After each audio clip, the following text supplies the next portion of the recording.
Hey, that almost lined up perfectly with the ads.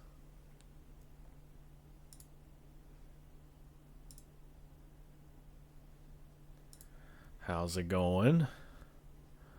Noting the Pokemon entries I need for Soul Silver Johto decks. Oh.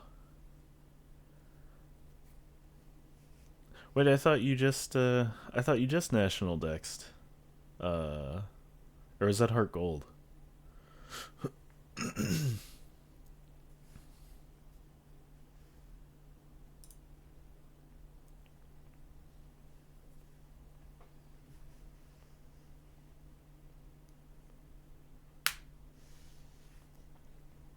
Let's see. Pretty good. Run to the post office. Oh, yeah. Oh, okay.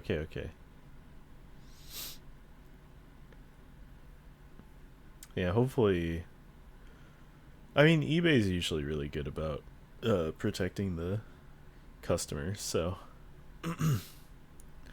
hopefully it's not too bad getting all your funds back. Let's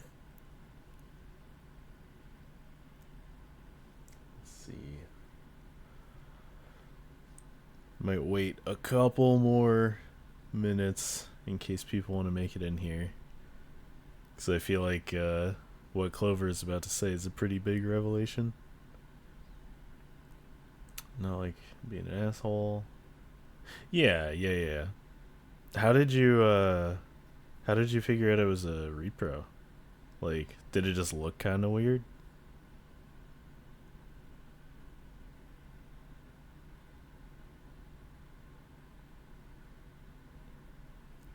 Because like I think I have a repro card of Fire Red.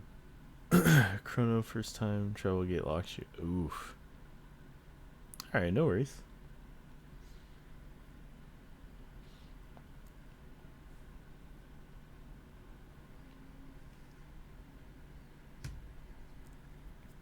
Yeah, I'm just gonna chill for a little bit. Sorry it's so quiet, but there's no music at this part, I guess.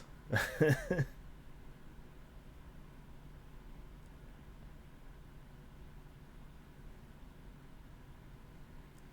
was actually wondering if I should start with like a different game just for like 10 or so minutes to see if people show up so they don't miss anything.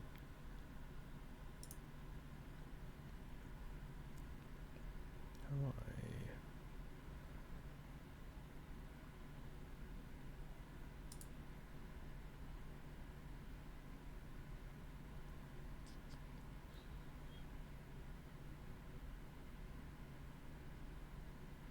I still have no idea how to do any of this stuff.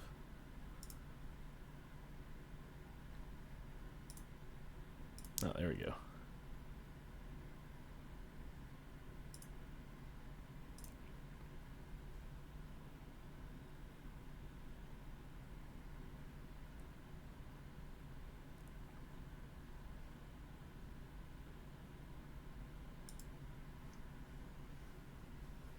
Yeah, what can we run on Steam? Just little vampire survivors? No.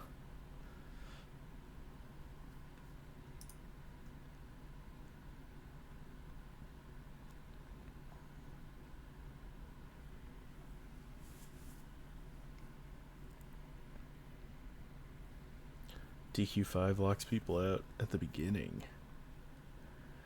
That's so interesting. Because I feel like at this point, we should have like technology advanced enough to where it can get around stuff like that and just like trick the card into thinking it's authentic. But I guess not. Alright. I'm just gonna go forward with it.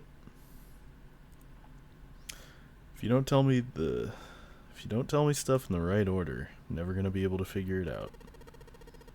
Clover nodded. Alright, let's start with the experiment. What happened on this boat 9 years ago? Do you know about morphogenetic fields? He did, and the realization sent chills down Junpei's spine. Alright, how about this? Theory of the telepathic mechanism. Junpei recounted what Lotus had told him earlier. Clover nodded. Telepathy, huh? Well, that's not really it, but I suppose it's similar. So they were testing telepathy on this ship? Yeah, I guess so. So, what exactly did they have you guys do? The same thing that we're doing now. Exactly the same thing. What? The nonary game. 9 people were put on this boat, and 9 others were put in the building in Nevada. And the game started. Junpei grabbed the sides of his head. Look, I'm sorry, but I don't get it. What did the nonary game and some telepathy experiment have to do with each other?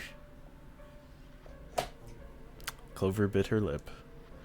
She blinked back sudden tears. What had happened to her in Nevada?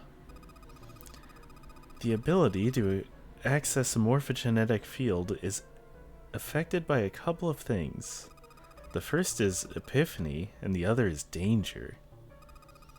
You know how sometimes when you're up against a really tough problem, and then the answer just kind of pops into your head? That's an epiphany. We call that an aha moment. And what you learn from the epiphany can be transmitted with telepathy. When you add danger to that equation, then it gets easier to transmit that information over telepathy. So you're saying the nonary game was supposed to introduce that element of danger? Yeah, but it couldn't be just any old danger. It had to be life and death. And someone did actually die. A girl. Junpei felt the sudden grip of despair on his heart. Something deep and distant and powerful squeezed, and for a moment he felt very, very empty and alone. She was on that boat with my brother. I was in Nevada, so I never met her, but I did hear her name. Her name was... fucking Ace. Wait. Oh, okay. The sound of the door opening was like a gunshot. Junpei spun around. Oh, my apologies. I seem to have disturbed you. Again. Ace. You two must have strong stomachs. I can't imagine how you could stay in this room for so long. Ace glanced down at the floor, at the corpse covered in blood. At any rate, Junpei, would you be so kind as to come and help me with something? Again? I'm having a little trouble, and I could really use your assistance. Come on, it'll only take a moment. Who is she indeed? With that, he turned and walked back toward the communications office. Clover waited until he was out of sight, then spoke in a small, quiet voice. I don't want Ace to hear us. We can talk about this later. Huh? Hey, wait! Clover ignored him. From outside, Junpei could hear Ace calling. Junpei, what are you doing in there? Hurry up! Ugh. Grumbling to himself, Junpei stomped off toward the communications office. This idiot can't solve any puzzles by himself. A chair. It's a chair. If I sit in it, will you let me be chairman? No. Aww. Okay, that's pretty good. What happens if I click it again? Okay. That's funny. This is a really long cable. Tip is hooked onto one of the desk drawers. It looks as though that drawer is the only thing that's locked. I don't see a keyhole, though. An electronic lock, perhaps? Take a look at the left side of the drawer. Yeah, there's some cables over there. That must mean... Hey, what's this? It's blank, there's nothing written on it. Secret paper? With a fold in it? A white piece of paper. It's blank. There's a pair of headphones on the desk.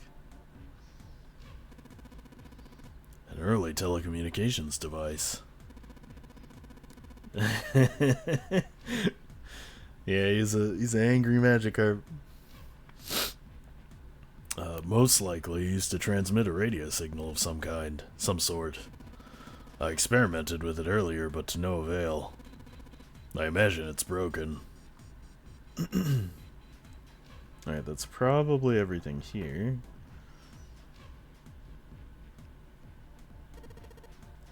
Hey, Ace, look! It's a monkey with glasses. How on earth did you arrive at that conclusion? Just a normal light. Well, it won't turn on, so maybe not that normal. That's a telegraph key, a machine for transmitting Morse code. I tried sending an SOS earlier, but I doubt that did anything. Zero would never make it that easy. So you think it's broken? No, it works. I'm just not sure if it actually transmits anything outside of the ship. Oh, that was definitely a typo.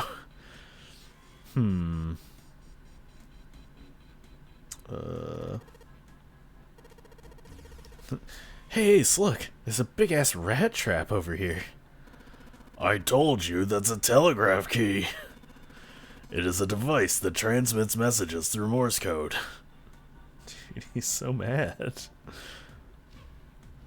Telegraph key. There's no cheese on it, unfortunately. What the fuck, Junpei? He is so unserious about this.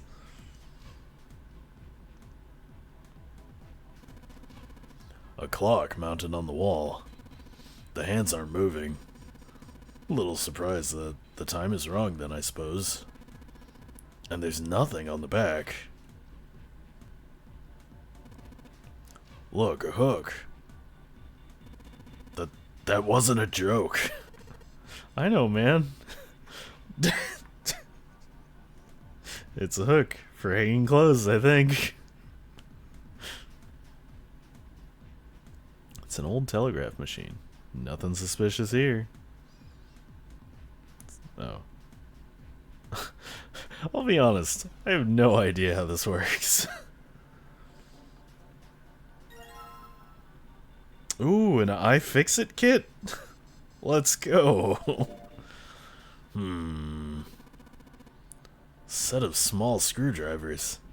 Hey, Ame. What's going on? Perhaps we can use them to dismantle small devices. Aha. Like this. Alright, the screwdriver ought to make short work of this music box.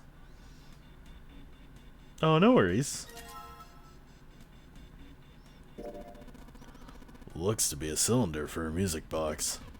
There are a number of pins and some pieces of metal that look rather like fans attached to it. Clover basically told us that she and her brother participated in the Nonary games before, and that there was one casualty that time, but she wouldn't tell us who it was. A bottle of ink. It's filled with ink. Yeah, at least you're not 3 hours late. So I don't think you missed too much.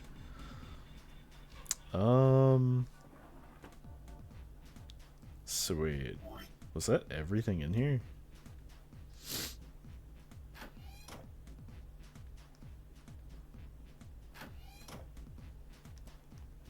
What's this door then?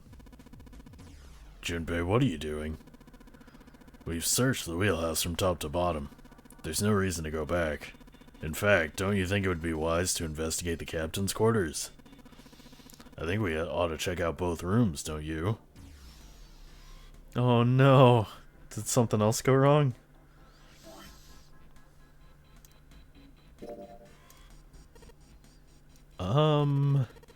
I guess I'll put the ink on the cylinder. Now I just gotta roll the cylinder across a piece of paper. And if I'm right, the ink should give us a Morse code chart. Just as you suspected, right? Now you have a pattern of dots and lines on the paper. Imagine it's Morse code. These dots and lines are the dots and dashes of Morse code. So, do you do it? 'Cause I don't want to. Alright, I've got the Morse code I'm supposed to enter. If I do this right, something will happen, I hope. Alright, let's give this a shot.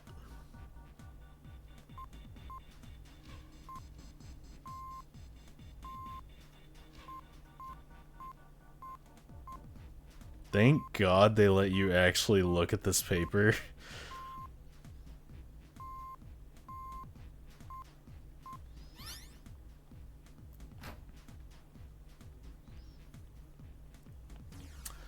Corner of my room was wet, and so there's a small crack outside. Had to remove the bookcase and got hit with the baseboard. Oh, jeez. Yeah, it is good that you found that early. It's the last one, and yes. Excellent work, Junpei. Good job. You seem to have figured it out. You've unlocked the drawer.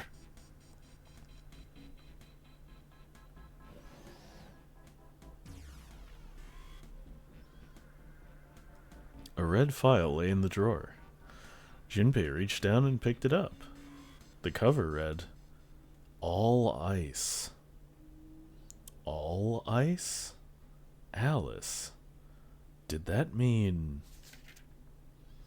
Junpei couldn't hold back. He had to know what was in that file. Each page was covered with strange characters. They looked like tiny drawings of birds, snakes, insects, horned animals, wings, and even kneeling humans. Kind of like hieroglyphics. There were many pages in the file, and each was full of these strange symbols. What the hell is this? He didn't realize he'd spoken out loud until Ace looked over at him. They're hieroglyphs. Oh. They are hieroglyphs, a form of writing used in ancient Egypt. Ancient Egypt? Yeah, no, laughing boy. Apparently I'm stupid. They're hieroglyphs, not glyphics. I don't even know what glyphics are. That's right. Can you read them? Oh no, that was Junpei. Can you read them? Of course. I am well versed in hieroglyphs. I can't. What would make you think I could? What the hell, man? Junpei flipped through a few more pages. It wasn't just one or two pages that were covered in strange symbols. Every single page was covered in them. Trying to read them was pointless. Junpei wasn't going to waste any more time with them. He made to close the file, and something fell out. He bent down and picked it up. Is this... Oh, it's a key card. A key card? There was a symbol on it that reminded Junpei of the symbol for Saturn and for the Saturn and Mercury key cards. This one, however, had a dot in the center of the male symbol. Uranus. That's the Uranus symbol. Junpei looked over to see Ace examining the card. In addition to the Uranus symbol, there were 3 words engraved on the card as well. On the lower right, it says Bottom Deck Library. This must be a key to the library on the bottom deck? So it would seem. The bottom deck? The library? Junpei remembered something he'd heard from Seven when they'd been in the chemical closet.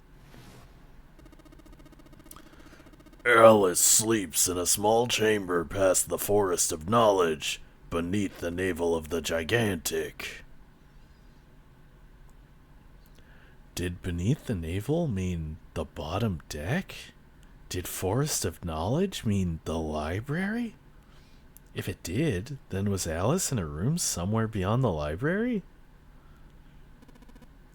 What's wrong? Junpei blinked. Only then did he notice Ace looking at him, curiosity and concern written across his face in equal parts. There was no reason for Junpei to hide his thoughts. He began to explain his theory to Ace. Then he stopped. It wouldn't make any sense if Ace didn't know who Alice was supposed to be. So he told Ace everything June had told him. Oh yeah, they did that on purpose. About the Egyptian priestess. About Ice 9. And finally, about the woman who wouldn't melt who had been recovered from the Titanic disaster. He told him about how she had been called All Ice, which had eventually turned into Alice. And how she had been purchased by an English millionaire who called himself Lord Gordain. And how Gordain had hid Alice somewhere on the ship. And you think that he hid her in a small room behind the library on the bottom deck? Yeah. Well, I mean, I guess. I see. Ace stared off into the distance, his hand slowly and absent-mindedly stroking his beard. After a few moments, his hand stopped. He turned slowly to look at Junpei, and his brows drew together. Junpei, have you ever heard of the term CAS? CAS? It stands for Cells Alive System. That's not real. It is an advanced technology for freezing and preserving organic matter. Put simply, it is a technique that allows one to freeze things without the formation of ice crystals. Normally, if you freeze something fresh, water within its cells expand as it crystallizes, damaging the cell membrane. CAS, however, works differently.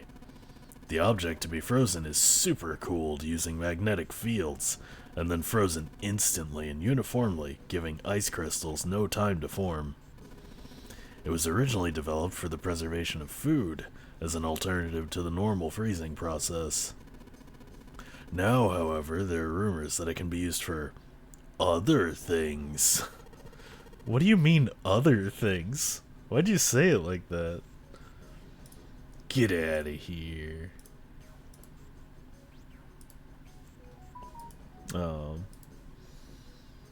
The Japanese version? Well, there are obvious medical uses, but perhaps also space travel. Space travel? Are you serious? Surely you've heard of suspended animation, cryogenic freezing. It's a fairly common idea in science fiction books and films. People are sometimes frozen for especially lengthy journeys through space. That was when Junpei understood what Ace was suggesting. Whoa, wait a minute there. Ace looked at him and raised an eyebrow.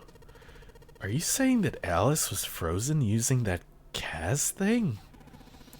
Well, I'm sure the possibility is quite low, but it is a possibility.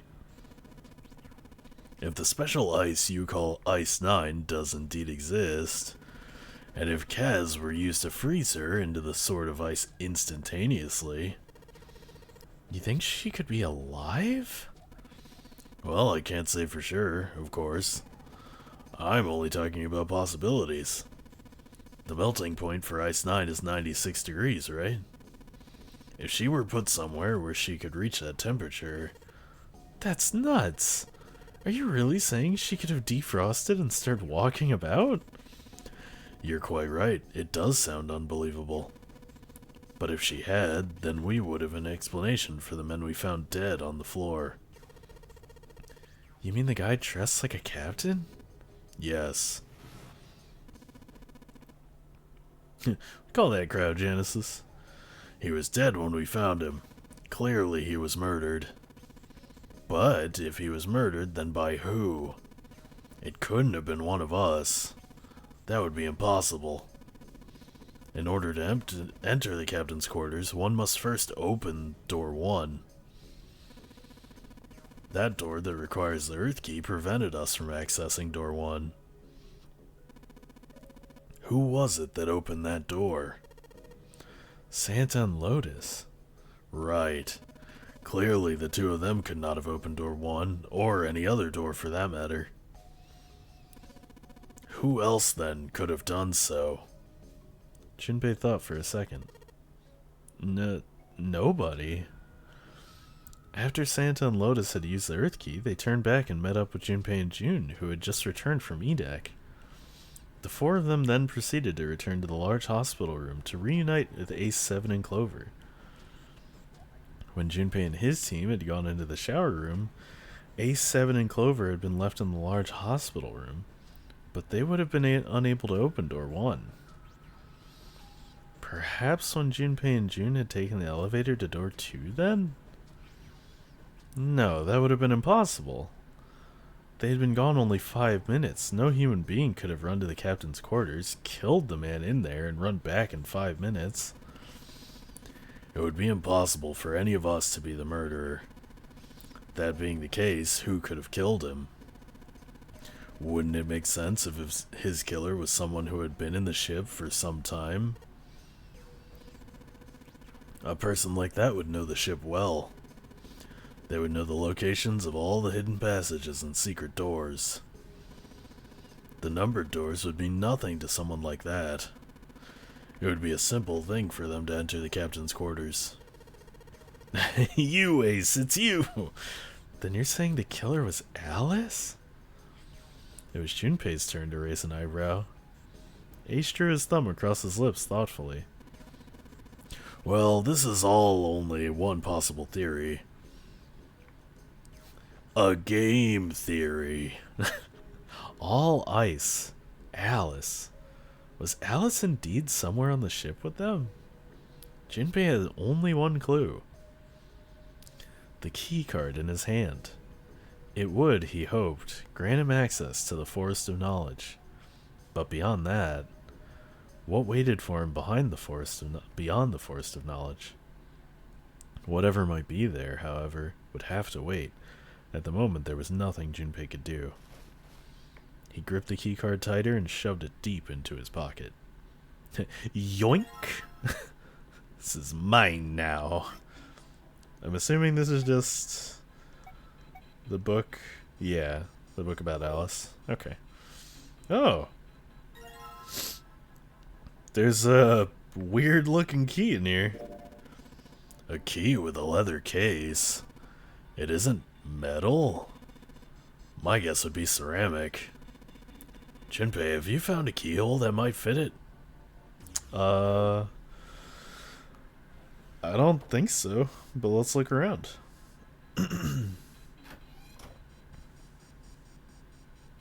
Oh, no, I did, actually. The control panel for the electric lock. Looks like it's a keyhole in the bottom right. Maybe the key I got earlier? Sweet, just had to put that key in and now it's on. Junpei, look! There's a minus sign on the screen. There are 8 of them. That probably means we've got to put in 8 digits. Do you think you could figure it out?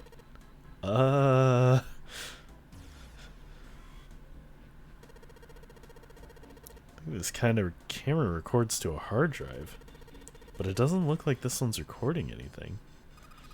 What do you mean? It's just sending whatever it sees to something. What does it see?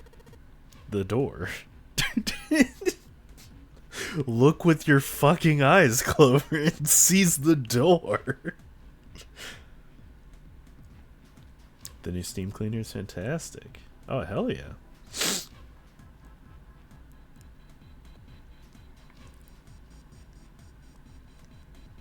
I need to steam clean my car. It needs a good bath. Hey, isn't the door on that screen the one right behind us? You're right. So whatever that camera sees is sent to this screen in real time. I wonder if that means something, you know? Huh. Yeah, so I think I have to find the hexadecimals for 0. And if that's the case, this is gonna take a fucking minute. So give me a sec. Need to blow my nose.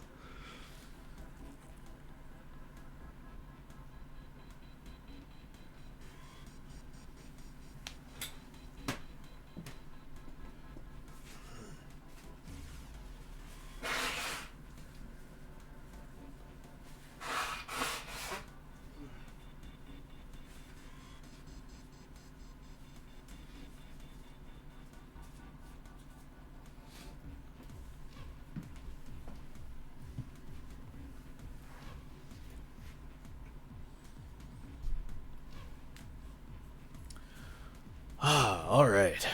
Nose blown. Okay, so if I need to find hexadecimal for 0,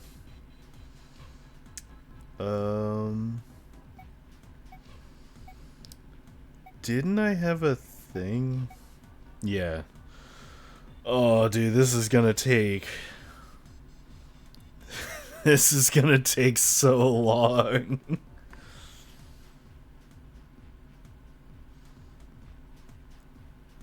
Cause right, so once you get to F, that's 15. But then you go back to 0, 1, 2, 3, 4, 5, 6, 7, 8, 9 again, right?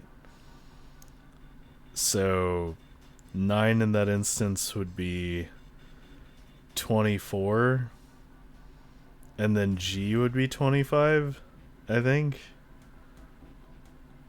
Or am I just completely wrong?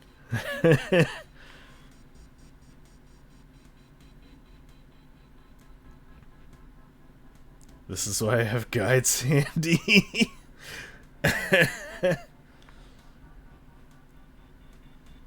Yeah, so if G is 25,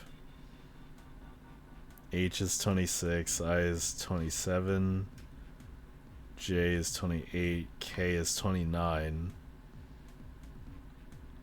then L would be 30. Oh my god. C plus 10? I have no idea. Let's see. Well, let me open the good old Google to see if I'm correct. Hexa.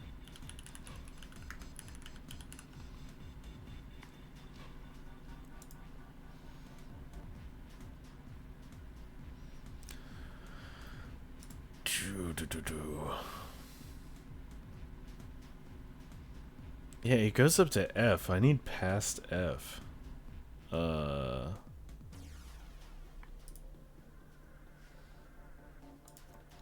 Where the heck?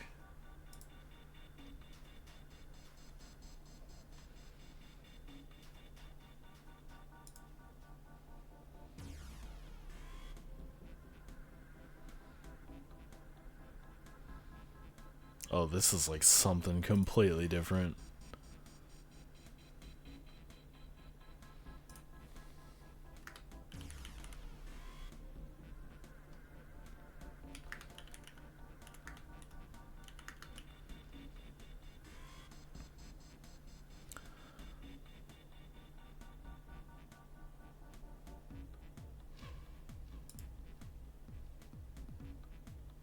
Wait, why do these only ever go to fucking F? What is How do you determine what's past F? So C is 12 and F is 15. Yes. C is 12. C is 12. F is 15.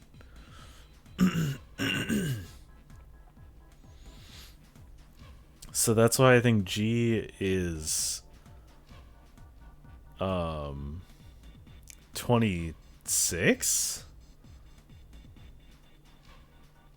Like, I think that's right.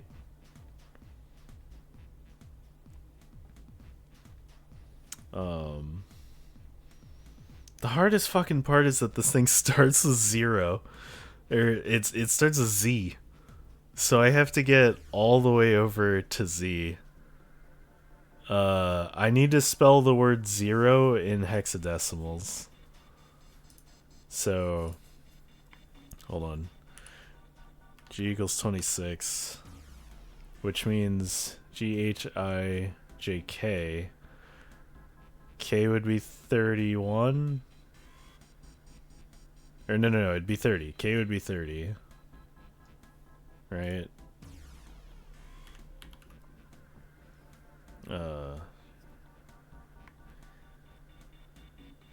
Yeah, so if K is 30, that means L would be 31.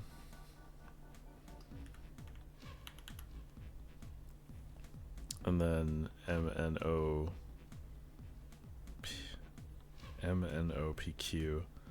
So Q would be 36.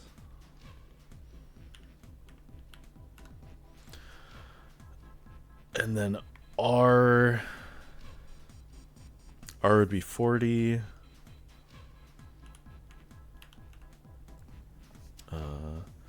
STUV. V would be 45.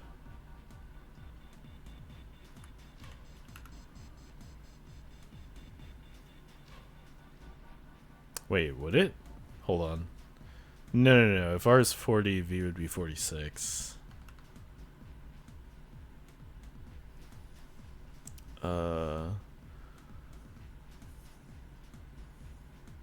So if that's 46.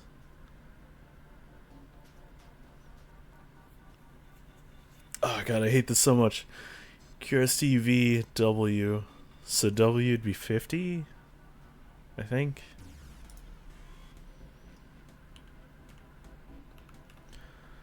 XYZ. So Z is 53. And if the combination is 0, then it'd be 53. The E would be 14. R would be 40. And the O would be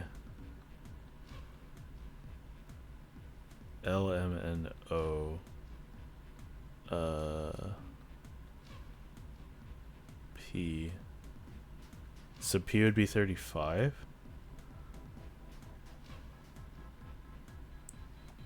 Right about E? Yeah, I know I'm right about E, because E's already given to you in the first 15. That's the easy one. The hard ones are the ones after that.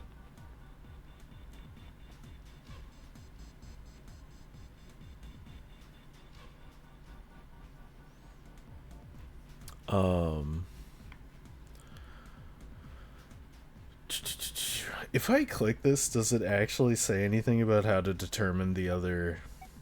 No, it doesn't. Oh, wait, okay. 10 in base 10 is written as A in hexadecimal. Therefore, 11 is B, 12 is C, 13 is D, 14 is E, and so on. Wait, so it doesn't reset? It just keeps going from there? Because I assumed once you got to F, it reset at 0, and you had to build back up. If it's not that, then this is way easier.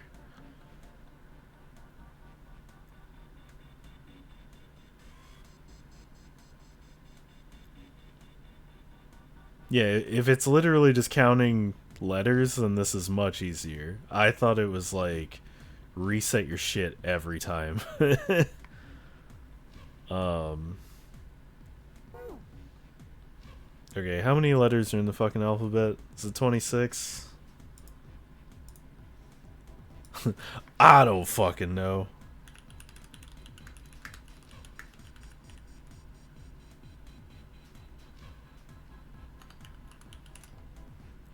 It is 26. Okay.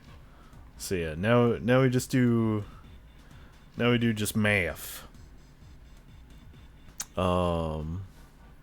That sheet was actually super helpful, so I'm gonna bring that back.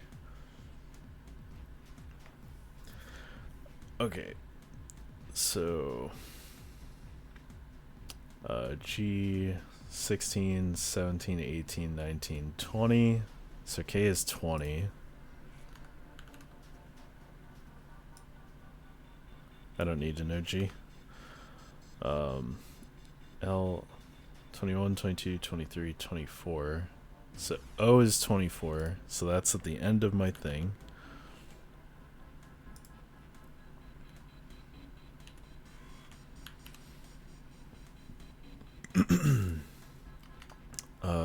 Blah, blah, blah. So 24, 25, 26, 27. So R is 27. 28, 29, 30, 31. W is 32. X is 33. Y is 34. Z is 35. So 35, 14, 27, 24. If this is not the answer, then I will ask for a hint.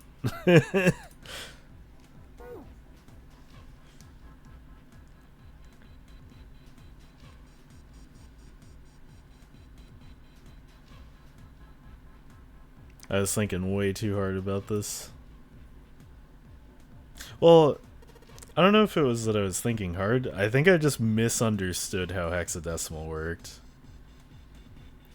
Once I put in the 8-digit number, I just press E to enter it. And if I mess up, I guess I just press C.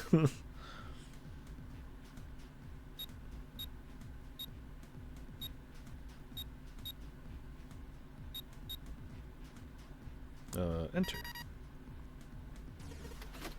Yes! All right! Good job, Junpei! Excellent. You seem to have unlocked it. I was of no help. Good work, Junpei. Oh, save? Okay. No, you're right. Would you like to quit? No. Let's go. Yeah. Let's leave.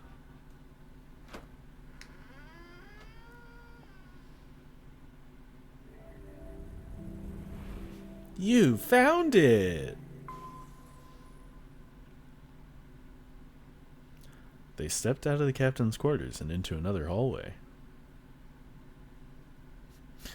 I was of no help. I am always useless because I already know all the answers, and I have to let you figure it out so it's not as easy. That is exactly what he would say when he's revealing his master plan.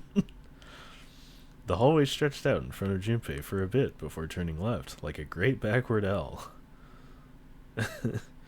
Junpei rounded the corner and took off down the straightaway. He ran, and ran, and ran so far away. At the end of the hallway was a door. He made straight for it. He was nearly halfway to it when he noticed a piece of paper in the middle of the floor. What was a piece of paper doing in the middle of the hallway? Junpei skidded to a halt. He dropped down to his hands and knees and quickly tore the paper off the floor. Now that he had a chance to examine it more closely, it was clear that it was a map. More specifically, a map of the ship's interior for the A deck. Oh man, what's wrong? Ace, slightly slower by virtue of his advanced age, had finally caught up to Junpei. Junpei said nothing, simply showed Ace what he had found. He looked at it long enough to determine what it was, and nodded. I see. With that, he began running again, past Junpei. Junpei shoved the map into his pocket and got up to follow Ace, but something stopped him. Hey, where's Clover? He turned around. Clover was nowhere to be seen. Damn it, what the hell is she up to? Junpei muttered angrily under his breath and took off back the way he'd came. As he stomped around the corner, he saw her. She was standing in front of the door to the captain's quarters, her hand on the doorknob. As Junpei watched, she closed it, gently and quietly. What the hell are you doing? Nothing. What do you mean, nothing? Clover had unconsciously put her hands over the pockets of her jacket, as if trying to hide something. What the hell is that? What? You've got something in your pocket. What is it? Oh, this. This is a note. A note? Yeah. I found it in the pocket of the guy with the captain's clothes. It said something about the darkness of the sinister hand or something. What the hell? Let me see it. But Junpei wasn't going to get to see it. From the other end of the hall, he heard Ace's voice. Hey, Junpei! Clover! What are you two doing? Hurry up!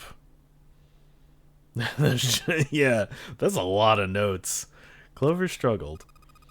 I'll show it to you later, alright? Come on, we gotta hurry. Before Junpei could protest, she was gone. Around the corner and off down the long stem of the L. A note? A note? Junpei was curious, but there was something else that bothered him. Her pocket had been bulging far more than it would from just a note. Junpei did his best to convince himself that it would make sense later and ran off after Clover. Why don't you just open the door and look? Like, chances are you'll see what she took. Junpei pushed through the door and found himself in a large room with a large set of stairs. It was just what he'd expected to see after reading the map. His I see after reading the map himself meant that Ace had probably realized the same thing. Junpei looked around, but Ace was nowhere to be seen. He put his hand on the handrail and leaned over to look down. There he was. And not just Ace. Santa, June, Seven, and Lotus as well. Junpei and Clover glanced at each other and hurried down the stairs. They reached B deck at the same time. Jumpy! Clover! June's face was excited. Something had happened that much Junpei could tell by simply looking at her. What's up? Given their situation, he was not inclined to be excited about sudden developments. June, however, couldn't contain herself. We found it! Found what? We found it! What did you find? The last door! We found door 9! What? Come on, just follow us. We'll explain on the way. Okay, let's go. Seven turned and jogged off down the stairs. The rest followed. We finally made it. The relief and excitement in her voice echoed what each of them felt. Yeah, it's finally time. Junpei wasn't quite ready to believe they'd really done it. At least not just yet. Still, if everyone said that it was door 9, then it probably was. I thought today was Friday. Damn, you in the future? He could feel his heart racing. A mixture of anticipation and fear ran through his veins, and he could feel his legs shaking. He was doing his best to maintain a sense of healthy skepticism, but he couldn't deny that the prospect of escape was an exciting one. But there was one thing he couldn't get off his mind. The numbered door could only accommodate between 3 and 5 people. There were 7 of them on their way to the door 9. That meant that even in the best case scenario, there would be two of them who would have to stay behind. 2 people. He didn't have any solutions to that problem yet, but he was desperately hoping one would present itself. Junpei looked over at the clock. The hands indicated that it was 4:30. Wait, no, but Junpei knows that Snake is alive, so there's 8 of them. Why wouldn't he and Clover go find Snake? What the hell? They had 90 minutes before their time was up. Hey! Junpei! June! What the hell are you two doing? Hurry it up! Santa's voice jolted Junpei out of his reverie. Let's go, Jumpy! June took off down the stairs, jogging as quickly as she could. Junpei followed.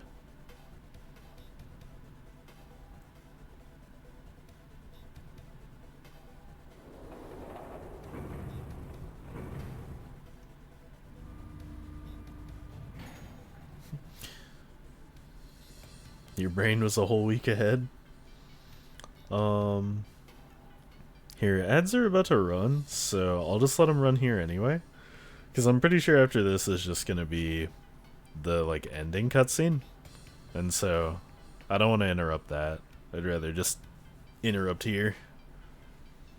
So go get a drink, go get a snack. We'll be right back.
Damn, did we beat the ads already?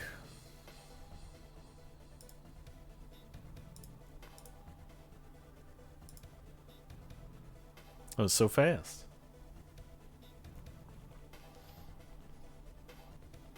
Alright. As a group, they piled into the elevator and rode impatiently down to E-Deck. Let me get this in front of that. It looked familiar.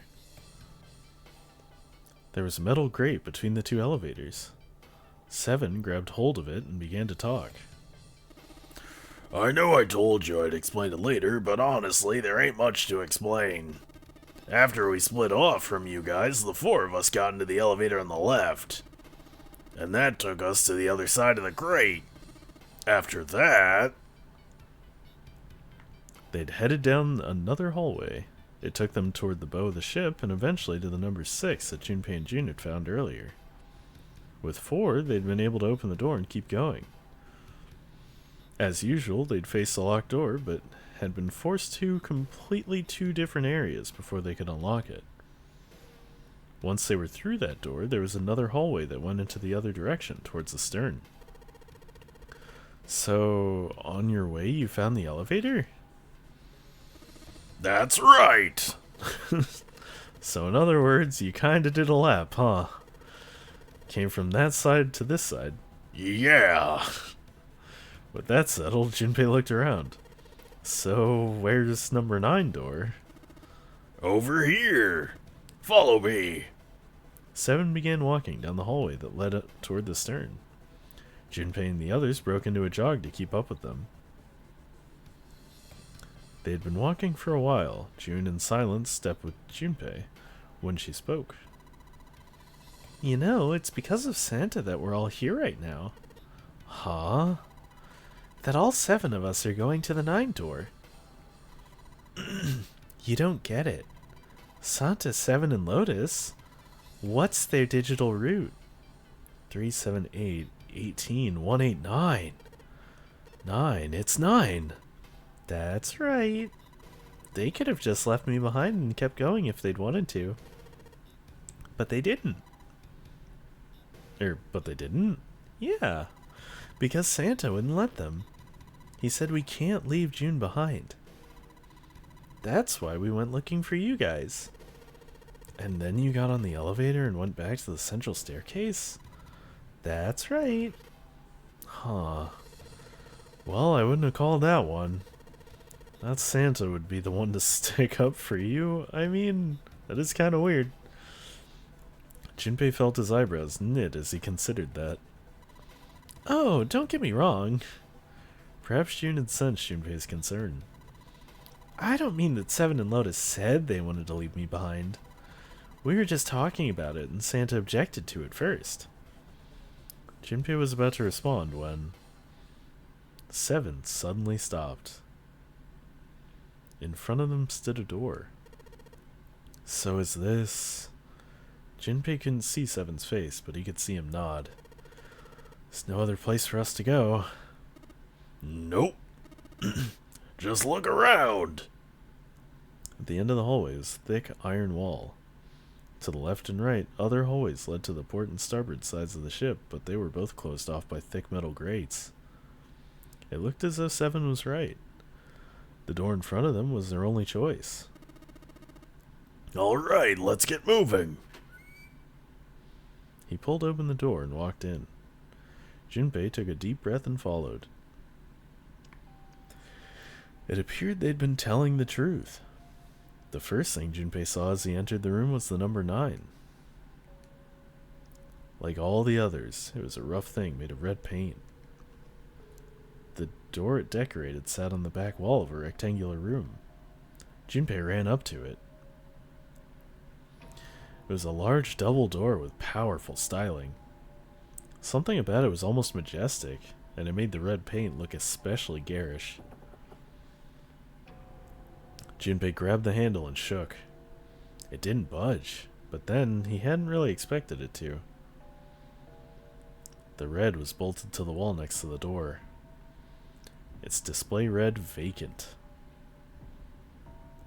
Finally, they'd arrived.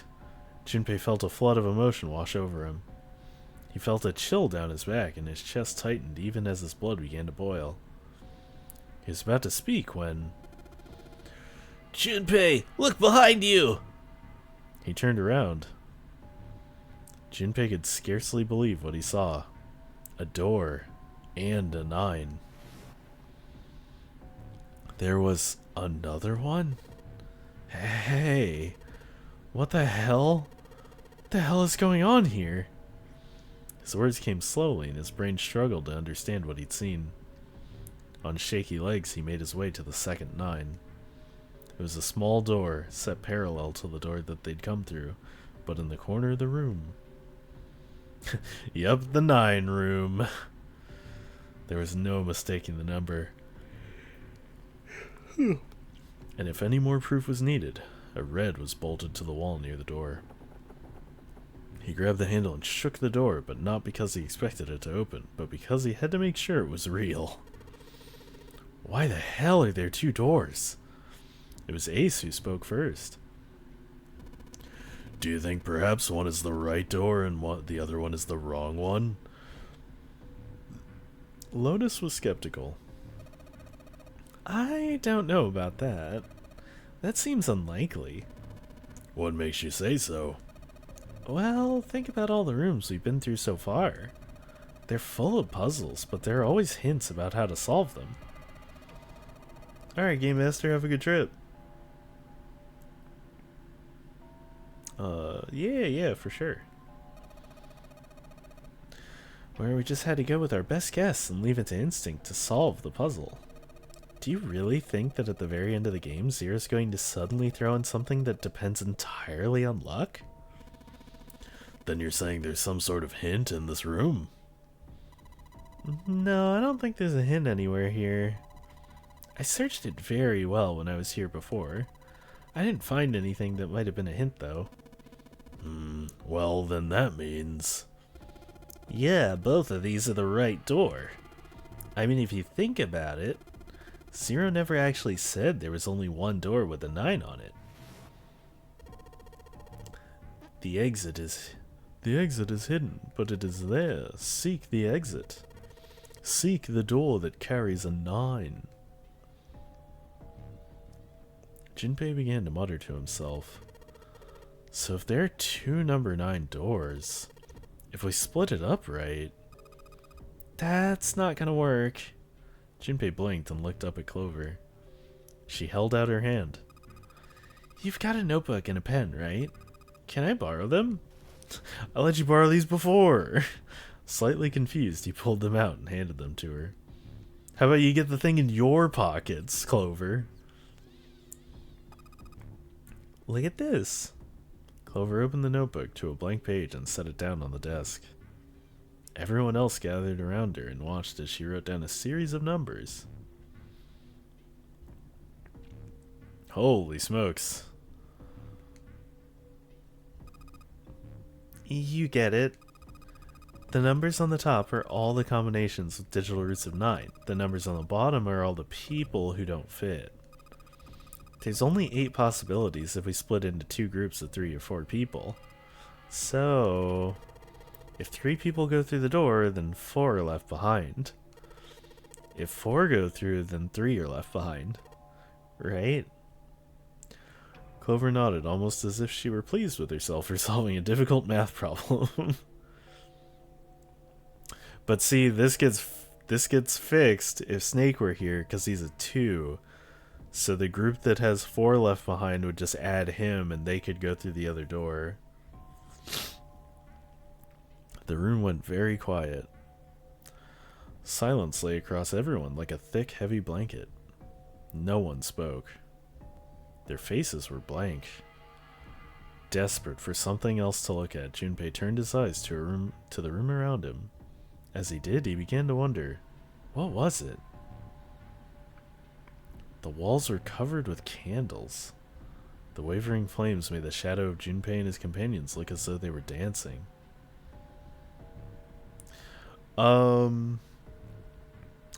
Maybe in the captain's quarters, when we were doing the room with the course charting, Clover tells you that, or you tell Clover that. Oh, no. Okay, yeah, it was in the captain's quarters. When you talk about the captain's dead body, Junpei starts talking about Snake's body in the washroom, and he says that Snake's left arm was like completely clean or something, and Clover freaks out because I assume Snake doesn't have a real left arm. So she was like, "Oh, it couldn't have been him then, because that left arm, it would be different. Like if it were actually his." So she thinks that he is still alive somewhere. Um, 2 rows of wooden pews filled most of the room. Between them was a strip of rich red carpet. The carpet ran straight through the room, ending at the door that pointed to the stern of the boat.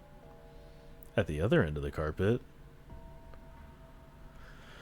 an altar? It was a recessed space set into the wall between the 2 other doors. Sitting on a raised section of the altar was a coffin. A coffin. A coffin. A coffin. No, it couldn't possibly be. But if it wasn't, then whose body occupied it? That was as far as Junpei wanted to pursue that line of thought. He decided not to think about the coffin for the time being. At that moment, Seven spoke up. There was an edge of humor to his voice, but it was forced. Okay. I give up. I figured if we sat around here long enough, someone would volunteer, but, I guess nobody's got the guts to do it. Junpei didn't understand, and he wasn't the only one. What? You guys didn't figure it out yet? Ugh, fine. Let me enlighten you. Clover was mostly right with her little explanation earlier, but she missed something. She wasn't really wrong, she just... screw it. Let me just write it out. Seven snatched up the notebook and began to write in it. Everyone else clustered around him, desperate for a look.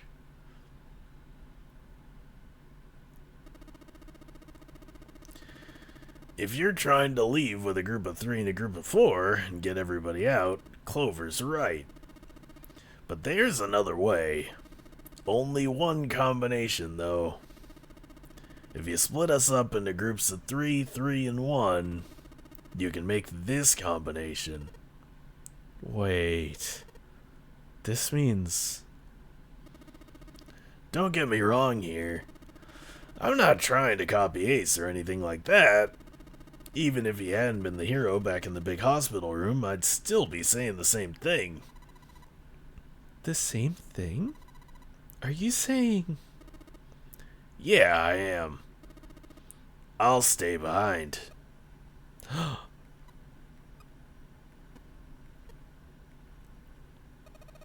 Why are you acting so heroic all of a sudden? Are you some kind of idiot? Lotus was the first to speak. That in itself was a little strange. She'd reacted much differently when Ace had volunteered. I'm completely against this. I'll be goddamned if I'm going to have to owe you for getting out of here. The rest of them began to speak all at once.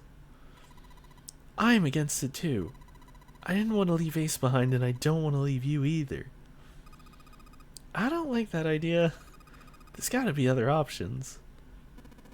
I disagree as well. I can't say I care much for you being the hero. Finally, they quieted down. Junpei looked at Seven. Well, there you go, Seven. Proposal denied. Clover's right. There's gotta be a better way than this. Seven made some noise that was somewhere between a derisive snort and a cough. Doesn't make any sense. He was doing his best to pretend they were making a foolish decision, but Junpei could see the twinkling of water at the corner of Seven's eyes. Aww. That was when Santa spoke. Whoa, hold on a minute. I haven't said anything yet. Till then, Junpei hadn't realized that Santa had stayed quiet for the whole discussion of Seven's fate. Something in his voice made Junpei uncomfortable. Are you agreeing? You want to leave him here? Santa shook his head. Nah, I'm against it. I don't want to leave Seven here alone. Then I don't see how it matters. I said alone. I said I don't want to leave Seven alone. There was a dull shine in Santa's eyes. They were cold and hard. Junpei felt himself shiver. What the hell are you... What, you don't get it? I can't leave just one person. I need 2 more. 3 people, including Seven. I'll be leaving behind 3 people. That's my proposal. No, those are my orders. What do you mean, orders? What the hell makes you think you can order us around? Who the hell's gonna listen to you? You all will. In 3 seconds, you won't have a choice. What? 3, 2, 1. Guess who picked up the gun? Santa was so fast, Junpei could barely see him. When he moved, it was almost like watching a dance. His feet moving like lightning. He spun and... Ah! He had June. See? I told you.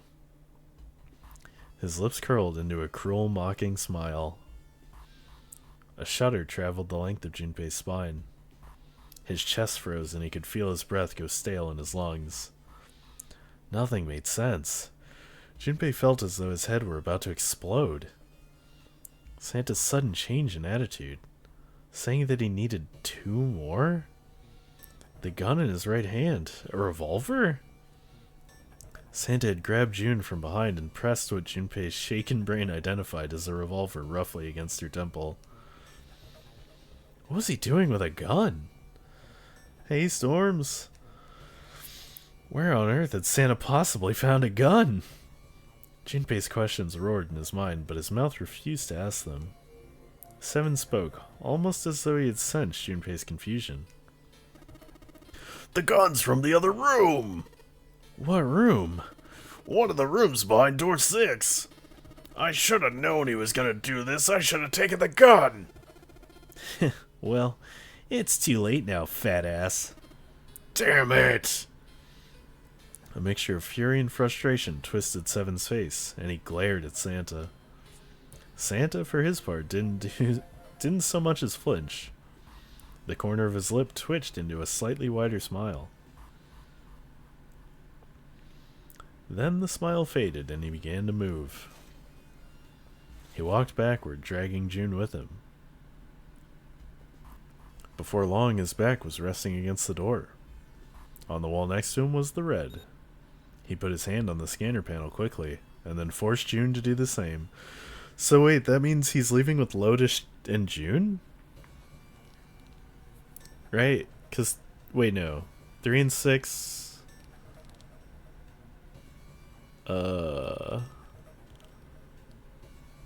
Yeah, wait a minute. 3 and 6 is 9. So he needs to make 18, doesn't he?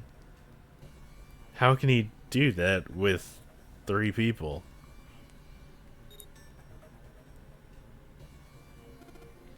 Now, time for you to start following my orders. Oh, Ace and Lotus. Yeah, right. Okay. Ace Lotus, congratulations! I've chosen you to come with me. Put your hands on the red. That was what Santa had meant when he said he needed 2 more. Hey, you deaf? I gave you an order. Santa's eye narrowed to slits. He glared at Ace and Lotus. They stayed frozen like deer caught in the headlights of an oncoming car. Right. Fine. I didn't want to waste any bullets, but you guys just don't get it. No sooner were the words out of Santa's mouth than his hand twitched. Holy shit. And the gun roared. A section of the floor exploded, scattering wooden splinters across the floor. A thin plume of smoke snaked out of the hole in the floor. There could be no doubt that the gun was real and worked. But why? Santa, why are you... Clover's voice spoke of betrayal and disbelief. Santa, I thought you were one of us. I thought we were friends. What? You knew about the leaf word and the four-leaf clover. Santa's cheek twitched almost imperceptibly. What the hell is that shit? I've got no idea. You're lying. Shut up. Just shut up, you stupid bitch. You want me to put a bullet in your fucking head? Holy shit. Flex's spit flew from Santa's mouth, his face twisted with rage. Oh, his sister died in the first nonary games, didn't she? Clover recoiled, her eyes wide. When she spoke, her voice was very small. Santa. He snorted, then shook his head vigorously and turned to face Ace and Lotus. Alright, assholes. What are you still standing there for? Get over here and scan those bracelets. I don't have all day. Oh, what's the matter? Your hearing's starting to go? Going senile, maybe? Ace and Lotus still didn't move. It almost seemed as if they couldn't move. June's face was pale behind Santa's arm. Her eyes were wild and her chest heaved with every quick breath like an animal cornered by a predator. Junpei's mind worked furiously. What were they going to do? Then he realized something. There was nothing they needed to do. There was nothing to debate. June's safety was the first priority. That much was obvious. Doing as Santa had commanded meant that she would be safe from at least 2 threats. She wouldn't be shot, and she would leave the ship alive along with Santa, Ace, and Lotus. There was only one thing for Junpei to do. He turned to Ace and Lotus. Please. Go. Oh. But... Jumpy, what are you saying? If you stay here, you're gonna be stuck, Jumpy. And so will Clover and Seven. I know. But you don't need to worry about us. We'll figure something out. Right, Seven? Right. You just leave it to us. It's gonna piss me off to do what Santa says, but... Don't worry about me either. There's still something I have to take care of. But... No. You can't. Ace. Lotus. Don't do it. Don't worry about me. Please. June was almost crying. Junpei walked around behind Ace and Lotus. Without a word, he laid a hand on each of their backs and gently pushed them forward. They almost stumbled, then righted themselves and took another step, and another. They turned around and Junpei nodded. Ace and Lotus turned around again and walked slowly toward the door where Santa was waiting for them. After what seemed like an eternity, they stepped in front of the door marked 9. Santa smiled. Alright, now let's get those hands on the scanner panel, people! Work, work, work, work, work! What's the holdup? What, you think I'm fucking around here? I don't give a shit about this girl. The red doesn't need a person, you know. All I need is the bracelet. You get it. Good, now put your fucking hands on the scanner. I'm not gonna say it again. He shoved the revolver harder against June's head and she winced. Okay, Ami. Have a good walk. Fine. Ace sighed, defeated, and placed his hand on the scanner panel. Lotus went next. Lotus glared at Santa and slammed her hand on the scanner. The fourth asterisk blinked on. Good job. Now, Lotus, pull that lever. As soon as the door opens, you get your ass in there. Try anything stupid and you know what happens, right? Junpei could almost hear Lotus's teeth grind.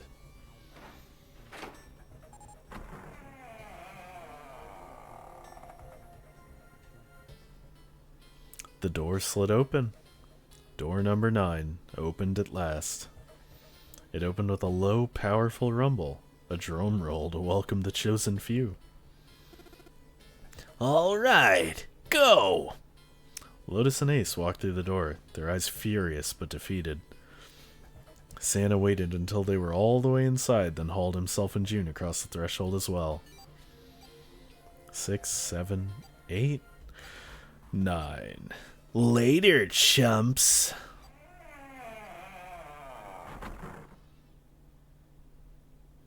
After exactly 9 seconds, the door swung shut.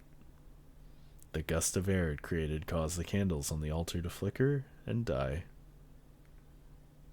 I'm not a chump. I'm a champ. The room fell silent. Junpei, Clover, and Seven had been left behind. Well, the good news about this is we're 4 plus 5 plus 7. So that makes us 16, which makes us a digital root of 7. So as long as we find a 2, we can get out of here. Clover looked down at her hand and traced with her finger the faint blue veins that crisscrossed them. 7 shoved his arms into the front of his overalls and scratched his stomach. No one spoke.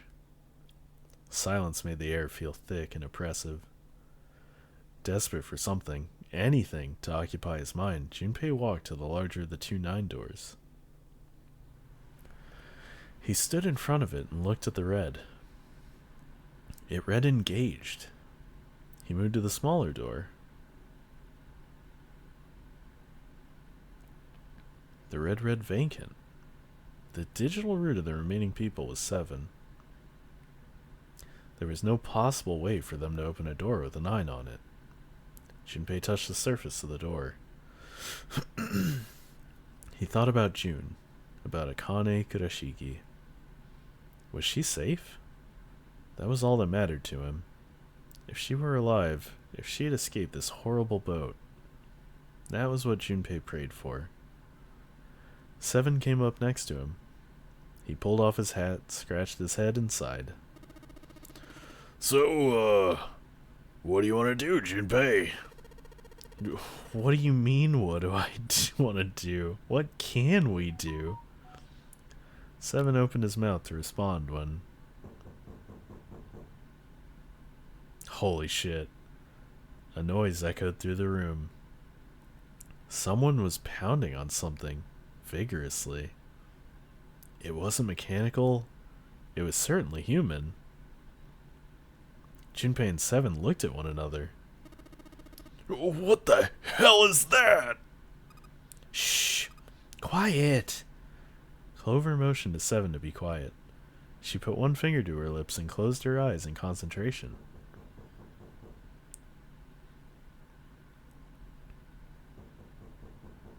The 3 of them listened, trying to determine where the sound was coming from.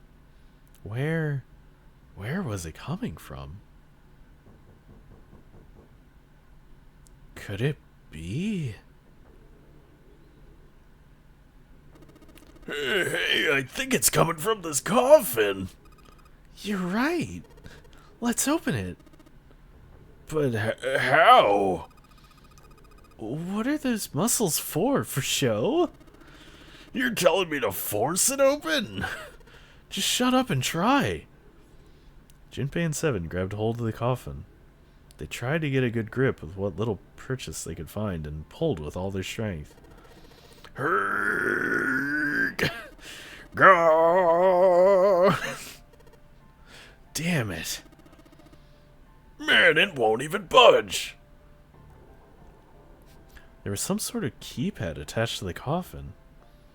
Its purpose would not have been difficult to determine. Their eyes were almost immediately drawn to it. Not another one. Yeah, looks like it.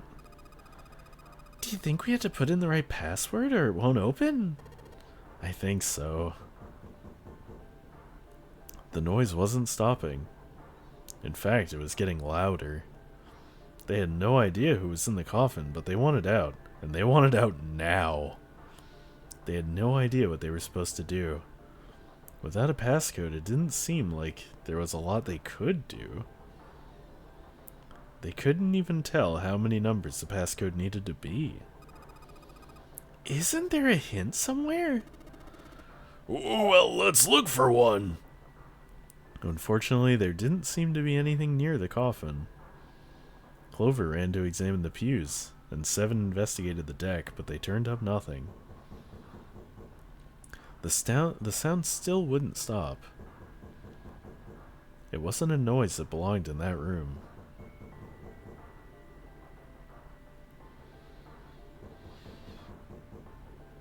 What was the passcode? What was Junpei supposed to do? How was he supposed to figure it out? He needed something.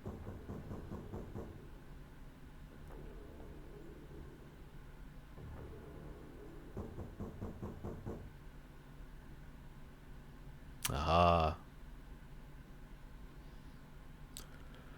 I assume this is a neutral ending. Unfortunately, that's the wrong answer.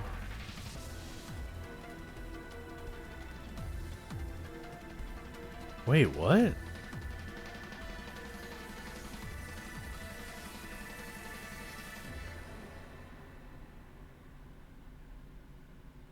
Was that opening different? Would you like to keep the information you've gained during this playthrough? Yes, I would.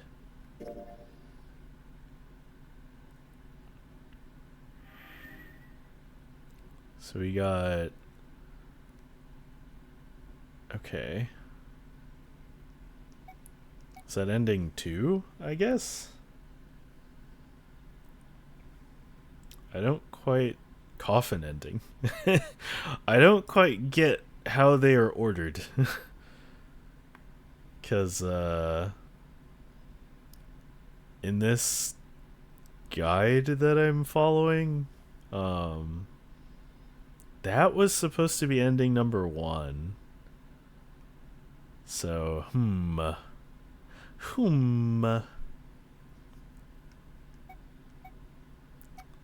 But let us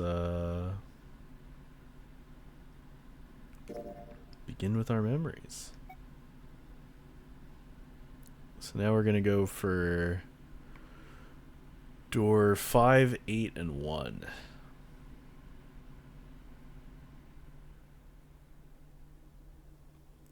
And hopefully that gives me a different ending.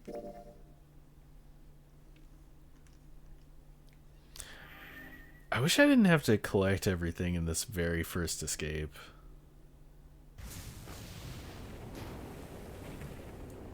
Like, it'd be super cool if I could just input the right code and just get out of here.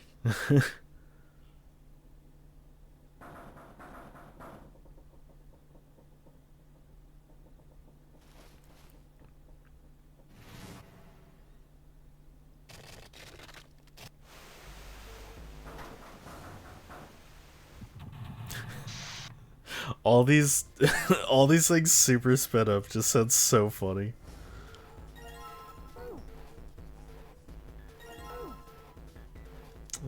Okay, we got that. Got that. Got the red key. Skip where I get abducted.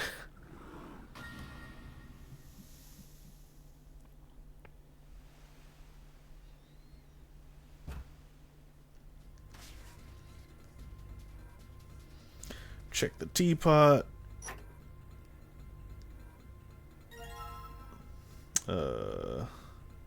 Combine that with that.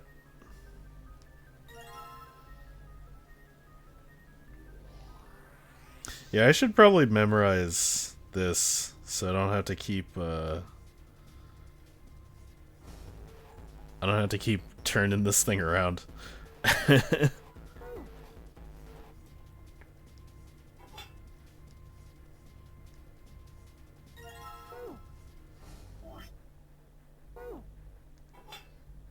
Okay. Let me open this guy up. It's a downside to the DS version. Oh, yeah. See, that's like super nice, like a modern change. Um,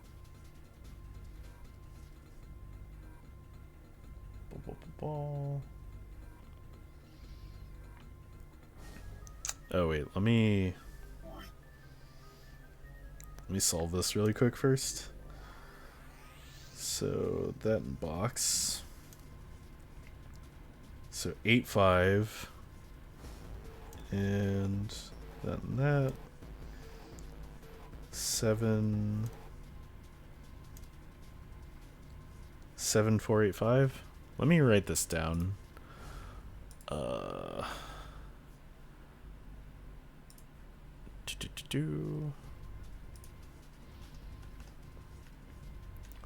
First escape. Red. 7-4-8-5.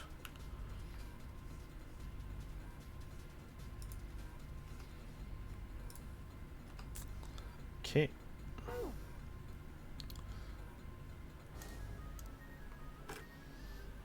Do one of those.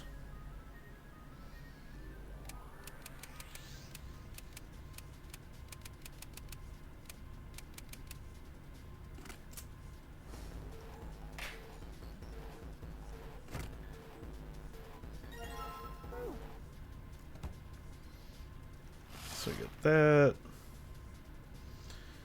And now blue.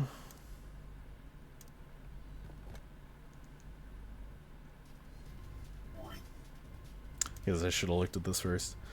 Square triangle. So 0, 7. Wait, no. 0, 2. Triangle. 0, 2, 6, 3? Yeah. So blue 0, 2, 6, 3. I just tried to click on it with my mouse. That's funny.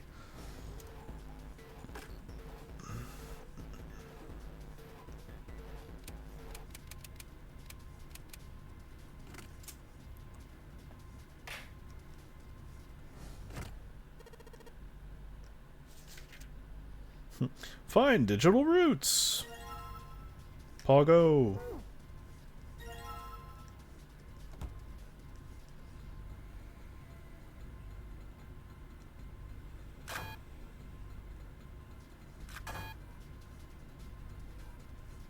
Maybe I'm supposed to use both. So I need a 5, right? 8 and 7 is 15, so that's too high. 8 and 6 is 14, that's still too high. So 7 and 6 plus 1. There's probably another answer, but this is the fastest one I got. Oh.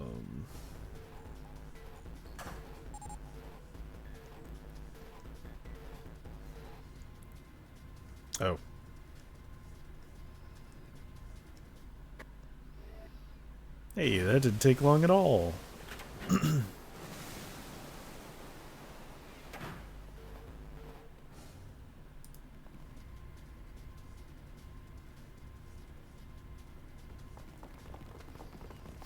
So it is going to be a lot of fast forwarding until we get to room 8, because that's going to be like the first, I think, new content. Because I've already done both 5 and 4 before.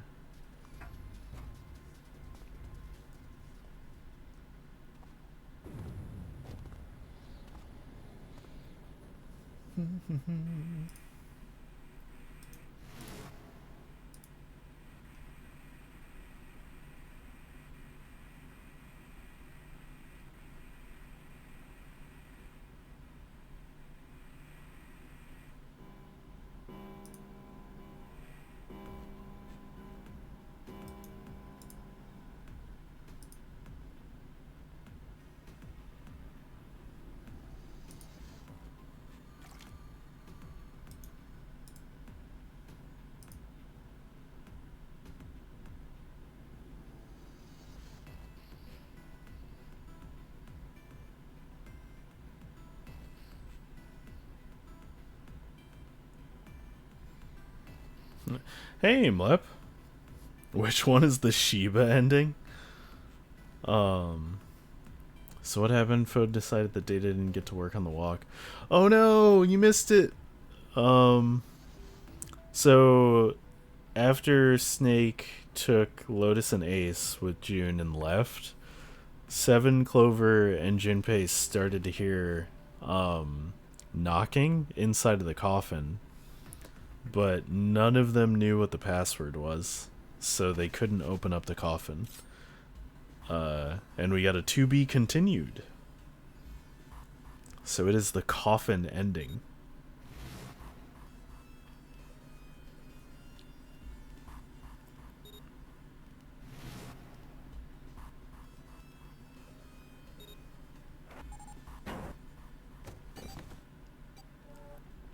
And now the next ending I'm doing, I hope isn't the knife ending.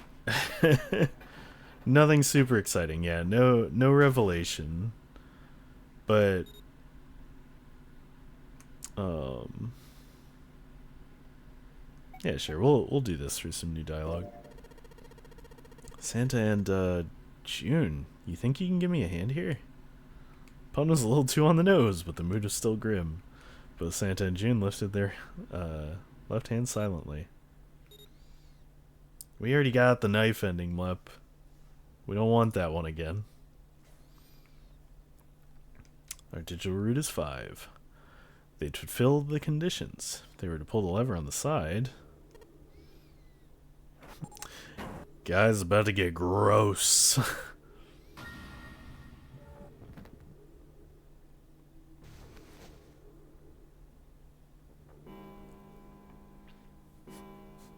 You're a mod. Mods don't get hellos. Wow. That's fucking rude.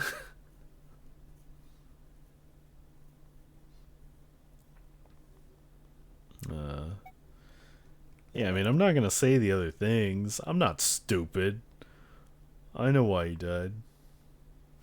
I just like did that because you didn't like Caboose. Damn. No, that's Crytoxin, laughing boy. Remember, they're bitter rivals.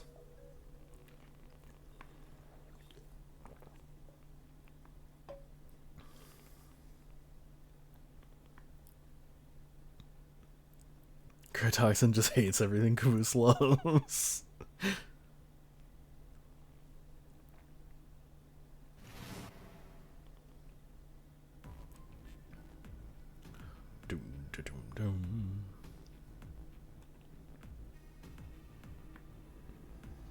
I think the only rooms I haven't explored are 3, 8, and 2? Let me double check. Yeah. I think the only ones I haven't done are 3, 8, and 2. Yeah, no. I gotta go through door 5.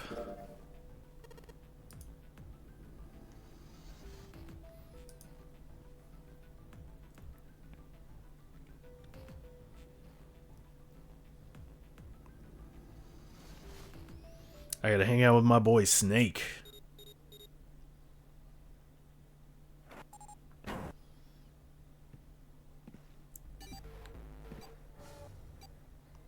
Chat, this is the save Snake run. I hope.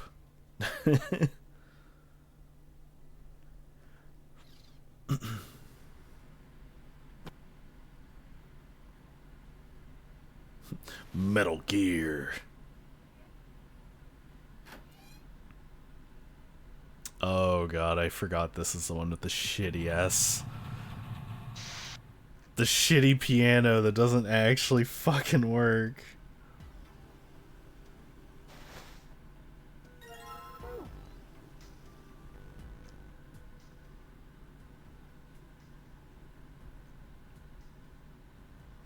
Save Snake!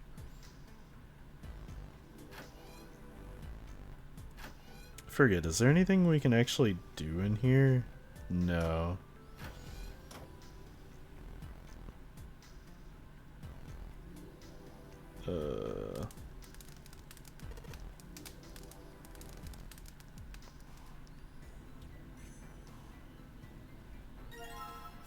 We got the vase, chat.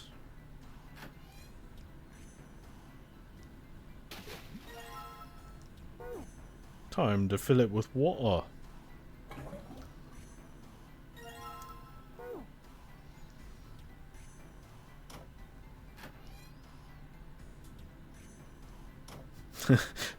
Toilet jump scare. Oh god.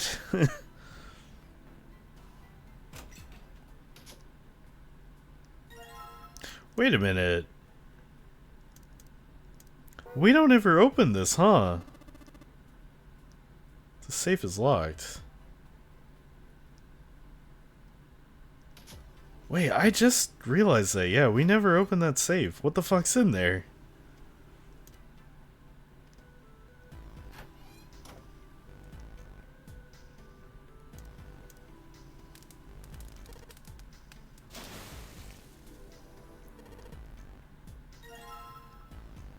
Alright, so we've got all this.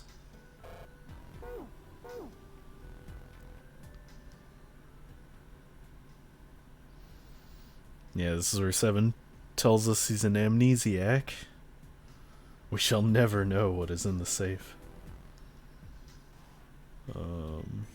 Was there anything in here? Aha.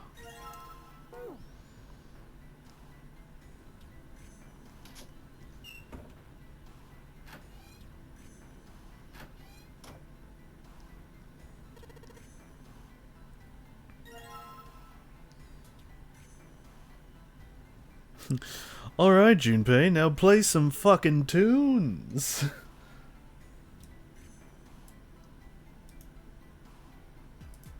Okay. I hope, just give me one sec.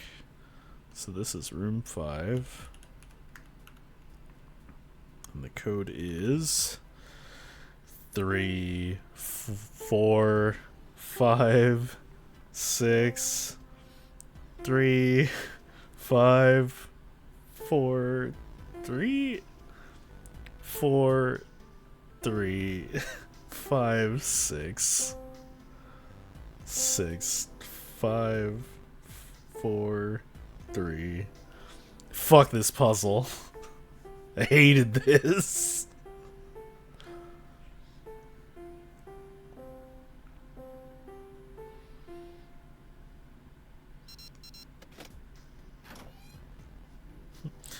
Oh shit! It's from Westminster! Did that open the safe? A safe. It's a safe. A safe, huh? The exit's open. Yeah, strange that we didn't need to open this to achieve our goal. Do you think it's important? I wonder what's in there. Huh. Okay, there's no fucking way this isn't important. Like, why would they have that whole conversation? Dude, I'm gonna be pissed if I actually need this or something.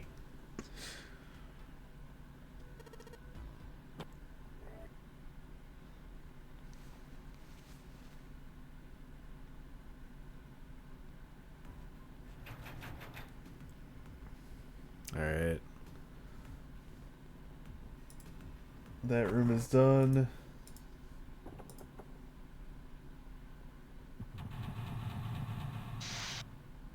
Now we got the casino, chat. It's time to gamble.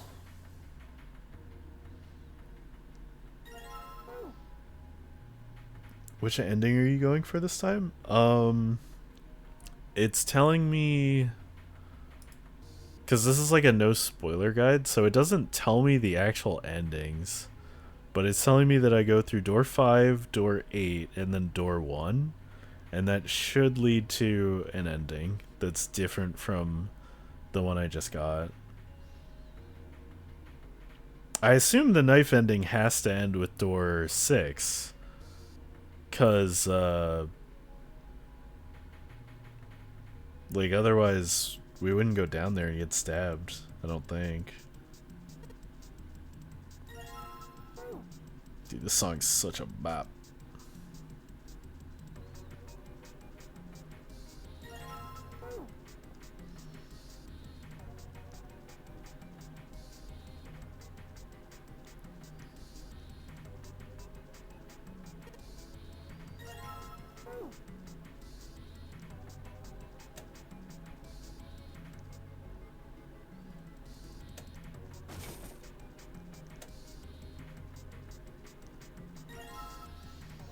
Casino coins. I'm gonna try the coins in this one first.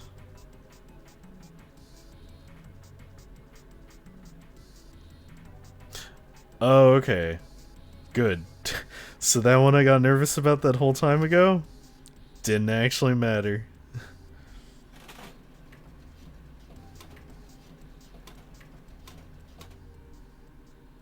Oops.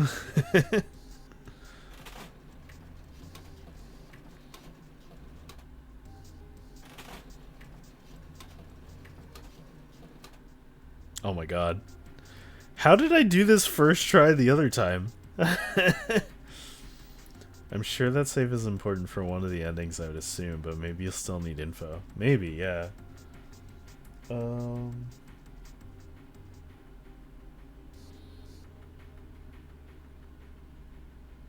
Spin the roulette and stop the wheels by pressing the club, diamond, and then heart. Yeah, duh.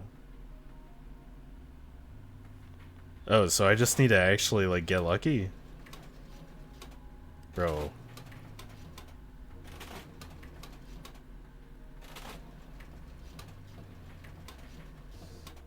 Damn, dude.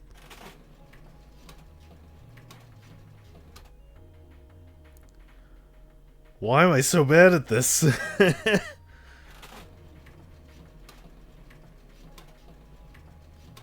Oh my god.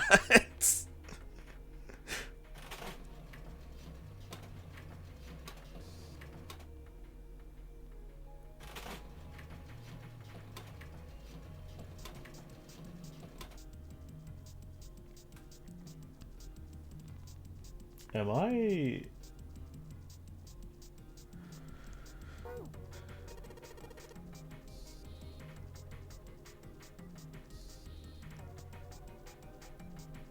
Hold on. Just in case. Is it club, diamond, heart? Okay.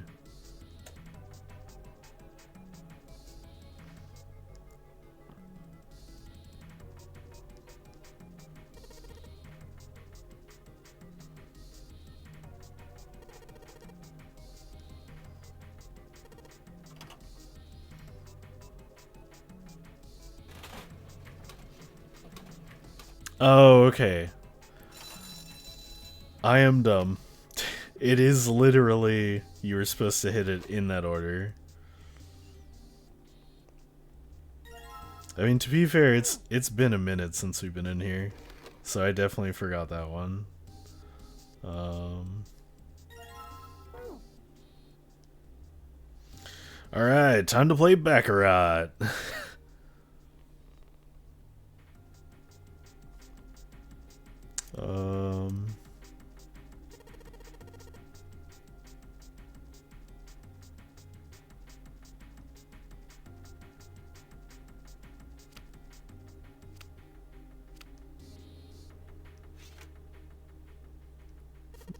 Oh boy.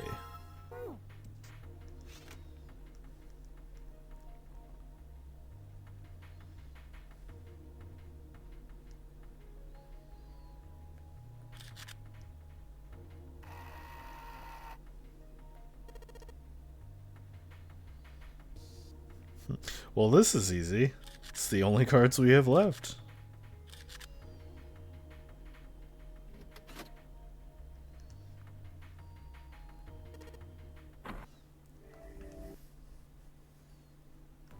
Oh, you just knew that club was first.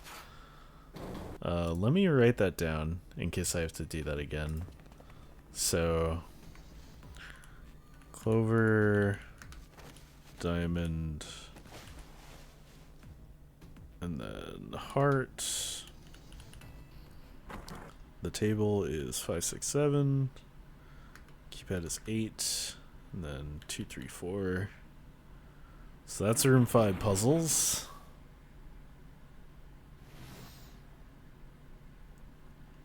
Probably will if you need to get that stupid safe. Yeah, true.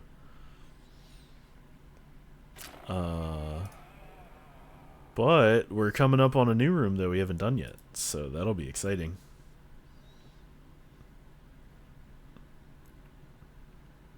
Because it's kind of funny, both playthroughs so far, I've taken door number 7 instead of door 8 or door 3 at all.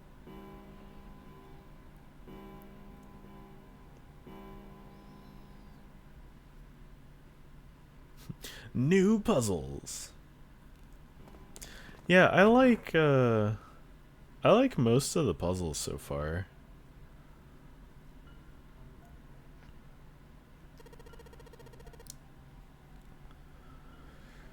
Actually, I am gonna send it to Eds real quick, and that way, once we get in door 8, we won't have to worry at all about it. So, quick 3 minutes. See y'all soon.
The ads. They are dead. Welcome back, everyone. Also, Mlat, Be Right Back is not an ad. What is it advertising to you?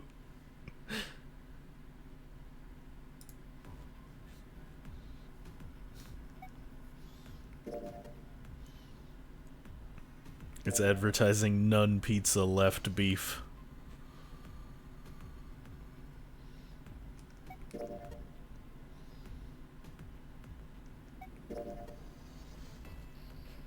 It only shows up during ad time. Hey, I could make it permanent. Who knows, maybe I'll forget to hit a button and it'll just stay on that screen for all for the whole stream.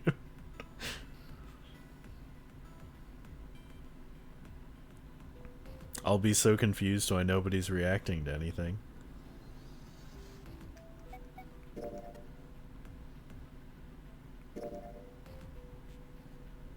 Oh, fuck you, Santa. I don't wanna I don't wanna talk to him anymore. This guy's an asshole. Instead of going offline, just go BRB. You think maybe it was Lotus? They say the first person at the scene is the most suspicious. Huh. Yeah, that's possible. You don't have anything else to suggest she did it, though. You might as well just suspect everybody. Junpei furrowed his brow. So in other words, one of us is the person who did it. Be right back. Be rigorous in giant humps, then butts are comboing kings. Oh, I hate that. Oh no! Why do I have quotes?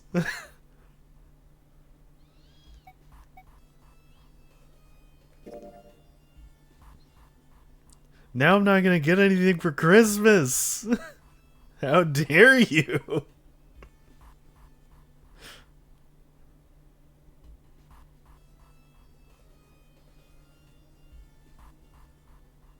It took me a bit to try and do that without it being even worse. Santa is an asshole. He only gives expensive presents to rich kids.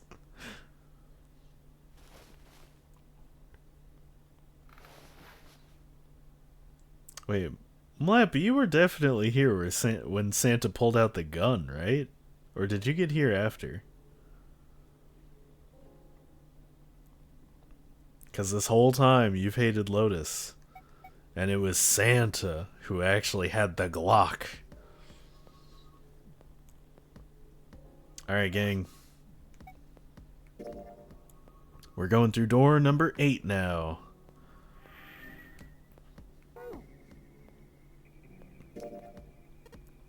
I think I'm gonna go with door 8. Okay, 8 it is. Yeah. Alright then, that means June's gotta go through 7. What? Why? What? Santa grimaced and muttered angrily to himself, but finally began to explain. If the 6 of us are gonna keep going without leaving anyone behind, there are only 3 ways we could do it. Plan A, go through door 7 with 3, 5, and 8. Go through door 8 with 4, 6, and 7. Plan B, go through 7 with 4, 5, and 7. Then go through 8 with 3, 6, and 8. Plan C, go through door 7 with 3, 6, and 7. And go through 8 with 4, 5, and 8. And that's it. Those are our only options. In other words, 3 and 4 and 7 and 8 can never go through the same doors. You get it now. Santa finished. June looked over at Junpei, tears welling up in the corners of her eyes. Oh no. You saying we aren't going to see each other again for a long time? I haven't seen Santa cap a bitch yet, but that sounds like a great sequel to A Christmas Movie. Junpei felt just as June did. He wanted to be at her side through whatever trials they were preparing to face. But he knew if they were to survive, he had to swallow his feelings. In order for the 6 of them to move forward, he and June had to be separated. He looked at June. He was scared to lose her, but he steeled his resolve and did his best to smile. This whole game is just Junpei learning to smile at things that he hates. He's like, damn, this situation fucking sucks, but I guess I'm gonna smile. Hey, come on, you're making it sound like we're never gonna see each other again. We gotta split up, but only for a while. This is just like when we went into 4 and 5, remember? We gotta split up then, too, but we all met back up. I'll bet 7 and 8 are just like that. You mean they're connected somewhere? Yeah, probably. Probably? She didn't sound very hopeful. It was 7 that interjected. I'm sure they're gonna connect somewhere. Why? What makes you think so? If they don't connect, neither team can get through door 9. In other words, the game would end right there. Zero's been on top of his shit so far. I don't think he'd blow it now. I'm damn sure that son of a bitch wants to have his fun as long as possible. He's not gonna end this game until we get through door 9. June said nothing. The tears were gone, but her eyes were still sad as they looked at Junpei. He met them, and with what reassurance he could manage, laid his hand gently on her shoulder. Everything's gonna be alright. You love Bob Marley. We're gonna see each other again. I promise.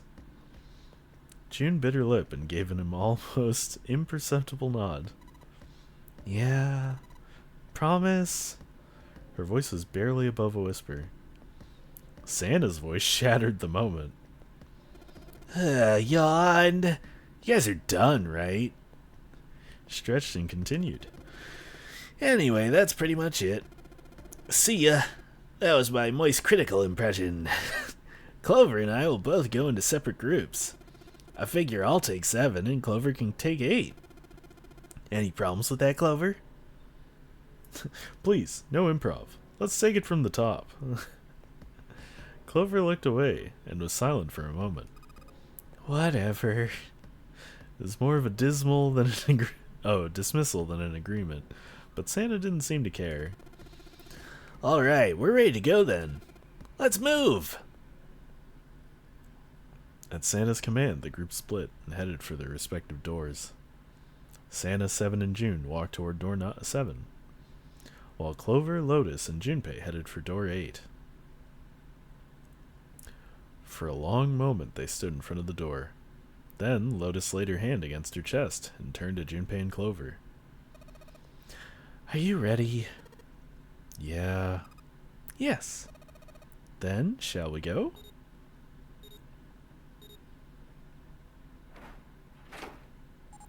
Oh, we're going in first this time. Because the other 2 times it was 7 that went in first. The door had opened. A narrow hallway stretched out before them. Lotus and Clover leapt through the door. The moment they did, their bracelets beeped. The detonators in the bracelets had been activated. Junpei stepped forward to follow them. But as he was about to step over the threshold, he stopped. He looked to his left, toward door 7. June stood there, a mirror image of Junpei. She turned and looked toward him. Their eyes met. They nodded. Their farewell took almost 1.5 seconds. Then someone took hold of Junpei's arms and hauled him bodily through the door. Junpei has a mini harem. Yeah, this is the sexy route. He heard the sound of the numbered doors slam shut behind him. His bracelet gave a cold electronic beep. 81 seconds left. Hurry! Lotus snapped at him and ran to the dead. Junpei and Clover followed her as fast as they could.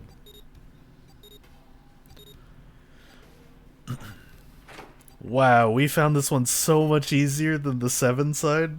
They were like running all over the fucking place. Phew. It stopped. With a shaking hand, she wiped a few beads of sweat from her forehead. Clover, however, was calm. Aloof, perhaps. Pointless. She muttered to herself without emotion and began to walk down the hallway, leaving behind a confused Junpei and Lotus. The red and the dead? Yeah. I think it's like ready electronic device and deactivation electronic something device. So dumb. Why do we need acronyms? Lotus watched the girls receding back with a mix of frustration and curiosity. What an unpleasant girl. I bet she's not very popular with the boys. Her sarcasm seemed a little more biting than was perhaps necessary, but she sighed and started after the younger girl. Because they can. After taking a moment to catch his breath, Junpei followed. The hallway made a number of turns before at last coming to a dead end. Set into the wall on the left side was a large iron door. For a few minutes they stood in front of the door examining it.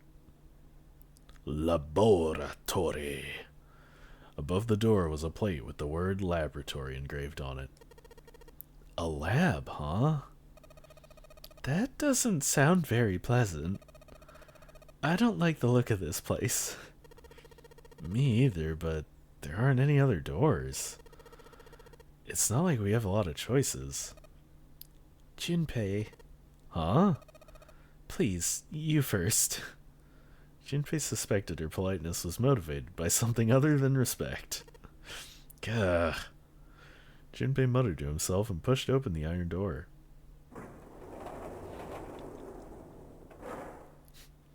Cue Dexter's Lab music. His first steps inside were tentative and careful, but as he examined the room, it became clear that there was no imminent danger. Lotus followed him in, and Clover brought up the rear.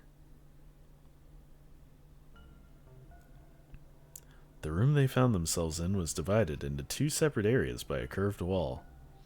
A thick glass window built into the wall made it possible to see into the other side of the division. Junpei walked to the window and looked through. What the hell? He wasn't sure what else to say. Laboratory door retriever. In the center of the room, shaped like a quarter circle, a mannequin lay on what looked like a medical exam table. That looks so creepy. Junpei jumped a little. He hadn't noticed Lotus come up next to him. You don't think that thing is going to suddenly sit up or something, do you? Well, I don't know. I mean, look at all this cable sticking out of it. If we press the wrong button, I don't know. Stop it! Just thinking about it is terrifying. She was gripping her arms, the knuckles on her hands white. It was then that Junpei noticed Clover. She was still standing near the entrance of the room. Her face had the appearance of calm, but it was drawn and somehow sad. There was something almost pitiful about her. Junpei walked over to her and as kindly as he could spoke. Are you okay? Clover looked away. What are you talking about? What? I'm just worried about you. You've been real quiet. What? I can't be quiet if I want to? Well, I mean, of course you can. Okay then, if I can be quiet if I want, just leave me alone, okay? Come on, you know I can't do that. We gotta work together. Clover bit her lip and was silent for a moment. Then suddenly, Junpei, you just don't get it. Her cry took Junpei by surprise, and he stumbled backwards a few steps, alarmed. My brother's not the kind of person who'd just leave me behind. Something happened to him. Something bad. Junpei had nothing to say. Lotus, jolted from her mannequin, Nightmares by Clover's voice, turned toward them. Wait, what? Oh, okay, jolted from her mannequin nightmares. What happened? Clover's eyes slid to Lotus, then back to Junpei. Look, just don't bother me, okay? Leave me alone. Finished, she turned around. Before Junpei or Lotus could say anything, Clover had begun to walk quickly away. Hey! Wait, Clover! Hold on! He might as well have been talking to a wall, for all the notice she took of his cries. Not even slowing down, she made for a doorway cut in the wall in front of her. Without even slowing down, she passed through the doorway. Oh shit! And without warning, an iron gate fell from the ceiling like a portcullis. I'm sorry, a who? What is a portcullis? Sealing Clover in. How does he know a word like portcullis, but he doesn't know the fucking word hieroglyph? What the heck? What's going on here? Clover grabbed hold of the iron bars and shook them as hard as she could. Hang on! I'll get it open. Junpei grabbed the bars and pulled. In a moment, Lotus joined him. Portcullis is how it's spelled, so they made a boo-boo. Oh shit, so even the translators don't know what that fucking word is. The three of them pulled as hard as they could, but...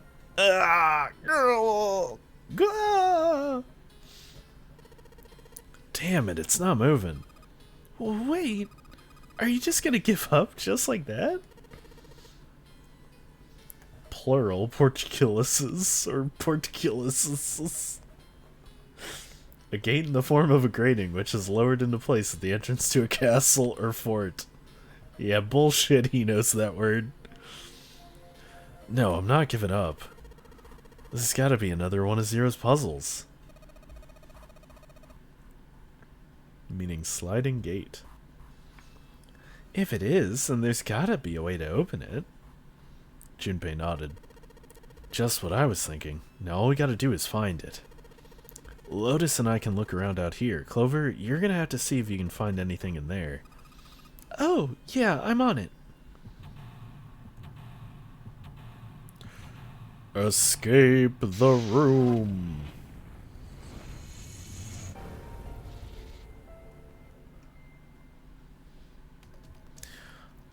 Yeah, new music, new puzz.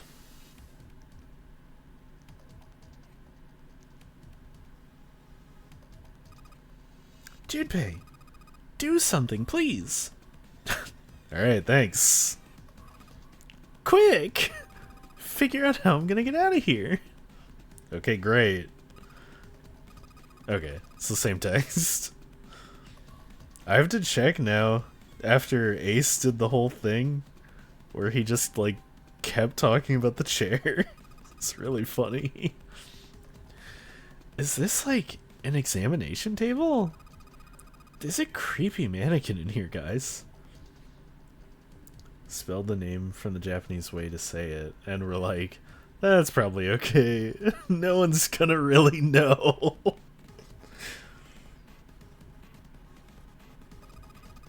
I think this thing is a monitor for whatever experiment they were running here. Oh, thank you for the follow. I appreciate it. Hope you're enjoying the stream. There's a bunch of stuff on here, like resistance value and voltage. The power's off, so there's nothing on it right now. I wonder what this is. This thing here looks like a voltmeter. And is this a control for that? Gosh, there's so many dials. Why don't you try turning one of them? Nope, nothing. There's no power here, guys. I turned the dial a whole bunch, but even if I turn all the switches on, nothing happens. I wonder what they watched here. Oh, this song's a bop. It's hitting my ear holes in just the right way. There are these weird colored stains all over the sink. What else can I ever look at? Those are the stairs I just came down. The bars in the gate are just above me. It's a rack. There's a bunch of cables on it. Somebody cut the outer stuff off the cables so I can see the wires inside. I don't know what kind of table this is, but part of it's all black. There's a pen lying over here. I think somebody's probably used it to make the table black. Well, if they only use the pen on one part of it, there's probably something underneath all that pen. Pizzas have ear holes.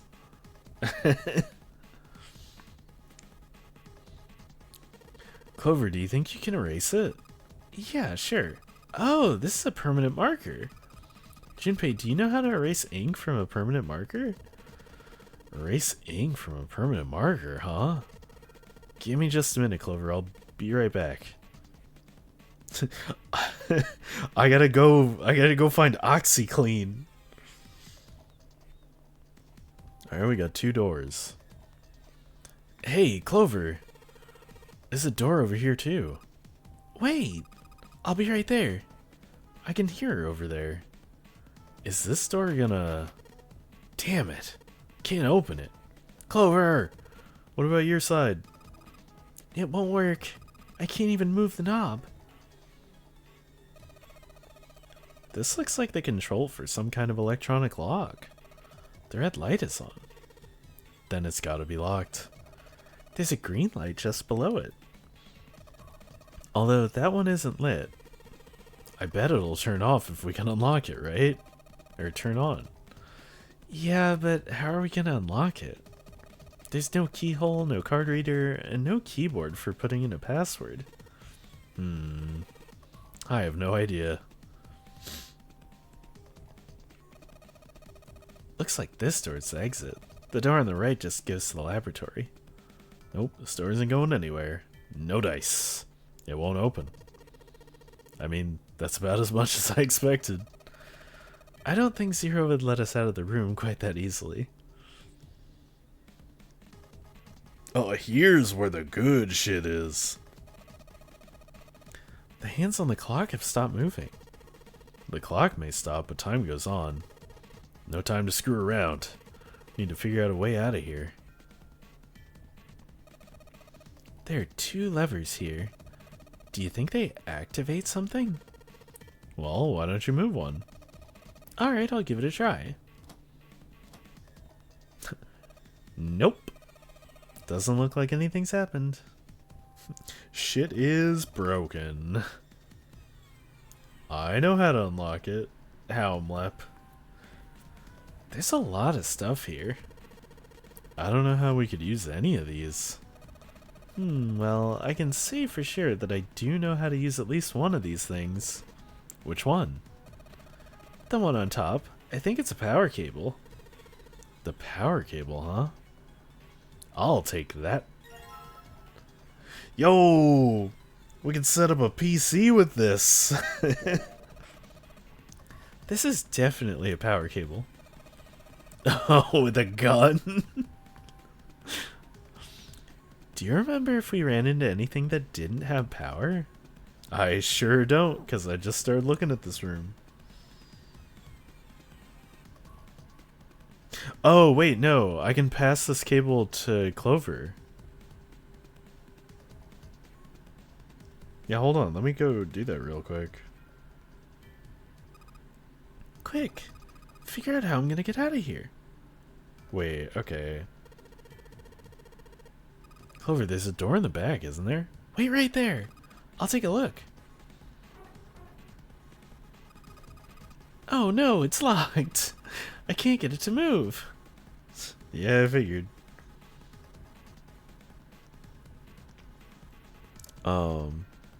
Yeah, this needs power, right? Is there anything unusual in the machine? Well, I don't know, you know? There are a bunch of cords hanging from the bottom of it. Jeez, this is a lot of cords. Looks like they all go over here into the mannequin's head. So the device and the mannequin are connected. What the hell were they doing in there? Oh man. Back when this laboratory was active, that wasn't a mannequin in there. I bet. Was a real live human on that table, I wonder. What? No, I don't want to think about that. Okay, I guess I don't just give her the power cable. So let's keep looking around. I think this thing's supposed to power that machine in the other room. Well, it doesn't appear to be doing that. I wonder how we're supposed to turn it on. This is a keyhole. This looks like a keyhole for the activation key. Yeah, I could have figured that out.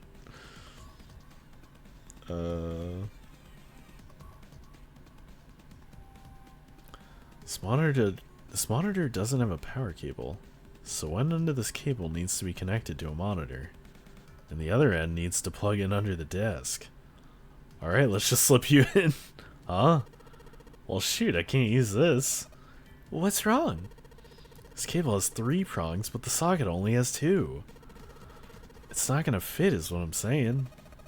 In other words, we're gonna need a plug to change the power cable to one with 2 prongs? That's right. Somebody used the wrong cable for their fucking PS3. So now we gotta go find it. These lockers are a little larger than the ones on top. Let's see if there's anything useful in here. And no, nothing. Damn. Oh, okay. Yo, ethanol. Ethanol? I wonder if this is for antisepsis. Oh, it says anhydrous ethanol. Anhydrous? Is that different from the regular ethanol? Come on, that's common knowledge. Anhydrous ethanol is a powerful cleaner. It can erase marks left by a permanent marker. Oh shit. You don't say. Whole bunch of steel lockers. 9 on the right all have little red lights on them. Red lights, huh? Well, it can't hurt to give these babies a try. Yep, just as I thought. Shit's locked. I wonder if there's anything important in there. Probably. Oh, wait. No, not... Yeah. I want those boxes. It's a cardboard box. There's papers and stuff. What's in the box? It looks like it's quite full. I thought she was gonna do a 7 reference. As far as I can tell, it's a bunch of notes about some kind of experiments, but it's all really technical, and I don't really get it. Pure ethanol is what they're going for. Aha. So yeah, do I need to... Part of the table's been colored over in black with a permanent marker. I could find something that could get rid of that ink. I could hand it over to Clover through the bars. I have that thing. Clover, use this ethanol. You should be able to wipe off that permanent ink with it. What am I gonna wipe with? Oh, well, your clothes, of course. Kidding, just kidding. Please don't look at me like that, you're scaring me. Tell me there's not a single rag over there?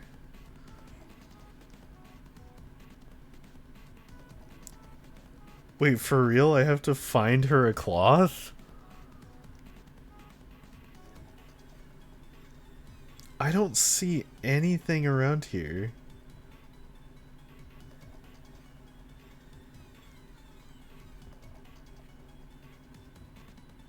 Wait, what the...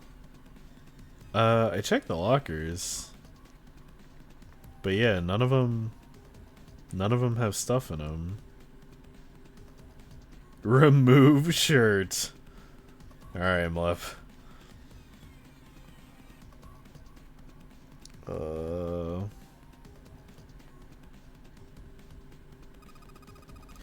There's something sticking out of the mannequin's head, like wires or something.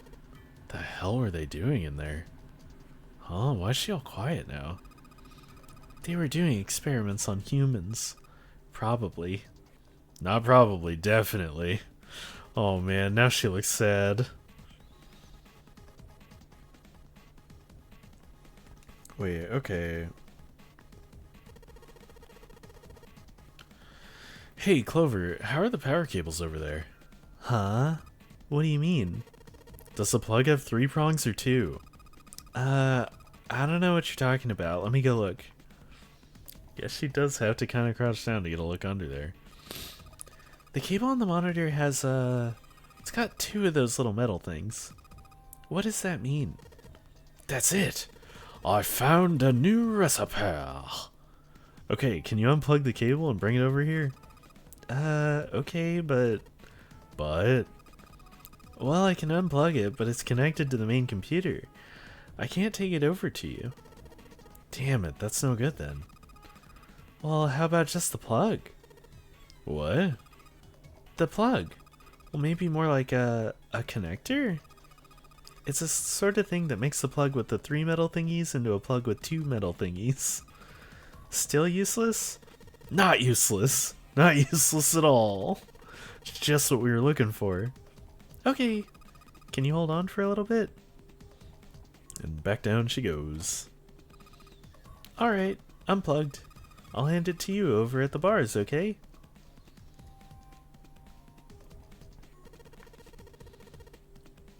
Anyway, could you wipe off that permanent ink?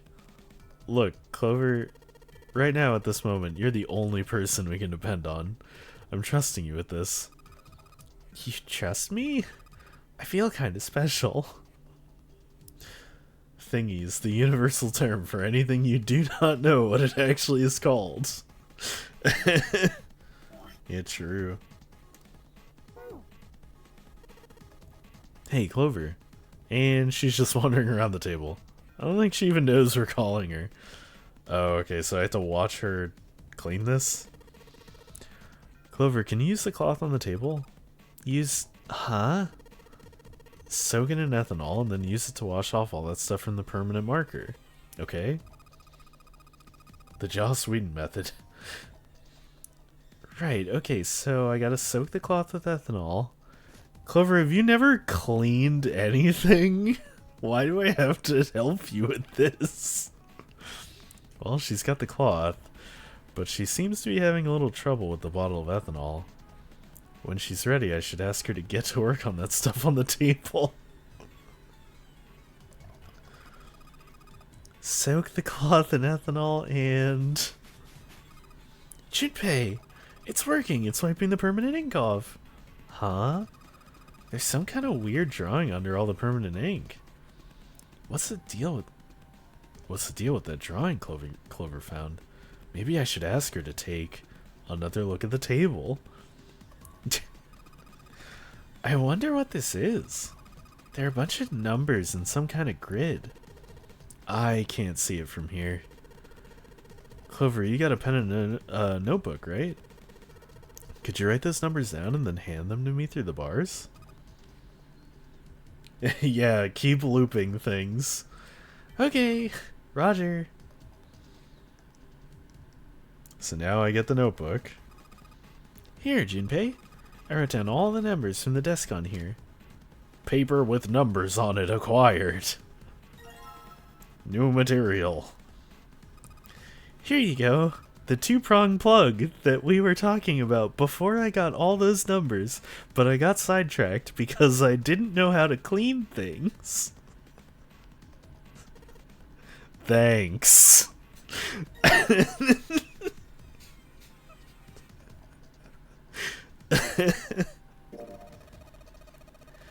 This is the 2-pronged plug that we can use to convert the power cable from a 3-pronged cable into a 2-pronged one.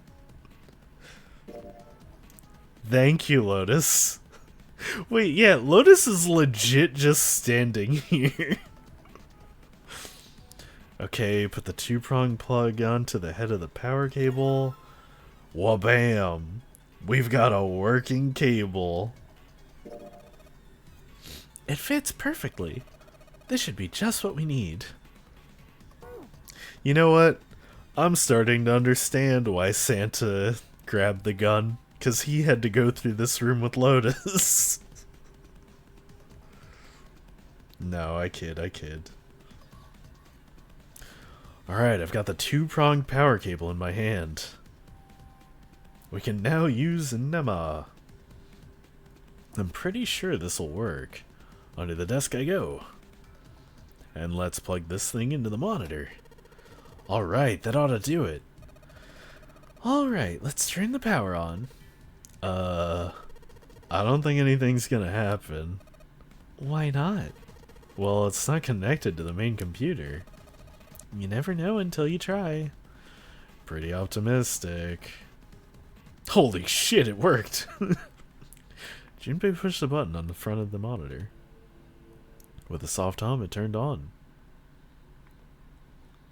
Streams of letters that made no sense to Junpei began to scroll across the screen.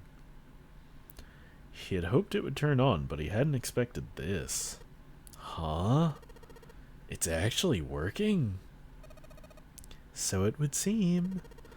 Isn't that kind of weird? What?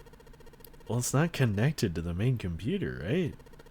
There's just this keyboard and a monitor. The only cable connected to this thing is the power cable we just plugged in. So why is it working?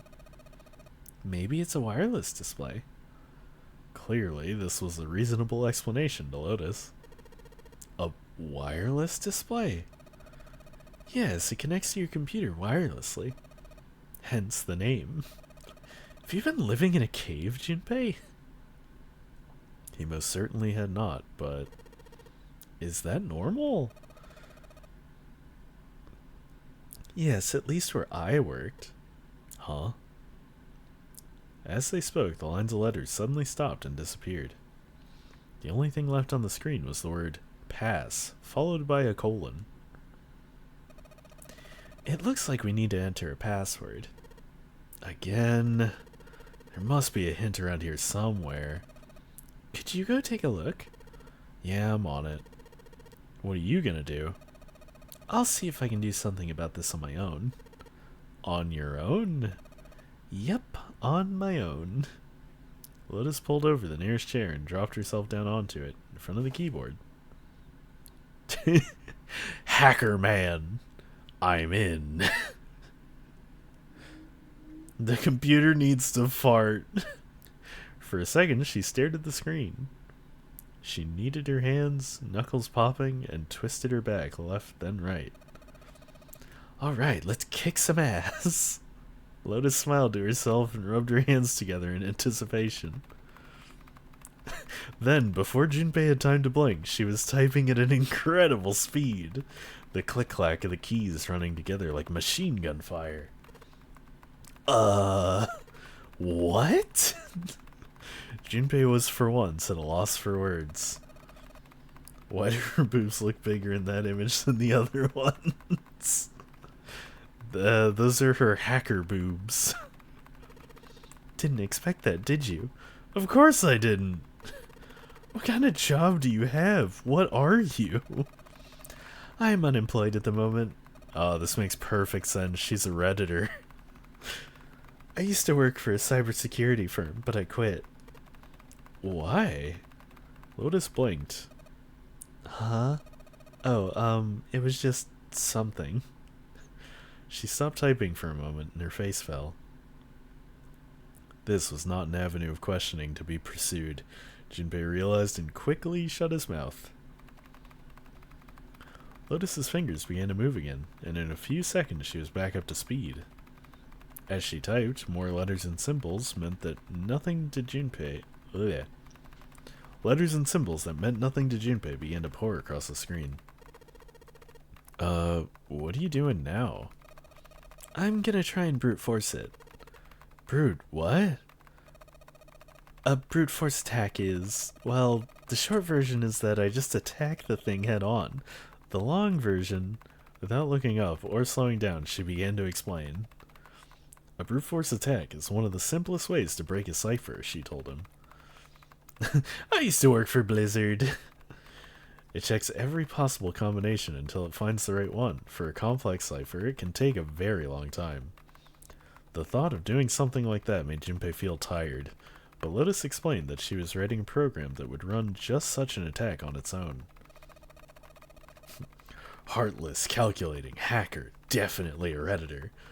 But she has actual skills, so she might be a 4chaner. Hey, Game Master. Hope your post office visit went well. It's not the most elegant solution, certainly, but given the circumstances, there isn't much else I can do. Even as she talked, her fingers never slowed or missed a key. Junpei couldn't help but feel a little awed. Oh, but back to what we were talking about earlier. What were we talking about? The wireless display. It's kind of strange if you think about it, isn't it? What's strange? How do I put it? Well, let's say you write a program that calculates an addition problem for you, alright? So you enter 1 plus 1. The screen will show you 2. See, isn't that strange? No, not really. Oh, come on now. Of course a caveman like you would think it was strange. You said so just a minute ago. Huh? You're just not getting it, are you? Who calculated 1 plus 1? The main computer, right? You said it's connected to the monitor wirelessly. Yeah, but someone who grew up in a cave wouldn't know that, right? They'd probably think that this thing here, the monitor, is doing the calculating. And once they've decided that, they'll start examining this monitor. They might poke the screen or something. Ah, I see, the color changes when I press it here. Then they might investigate the hardware on the inside. Ah, I see, so this wire supplies power. Eventually, they might even cut the wires. Ah, yes, just as I expected. When this wire is cut, no results appear. Therefore, it must be this device which does the calculations. But the truth is that, just like you said, the computer is doing the calculating. But these cave people wouldn't know that, because they have no idea that the monitor and the computer are connected wirelessly. Lotus continued to type. Junpei scratched his head. So, what are you trying to say? Nothing, really. It's just I thought maybe... What if the relationship between human beings and our brains is like that? Huh? Well, let's say you stick a bunch of electrodes into parts of the brain. A scientist examining the signals they send out might say, interesting, so stimulating this part of the brain causes this person to see colors. That must mean this neuron cluster controls that function. Okay, let's see what happens when I cut out this part. Ah, just what I thought. Cutting off this part causes that function to cease. Therefore, human thought processes must occur in the human brain. You get it? It's just like this monitor. Maybe the brain is just an output device like this monitor. Maybe our thought processes actually occur somewhere else in a main body. We just don't know it. We never even think about it. Just like those cave people wouldn't know about wireless communications. We can't imagine that there's some unknown medium that transforms information into our brains, where we experience that information as thoughts. Junpei didn't say anything. Not so much because he had no retort. No, her argument just seemed silly, and he was a little surprised to be hearing something like it from someone like her. The brain is just an output device? Human thought actually occurs somewhere else? Did Lotus really think that, he wondered? It was a little creepy, Junpei thought. It sounded altogether too much like a bizarre cultish religion. Maybe that's the cause of Seven's amnesia. Oblivious to Junpei's increasing discomfort, Lotus continued. If memory is actually stored somewhere else, in some sort of main body, somewhere, maybe he hasn't forgotten anything at all. He's just having a difficult time accessing his memories because the monitor, his brain, has been damaged. I suppose that would explain aphasis and blindsight too. Perhaps they actually can speak or see. The monitor just isn't functioning properly.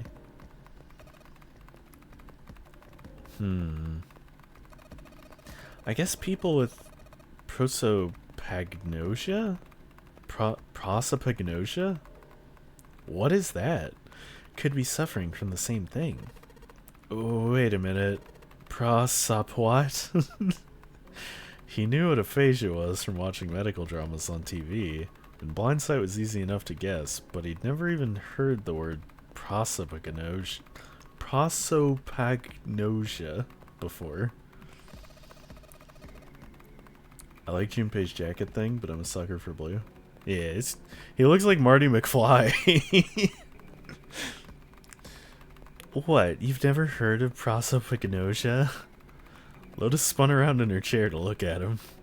Junpei just shrugged and shook his head. Nope. What is it? Well, put simply, it means a condition where the mind can't distinguish between human faces. In other words, my face would look the same as Clover's, or even yours. So they can't remember faces, which is how most people recognize each other. That means that people with prosopagnosia have trouble recognizing even people they're close to. Usually they can make do by associating people with other things, their voices, their clothes, their hair. Does that mean other people's faces look like blanks? No, I don't think so.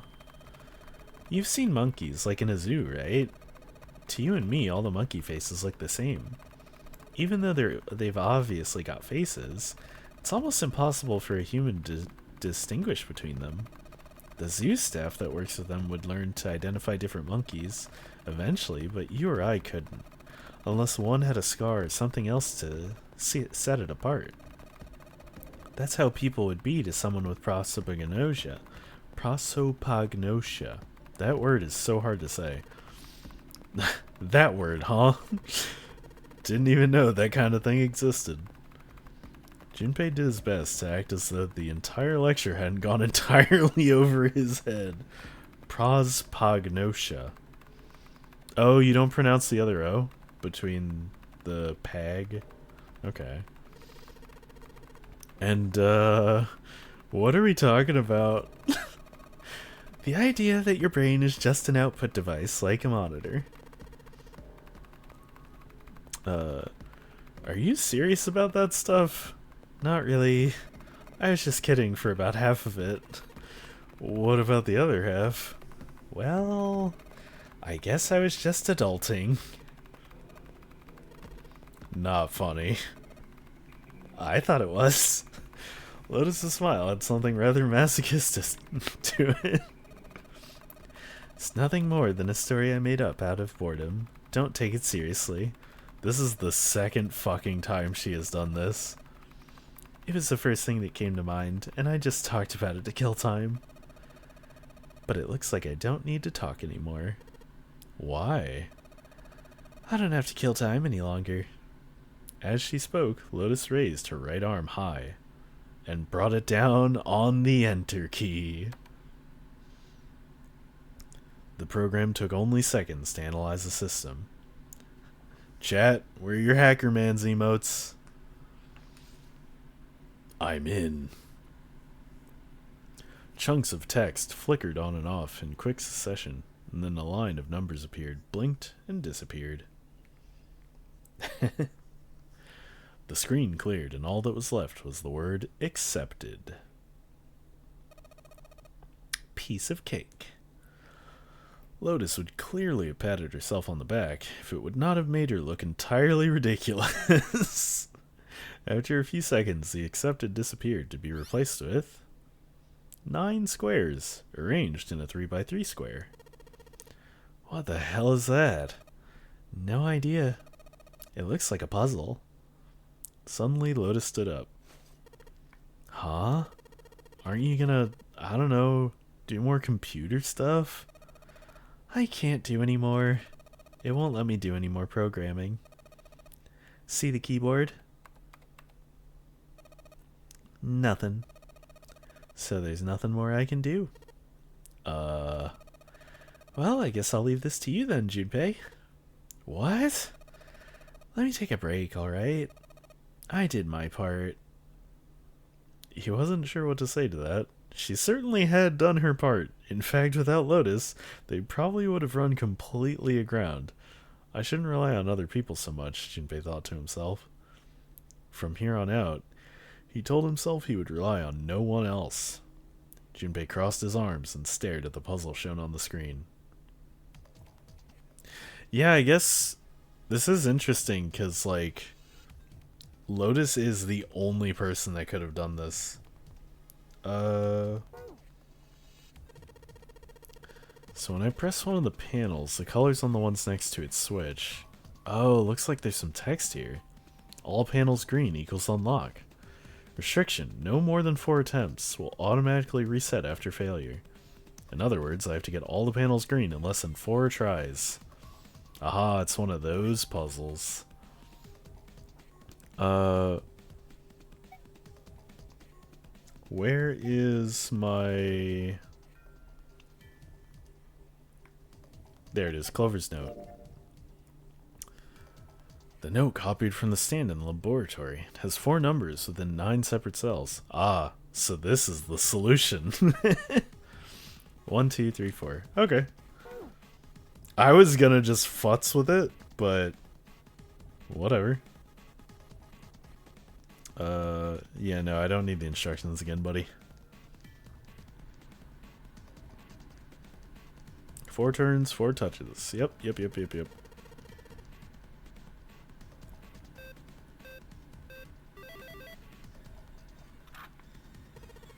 Alright! I solved it! I like how Junpei literally just said, I don't want to rely on other people anymore, and then the solution to this puzzle is a note that he got from Clover. Did you hear a noise just now? Yeah, I did. It sounded like something unlocking. Where did it come from?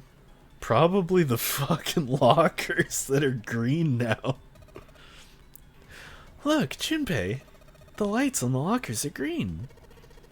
Then we must have unlocked it with the computer puzzle. Holy shit, it worked! There's more than one key in here.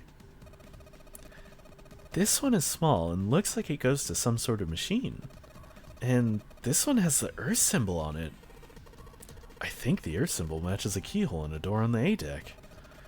Well, if that's the case, we probably don't need the Earth key right now. Alright then, Earth key. I'll just tuck you away deep in my pocket. Now, as for the other key... Ah. I love Calm key. What key is this? From the shape of it, I'd say it's not for a door. Probably some sort of device. Oh! What is it? I wonder, do you think maybe this is the activation key for that thing? The activation key? Yes, it has to be. I feel good about this.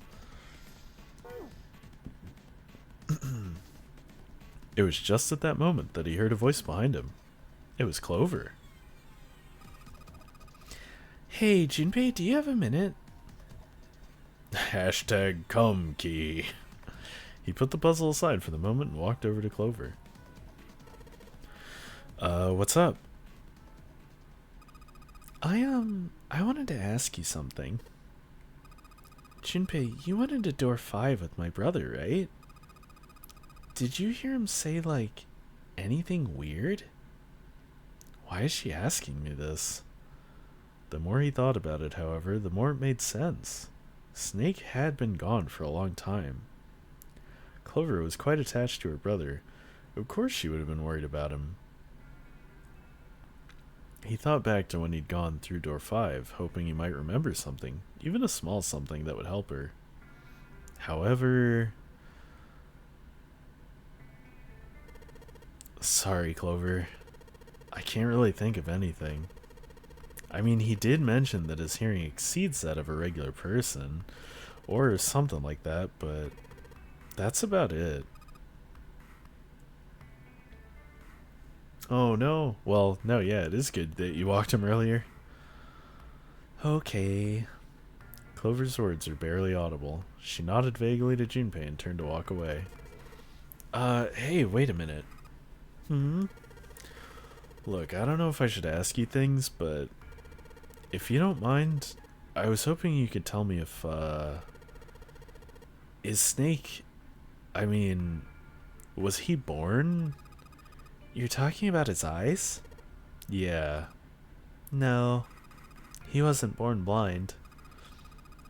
When he was a kid, he got in an accident. A really bad car accident. He couldn't see after that. And his arm. Oh shit! His arm? Yeah. My brother's left arm is, it's not like a normal person's arm. It's fake. It's not a real arm. The accident hurt him really bad. To save him, they had to cut off his arm. Is that all you wanted to ask me? Talking about her brother had clearly taken a great deal out of Clover. Junpei nodded. Look, I'm sorry for making you talk about all that painful stuff. Clover only shook her head and walked off down the stairs. Chat, we're getting clues! Snake wasn't dead! So who the fuck exploded in the washroom if it wasn't Snake?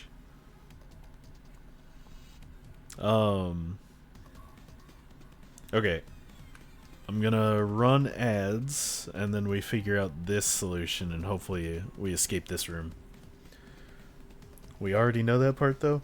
Well, Matt, we know that as the player, but now Junpei knows it, and Junpei is the important person, because he has to be the one that remembers all this shit.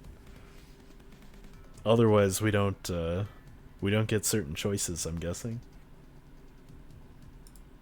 But yeah, be right back. See y'all soon.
Sorry about that. I'm back.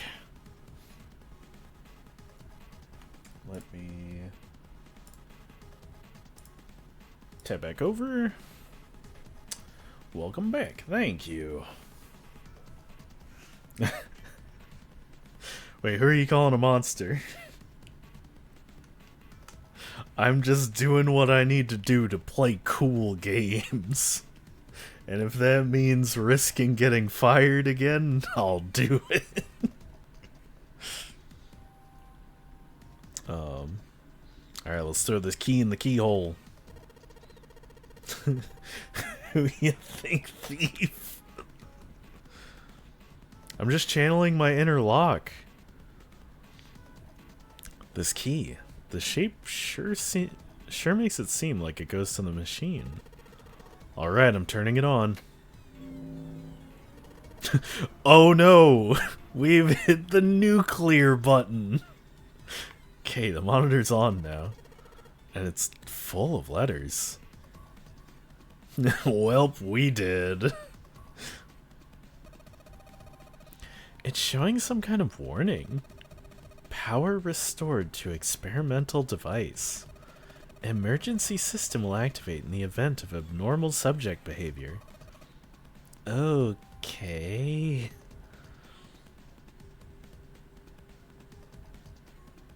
Have a pizza spinning during the ad break? Yeah, if I could like isolate the video from the PlayStation 1 demo disc, maybe I could use that for my ad break. Just use the animation. Oh, do we do this now? The only thing about the room that's changed is what the lever is down now. Not very impressive. Okay. So we probably asked Clover to check this. Dee Dee, get out of my laboratory! Junpei, this thing in here is on now. Yeah, that's because we activated the power over on this side. Could you, like, play with it a little? Okay. Yeah. I'll turn the style here. I don't think it's working. Ew. Yeah, that's a weird choice of words for Junpei to say. Nothing happened. Well, maybe she missed something. I should ask her to look around the room again. Some mannequin lying on the exam table. Looks like there's a bunch of electrodes sticking out of its head. This is the monitor. Whole lot of cables under this table. It's a rack. There's some cables on top of the copper wire exposed. Oh! I'm fucking stupid. Can she leave now? Wait, no, this hasn't changed. There's a red light on the display, that means it's locked. Yeah. Whoops, I didn't mean to click that. Wait, what am I missing? What does she need to look for?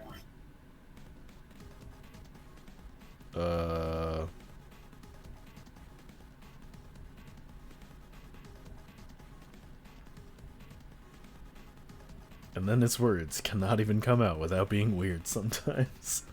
Yeah, he has horrible phrasing.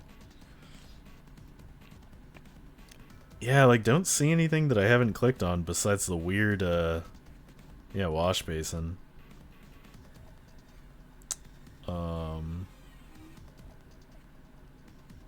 Wow, okay, we've literally clicked everything. Maybe if you increase the voltage? Roger, will do. Okay, I'm gonna go all the way to the max voltage. Max? Hey, wait, Clover. Aw, shit.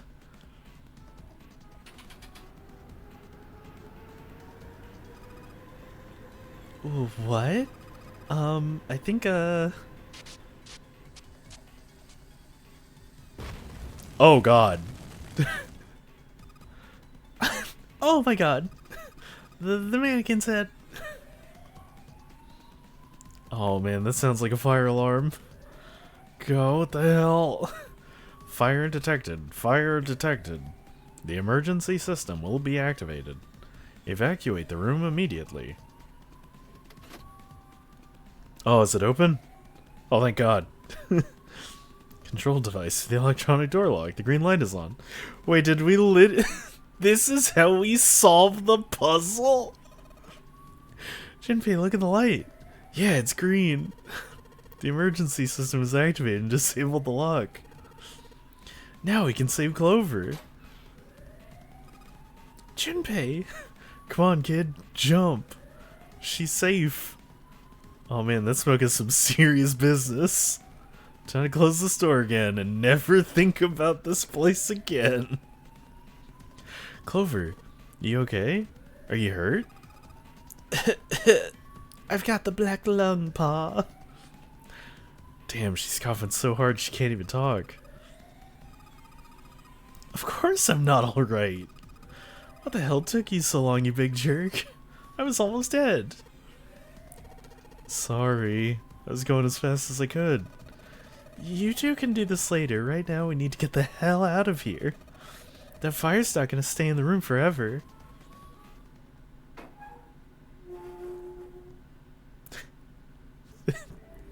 This is the silliest fucking room in the game. Like, nothing actually happened in here.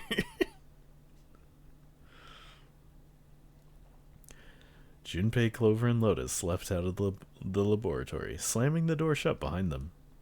All three collapsed against the wall, breathing heavily. Yeah, a good way to break up all the murder. That's true. Junpei's heart was pounding in his chest, and his whole body felt weak. He inhaled gulps of clear air, and with each one he could feel his body begin to calm down. Alright, let's go. They nodded to each other and started off down the hallway. Before long, they found a few new doors, but all of them were locked. Soon, they had tried all the doors but one. The final door sat in the corner of a hallway. Junpei grabbed the door handle and was about to pull it open when a voice cried out behind him. It was neither Clover nor Lotus, but he recognized it. There was no doubt. The voice belonged to the Ninth Man. Jumpy! He spun around. There, at the other end of the hall, Junpei saw human figures running toward him. 3 of them. June, Santa, and Seven. They stopped short in front of Junpei and his companions, gasping for air. Hey! What are you guys doing here? What? But we didn't... Before he could finish, Clover spoke. Guys, could you come over here? She was standing near the end of a small hallway that branched off to the right. The rest of them ran over to her, curious as to what she'd found. There was something on the wall at the end of the hallway. A map of the ship's interior. It said Sea Deck in the upper left corner. Most likely, they assumed it was a map for the floor they were on. Door 7 and door 8. The map confirmed what they already knew. Both doors eventually led to the hallway where they had found themselves. In fact... Yeah, isn't that what I said? Till we find that 9 door, Zero ain't gonna split us up. We might get separated for a little while, but we'll see each other again. Otherwise, we can't open door 9. That's how the nonary game works. Junpei looked at the map of the ship's interior again. As he looked more closely, his surprise and excitement gave way to weariness. One by one, the others saw what he'd seen. As one, they all moved back toward the door Junpei had only a moment ago been ready to open. He pulled the map of the ship's interior off the wall and put it in his pocket and followed the others. The 6 of them stood in front of the door, arrayed in a semicircle. Santa stepped forward. He took hold of the door and spoke without looking back at the other 5. Ready! I'm gonna open it! They nodded their silent assent. With a deep breath, Santa threw open the door.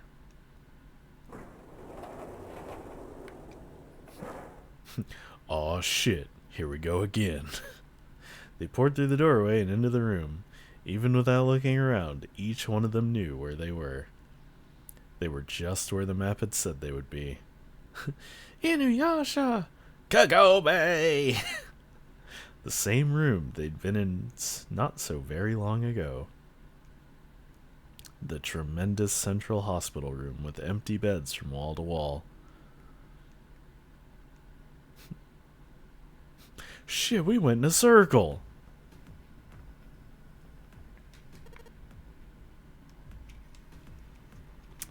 Damn, I thought I was gonna fast forward for a little longer. I want to take a drink.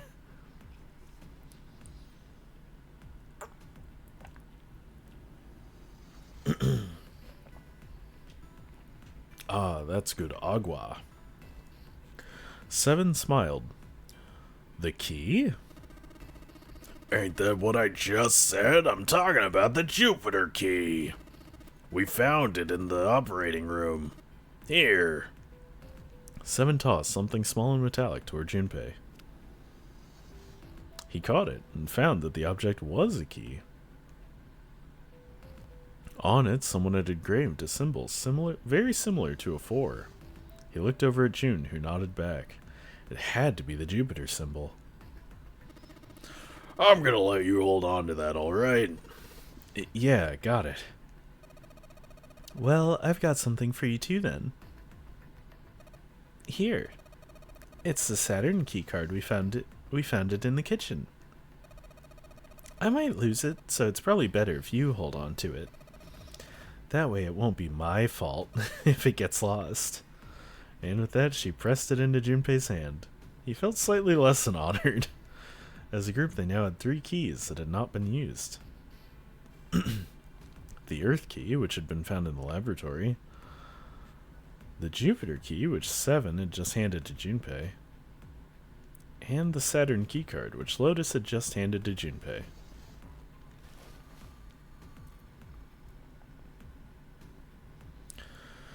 Alright, so we did door 5 and door 8, so we do door 1 again, which we just did door 1 last, on Tuesday, so I should remember quite a bit of it.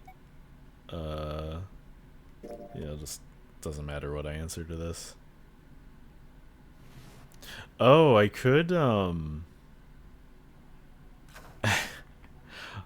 I could show the really awkward conversation here.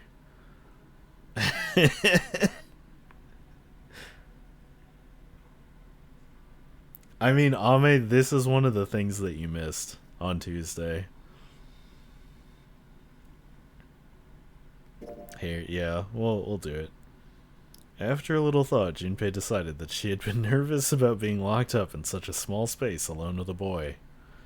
In a way, it was kind of cute. Very demure, you could say, he thought. Still, even though it wasn't exactly roomy in the elevator, they weren't going to be pressed up against one another. At least, they didn't have to be. Still, it was making her nervous. Junpei couldn't help but think how innocent she was. Come on, let's go. Again, he stepped toward the elevator. And again, he felt himself restrained. I said, wait a minute. Why? Aren't you afraid, Jumpy? Afraid of what? Well, I've never, you know. She'd never been in an elevator with a man alone before. Even so, she still seemed awfully alarmed. I might get wet. What? Down there, I get soaking wet. Well, I mean, of course you would.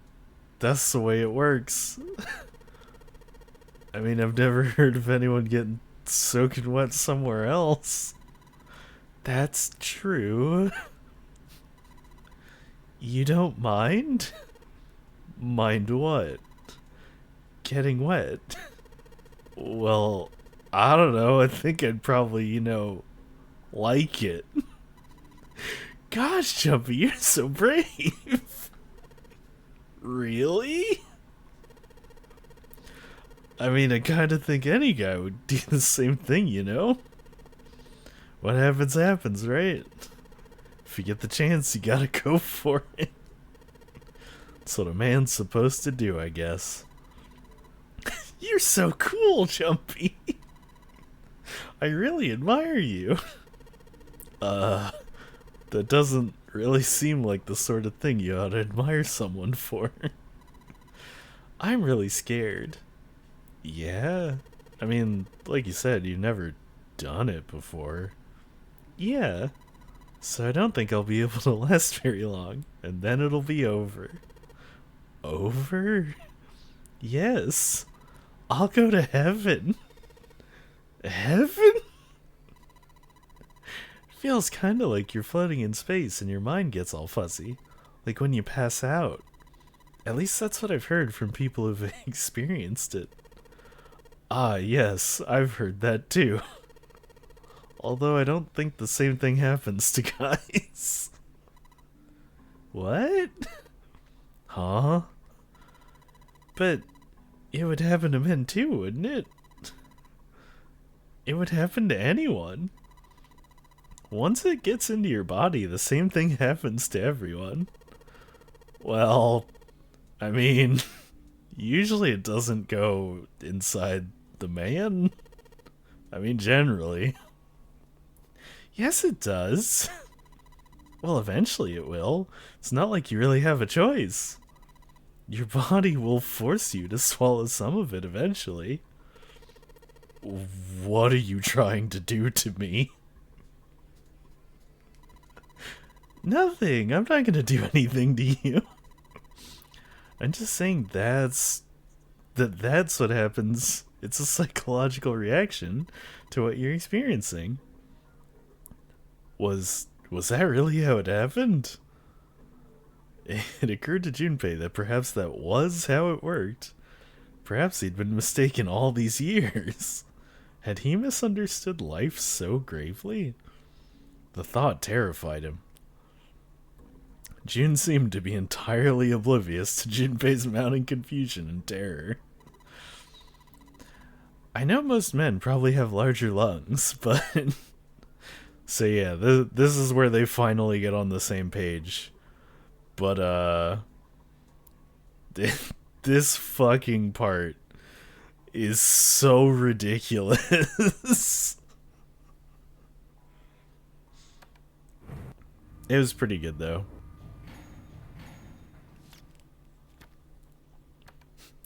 You're never gonna see this conversation in your Phoenix, right?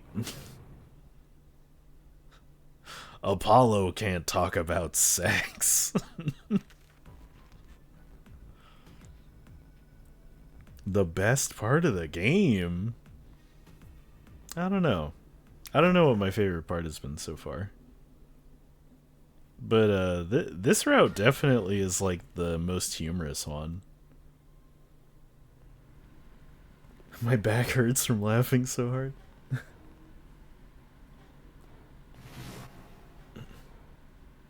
Oh, I wonder, do we get different dialogue here because of his arm?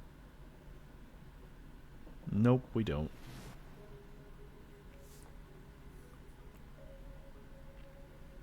I think the true ending path is my favorite since it all comes together. Yeah, that makes sense. You get like the whole story.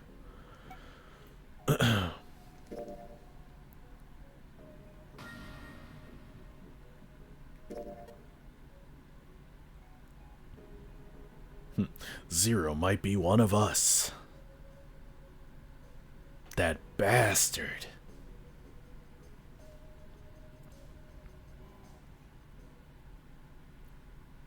Imagine having someone co-calming with you doing that part. Yeah, that would be wild. I also did like the Junpei and Lotus moments. I recall her eyes go demon-like when she tries to talk her age or something. Yeah.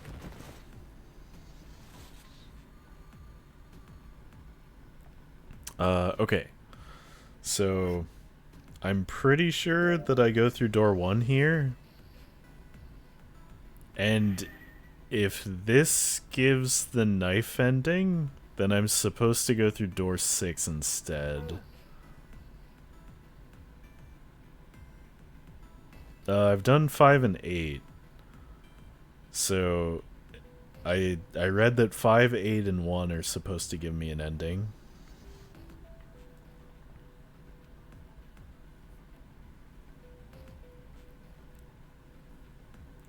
Should I wait to see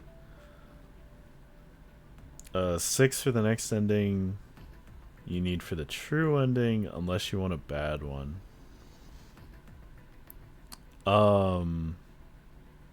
Yeah, so 5, 8, and 6 give me 4, right? Or it gives me ending 4? Yeah, okay. I kind of want to, because I don't know. February's not close to over, right? So I feel like I could get every ending. So I kind of want to go for them all. Will 5, 8, and 1 give me an ending that's different from the knife?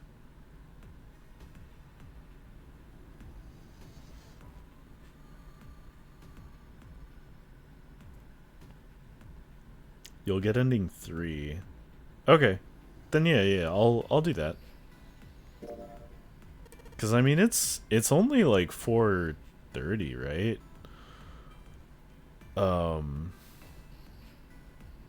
I mean, Laughing Boy doesn't start streaming until 8, so we got time. Ending 3 scared you a bunch? Oh shit. That's interesting. Now I really want to know what it is. It's 4:20.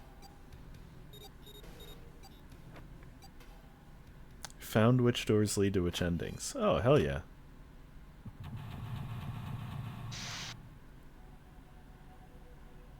Ending 6 is really sad too. Yeah. Alright, well, at least I can speed run the shit out of this.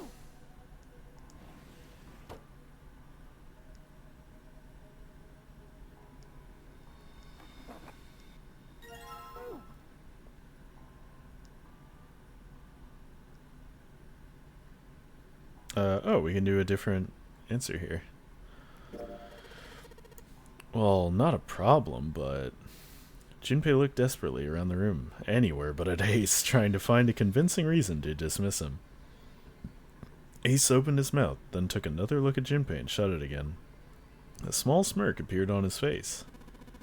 Might go catch up on a few things for now, but enjoy ending 3 or 6. Alright, man. Yeah, hope to see you a little later, and if I don't, see you in Andrew's chat.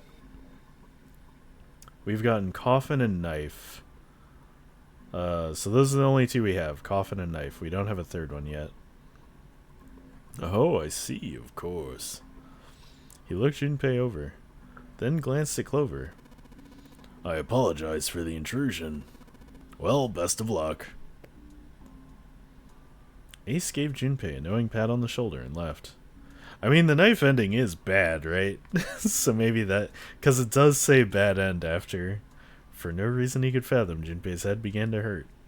A sharp, piercing pain. A sharp pain in his head. Wait, what the fuck? This is all different. How much time passed? He wasn't sure. But he did notice when Ace strode through the door.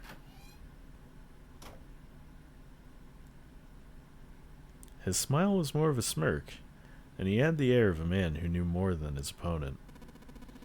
Ah, yes. There was something I wanted to check, if you don't mind. Yeah, what's that? Pardon me. With no warning, Ace slipped his hand into the pocket of Junpei's vest. Hey! What the hell are you doing? He reached for Ace's arm. But it was already too late. In the older man's hand were the pieces of paper Junpei had balled up and hidden in his pocket.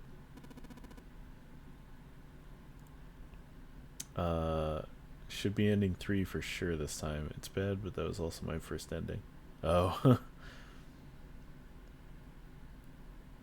Oh yeah, post Olive Garden. What'd you have? Endless breadsticks? You switched them, didn't you? When we voted. Ah, well, I can't say that I care. I managed to get through the number door I wanted despite your mischief. Why did you? Oh, simply curiosity. I hope you won't think ill of me for it. Ace smiled, gave Junpei a friendly pat on the shoulder, and then turned on his heel and left. Huh? It was a small defeat, but it was a defeat. Junpei had lost the upper hand, and he knew it. He could feel his stomach beginning to tense. That's weird, because I got that scene before, and it wasn't that different.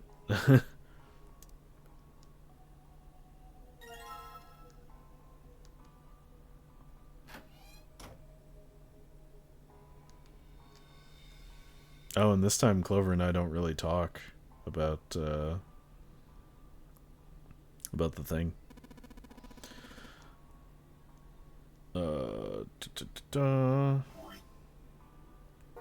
Does it not let me steer?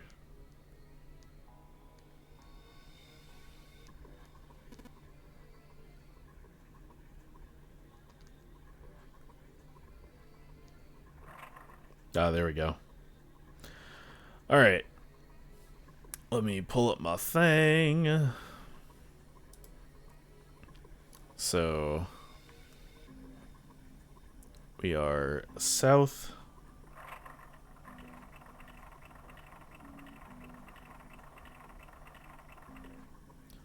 And then we are west. Then we're southwest. Stop. What the?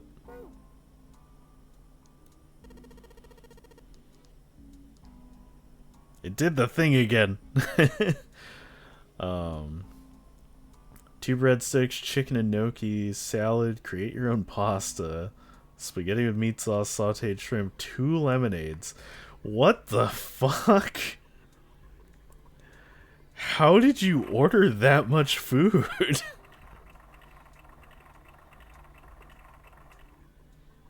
South, west. Were you there alone? Southwest. Then we go northwest. Then we go east.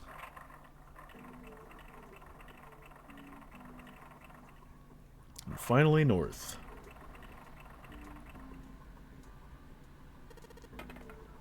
I mange. Damn. You can eat. I would be full by the salad. And then this combination, I believe it's full, half, slow, full half slow, full half, dead slow, and then stop.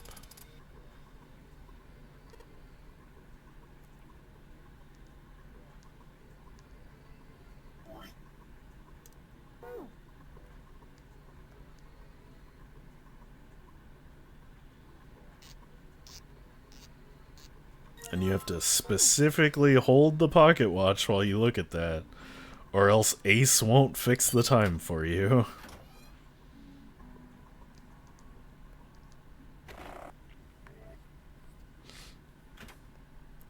I was out with my sister and her husband. Oh, okay. So it wasn't just you eating all that. Yeah, my stomach would explode. Yeah, mine too. Alright. And now we're back in room 1, where we were earlier today. Got the music box.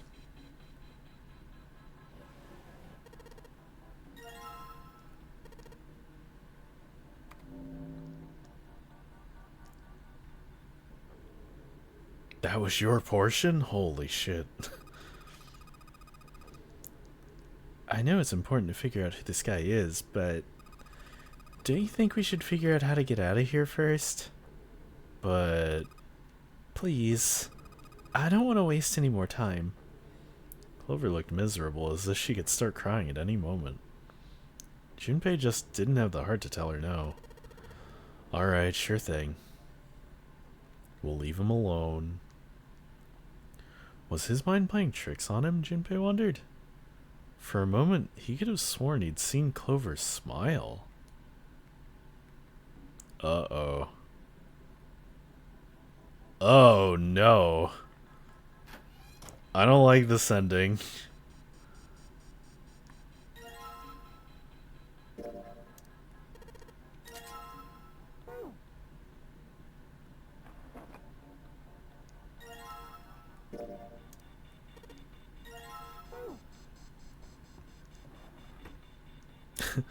Is the fleet warning me?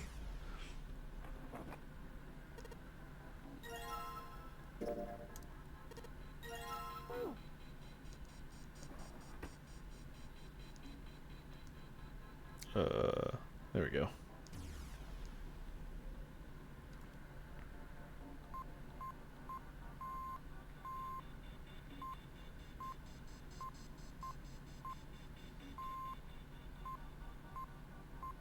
I wonder what this message actually says.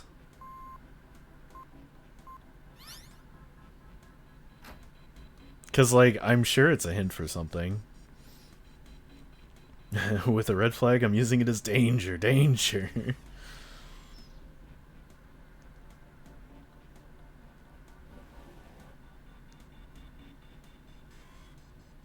Wait, don't I not even need this?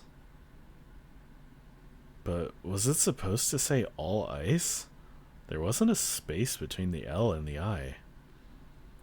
Were they trying to say that all ice was a single word? It was an interesting thought, but it left Junpei's mind quickly as he opened the file. What lay inside was far more interesting and far more confusing. Each page was covered with strange characters.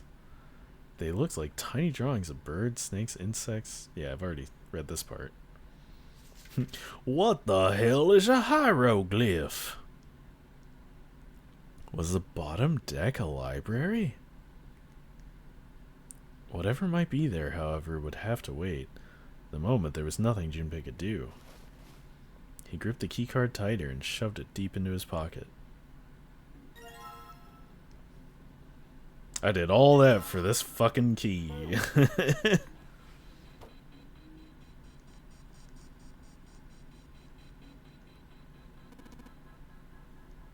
Oh, right. That's not the right way. Alright, so now we put the key in here. And chat, we already have this super annoying... Wait, what? There we go. We already know the solution to this. It is 35, 14, 27, 24. Get me the fuck out of this room!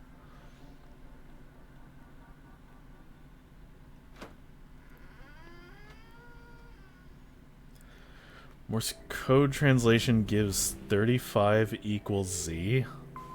Is that really what it says? That's silly. I guess if you were, like, not understanding how hexadecimal worked, it would make sense. Like, that they would give you that hint. I wonder. What the hell? Come on, we gotta hurry. With that, Clover ran straight past the somewhat confused Junpei. As she did, he caught a glimpse of her back. Sticking up from her collar was something that looked like a big wooden stick. Hey, Clover, what the hell's that thing on your back? Oh, she picked up the axe. She didn't respond. Instead, she quickly turned the corner and disappeared.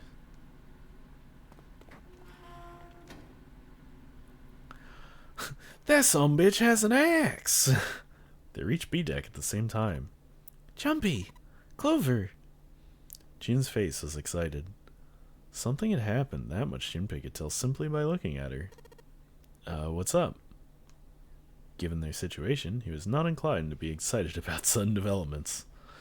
June, however, couldn't contain herself. We found it. Found what? We found it. What did you find? The last door. We found door 9.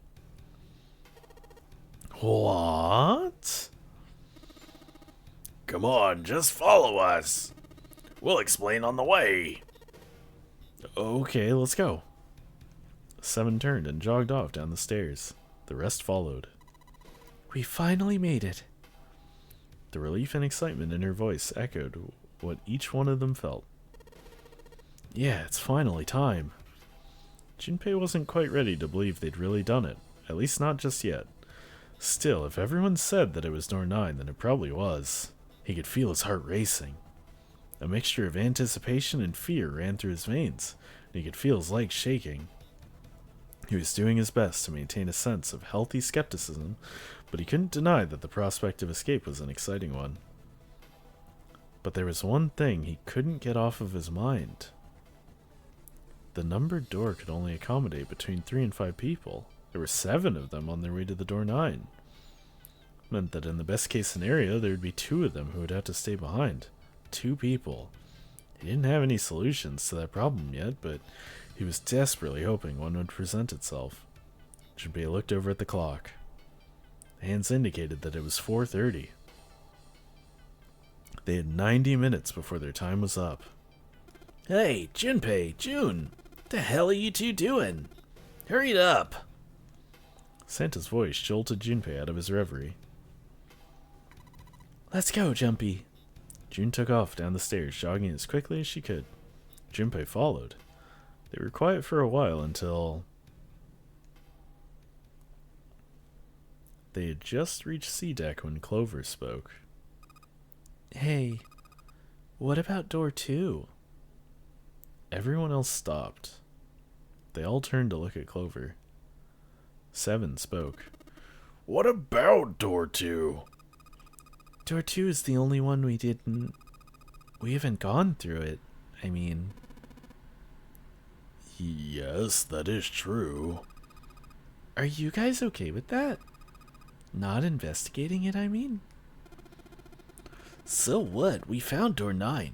We don't need any of the other doors. What's the point? What's the point in going to door 9? We can't all go through it, can we? Then we should do what we have to do before we go any further. It's like a jigsaw puzzle. The best way to finish it quickly is to do the border pieces first. You know? Or what? You think all 7 of us should go to door 9? And then we argue over who stays behind and who gets to go? Do we really want to do that again? Again?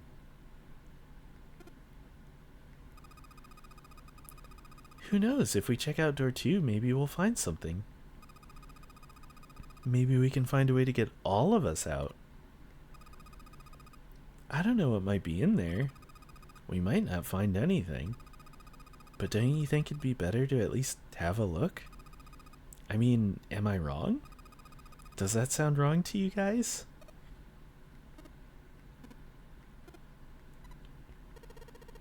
Yeah, you do have a point. The others nodded in agreement. The last time I checked the clock, it was 4:30. It's not like we've got a lot of time, but if we're quick about it, we might have time to take a look. You're right. Let's go take a look at door 2. Are we all just gonna fucking die in here? Because we're gonna run out of time?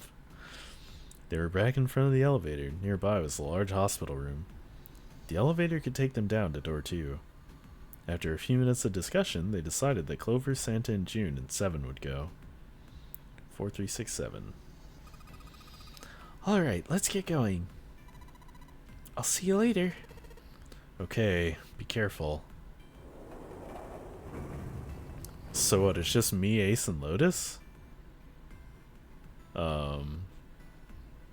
Let's do it creak and rattle its way to the bottom deck.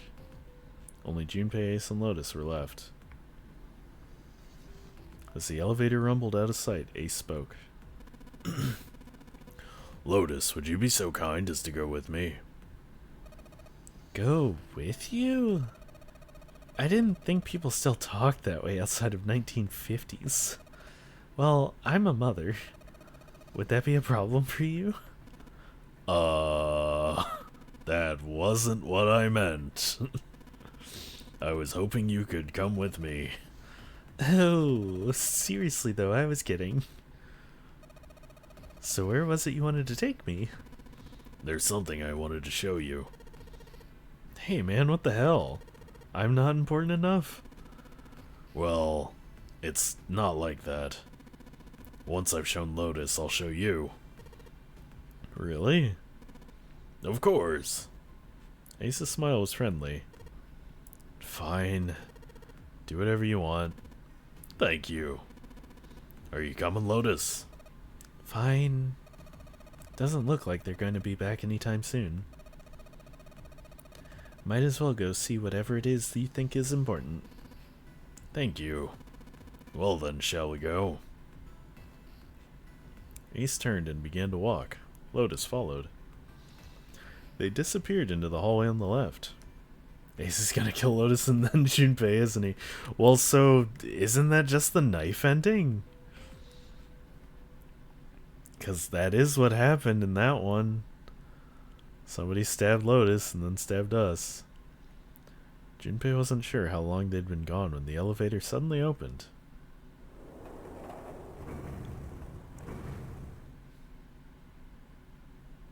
A single person stood there. Clover.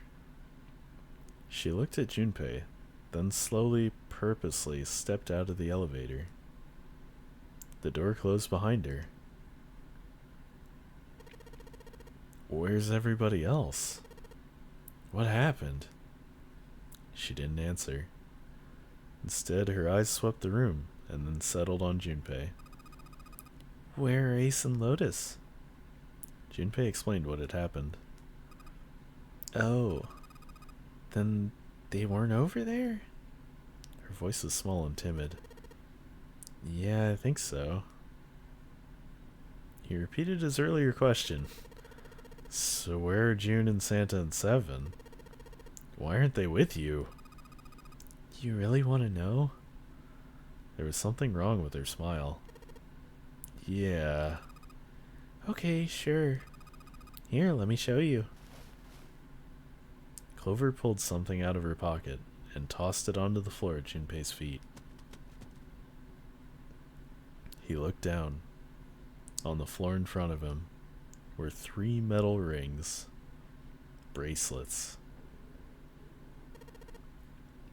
Oh my god. Oh, holy shit. Junpei collapsed. No, no, no, no, no, no, no, no, no, no, no. It's gotta be some kind of joke. This can't be real.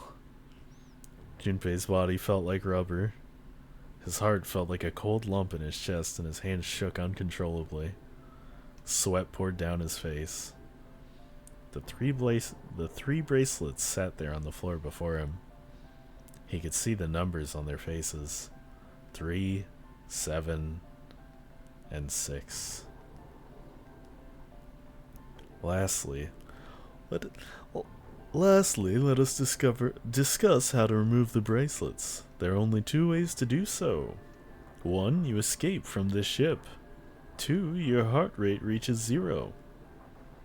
In other words, once the bracelet is taken outside the confines of the ship, or detects that its wearer's heartbeat has fallen to 0, it will shut down automatically. But why? Junpei's voice was flat and broken. Clover's response was cold. Revenge for my brother. He was forced into door 3 and murdered. You need at least 3 people to open a door. Who were the 2 that opened the door with him? It could only have been Santa and Seven. That's why I killed them. But why? Why did you kill June? Because she tried to protect them. She was in my way. She had to die too. No. No. Junpei shook his head, trying desperately to wake himself from what had to be a dream. It couldn't be real. It just couldn't. Hey, Junpei? He felt Clover's hand on his shoulder. Her smile was wrong. Horribly wrong. Her face looked like a mask made from stretched human skin. The smile that parted her lips did not extend to her eyes. They were dead and empty.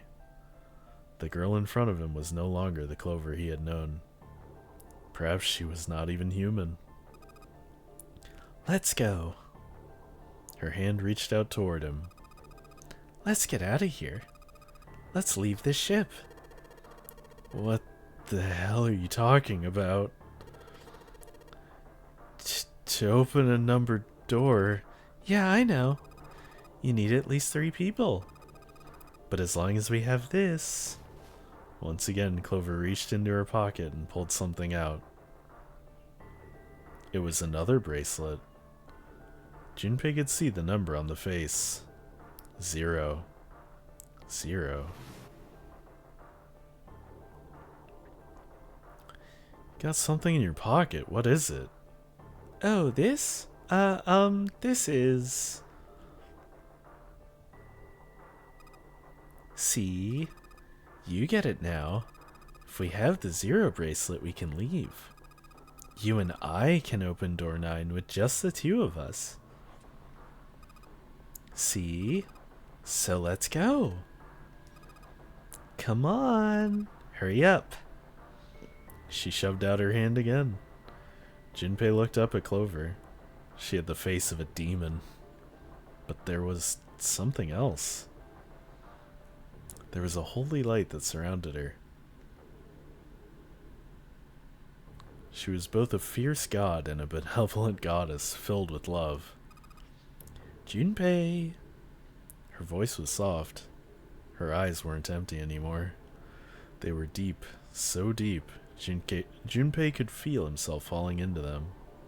He felt dizzy. There was something oddly bewitching about her. His mind was beginning to crack, and his heart began to melt. Junpei! The hand she was offering him, it looked so soft, so inviting. Junpei reached out with his own trembling hand and closed it over hers.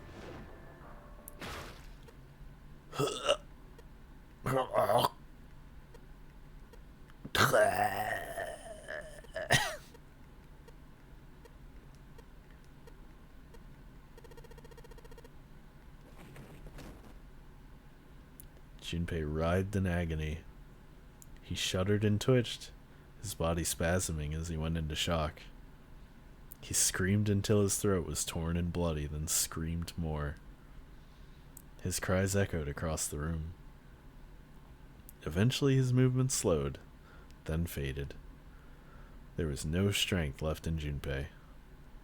He could feel his body begin to go numb. He no longer felt pain. He no longer felt anything.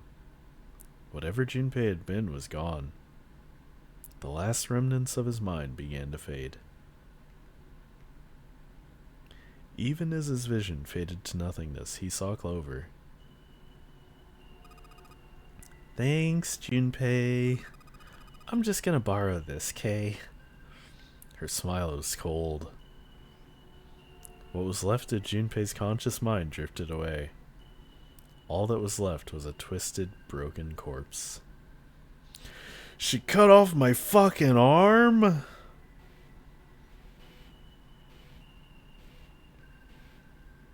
I can't believe it.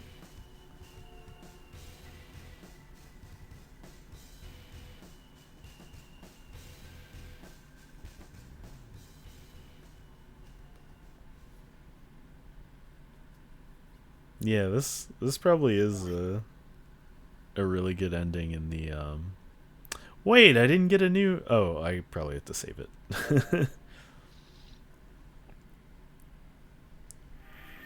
Okay, that is 3. So the axe ending. Yeah, I wonder in the Steam version how that goes. Maybe I'll find the cutscene for it on YouTube or something. Axe ending, get. Okay, so before I do the next one, I'm missing 1, 4, and 6. Right? And I assume 6 is the true ending of the game.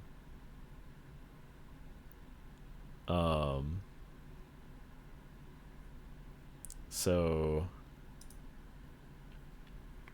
what it's telling me to do,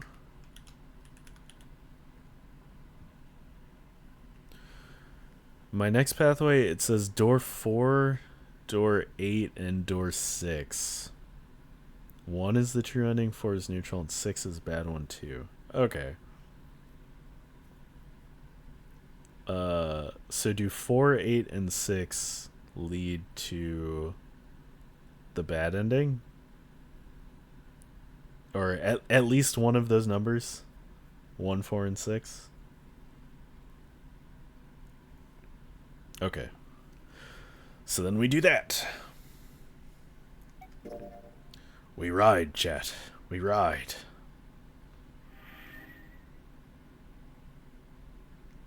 This game is fiction. Don't be scared.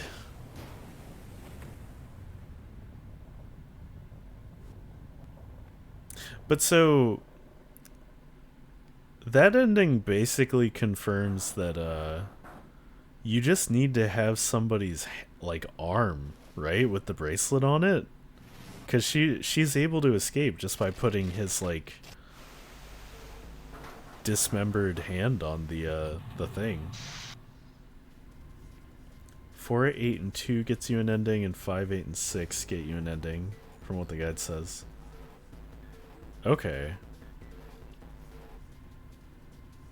Wait, really? Cause I know there is a route where I can go through door number 3.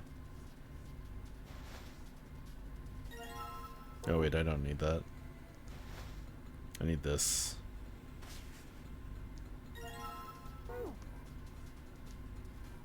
Can also do 5, 8, and 2. Can also do 5 and 3. Okay, okay.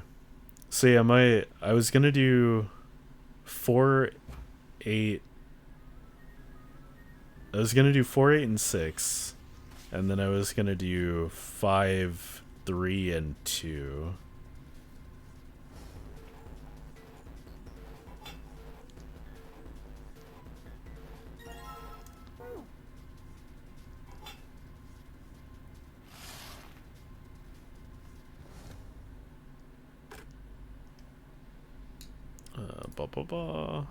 So 7, 4, 8, 5.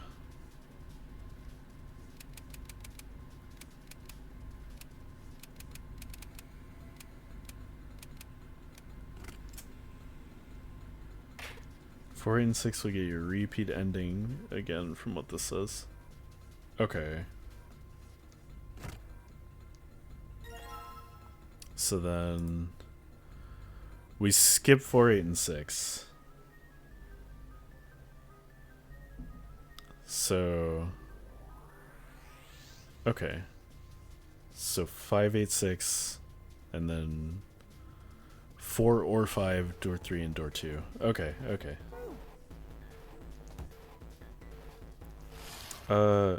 We'll do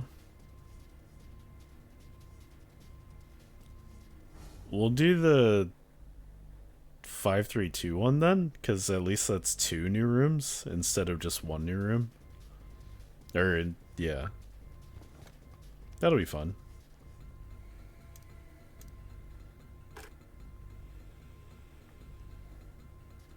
What is the answer to this? 0263.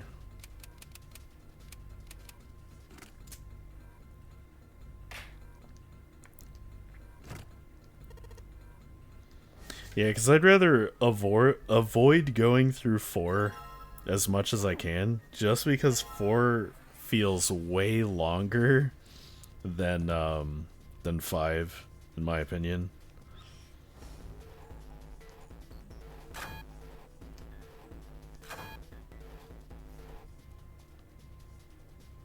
Should have more than enough time before the 28th. Yeah.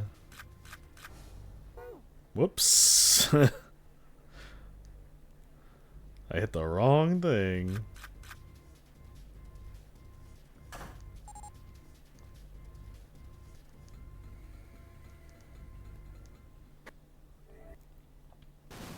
Oh, you lurking?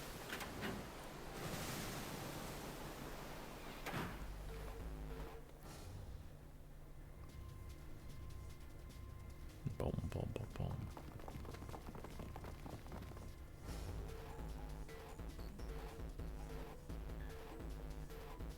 Oh shit, ads are about to run. I'm gonna keep scrolling through this and I'll just run the ads. That way everybody's not just watching me scroll through shit. So I'll see y'all in a sec.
Are the ads over? Y'all are basically just in time.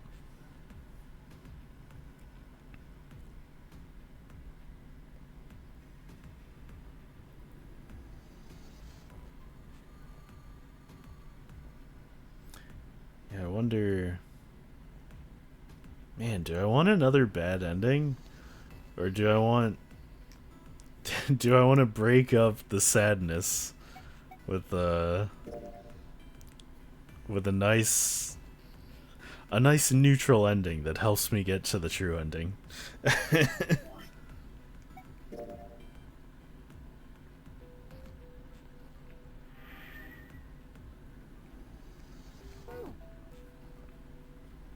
Here, let's think about this real quick. So, if I do,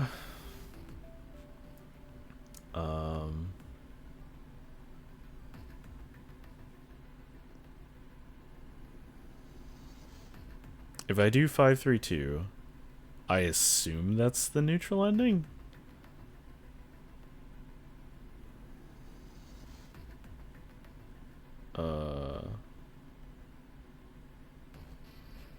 And then 586 is probably the other bad one. 582 is ending 6, aka bad. Oh, okay.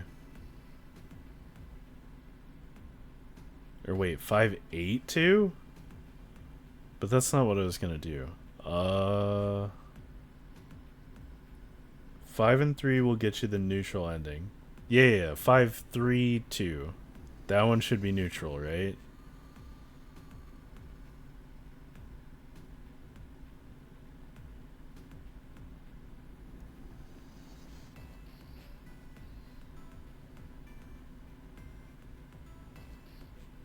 .586 is a requirement for neutral unless game packs is line.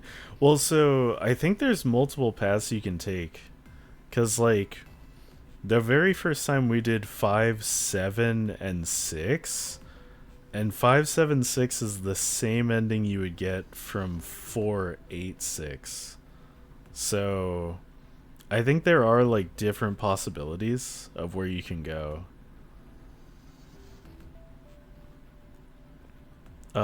Either way I can start with 5, because 5 works for both.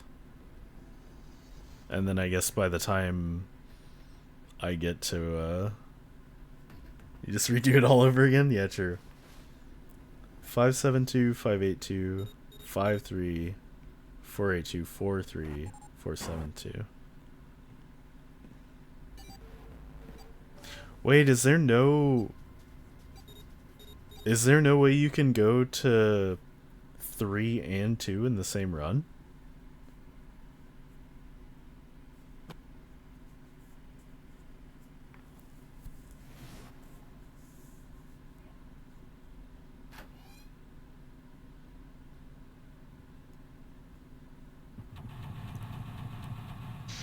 Because I do still have those 2 puzzle rooms that I've never gone into. 3 and 2, so...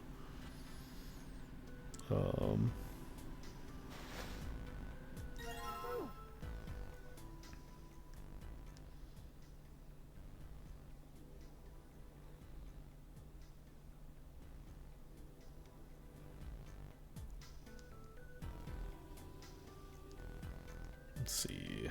Let's do this first.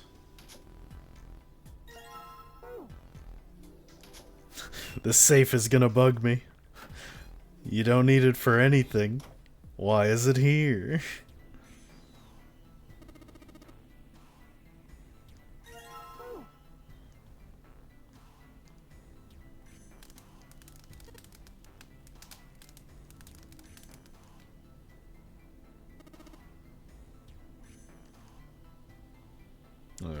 Do this.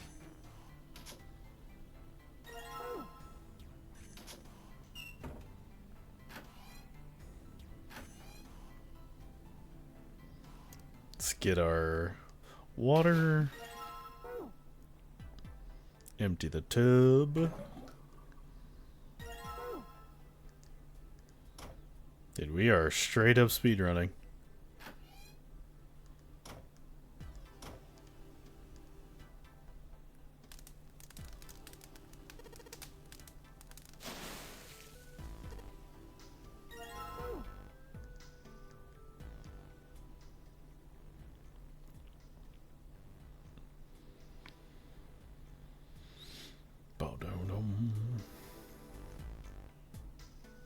Actually, yeah, no, this makes more sense. I'm gonna I'm gonna do 5-3, and hopefully it lets me do 2.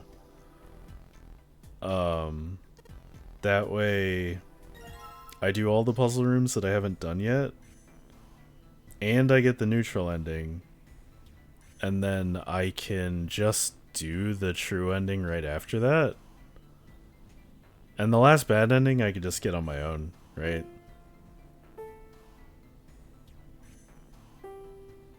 Uh, 3.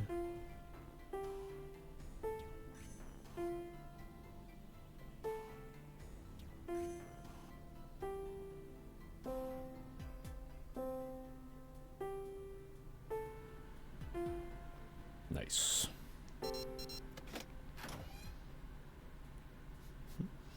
Damn, good shit, buddy.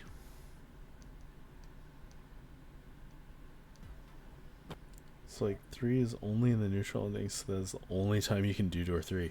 Oh, wow. Yeah, I assume it's because we learned something in 3 about Snake not actually being dead.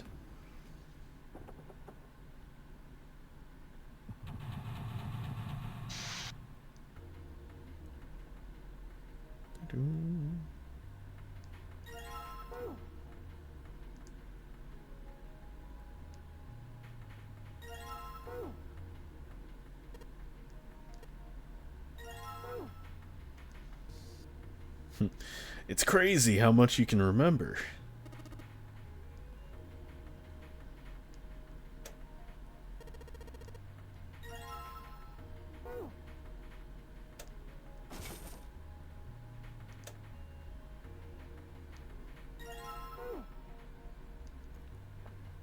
There's a 7th ending? That's really cool.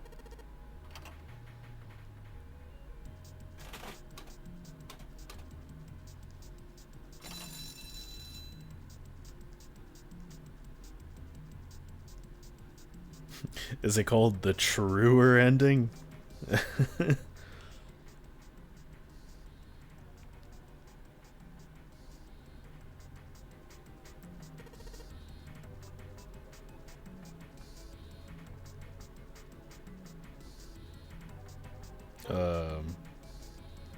Don't I need this card? Oh, no, I don't.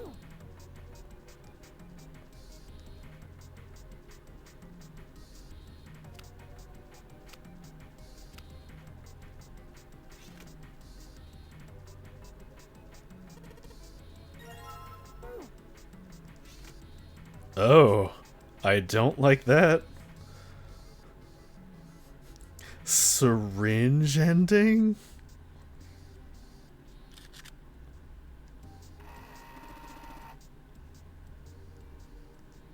Wait, I'm missing a card.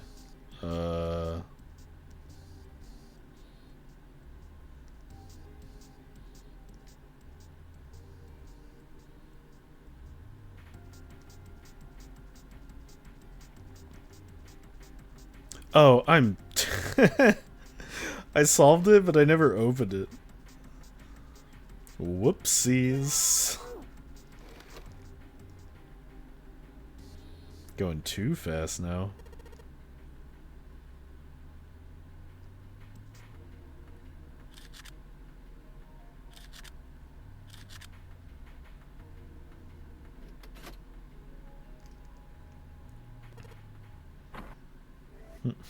Alright, well.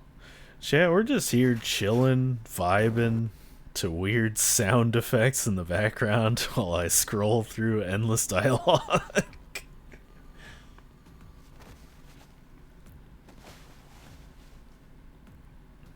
It is gonna take a minute.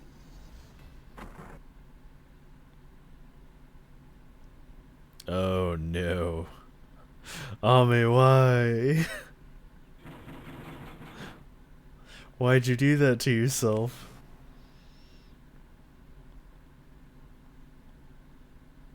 I'm actually surprised they didn't add that ending into the Notary Games remake.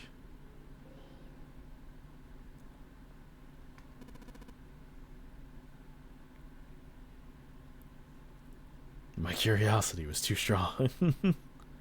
No, I get it. I'll probably look it up as well. Unless you want to just tell me, but...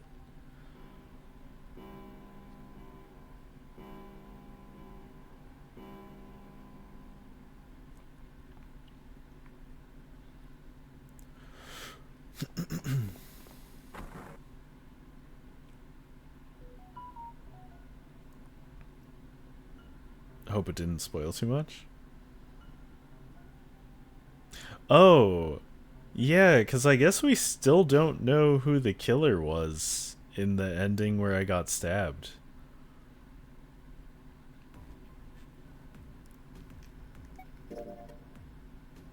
Because, like, I assumed that it's very basic info. I assume at this point it was Santa who stabbed us both.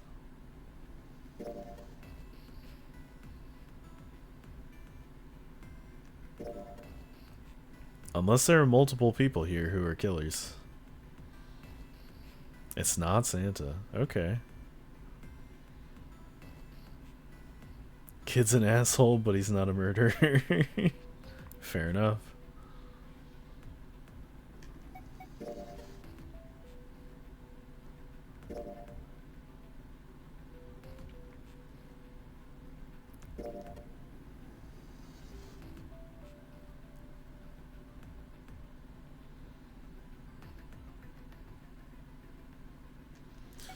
Finish searching.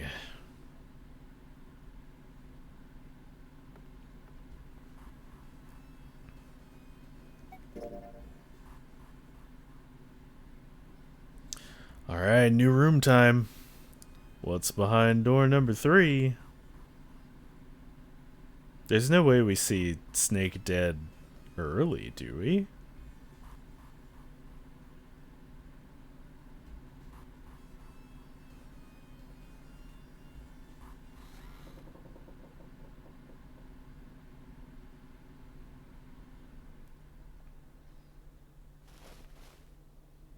Ah, Ace. Sacrificing himself once again.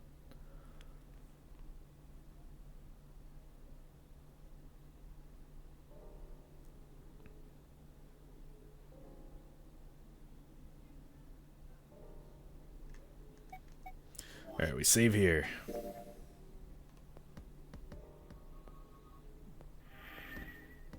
Who did it and how it went? Since I have chat on screen, probably not. Until maybe after we get the true ending, then it would be fine. Just in case, like, one of them, if somebody watches this VOD ever. I want to go through door 3. No.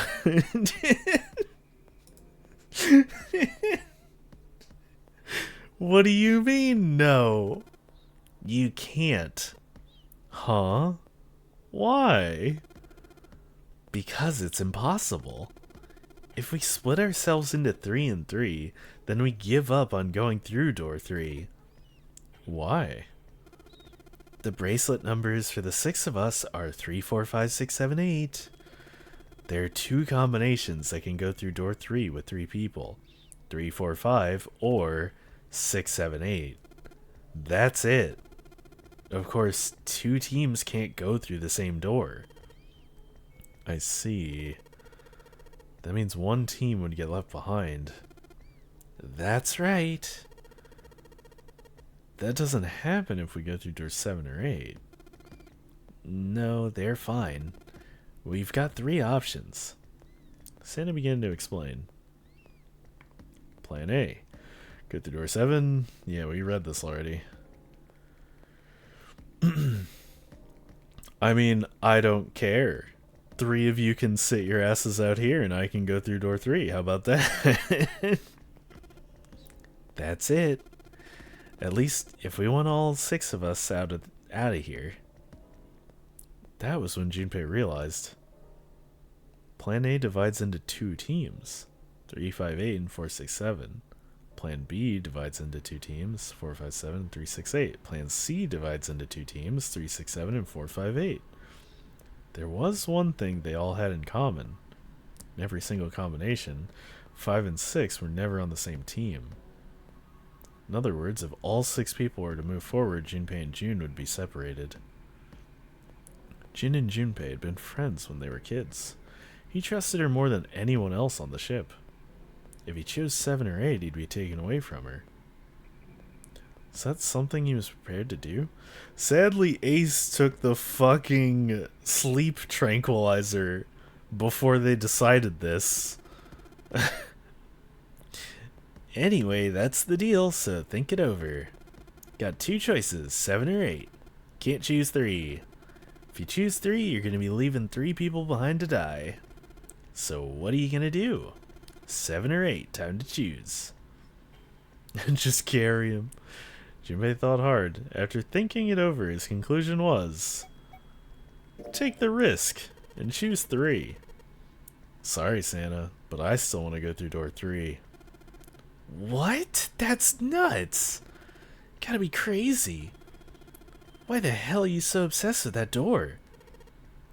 Junpei paused. He swallowed the words he'd been about to say.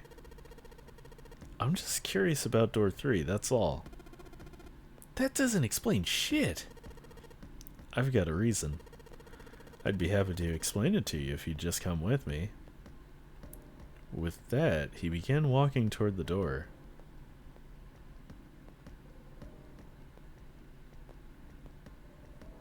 Wait, really? Huh?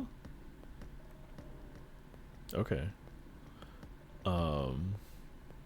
Their curiosity likely getting the better of them, the others followed. A few of them looked a little suspicious, but Junpei told himself that wouldn't matter. He kept walking and kept silent. Eventually, they arrived at the number 3 door.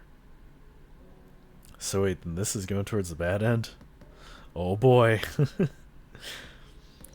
Eventually, they arrived at the number 3 door. Junpei stopped. I'm curious about the red. 7, would you mind authenticating it for me? Oh, why? Please, just do it. He stared at Junpei for a moment, then grunted and laid his palm heavily on the scanner. Happy? Yeah, thanks. The number 7 had been entered into the red. Next is June. Please, touch the red, just like 7 did. Jumpy, what are you trying to figure out? Junpei thought about his answer for a moment. I think I might have found another way out. Huh? What? Really? That got them excited. Just as Junpei had intended. Now please, June. Okay.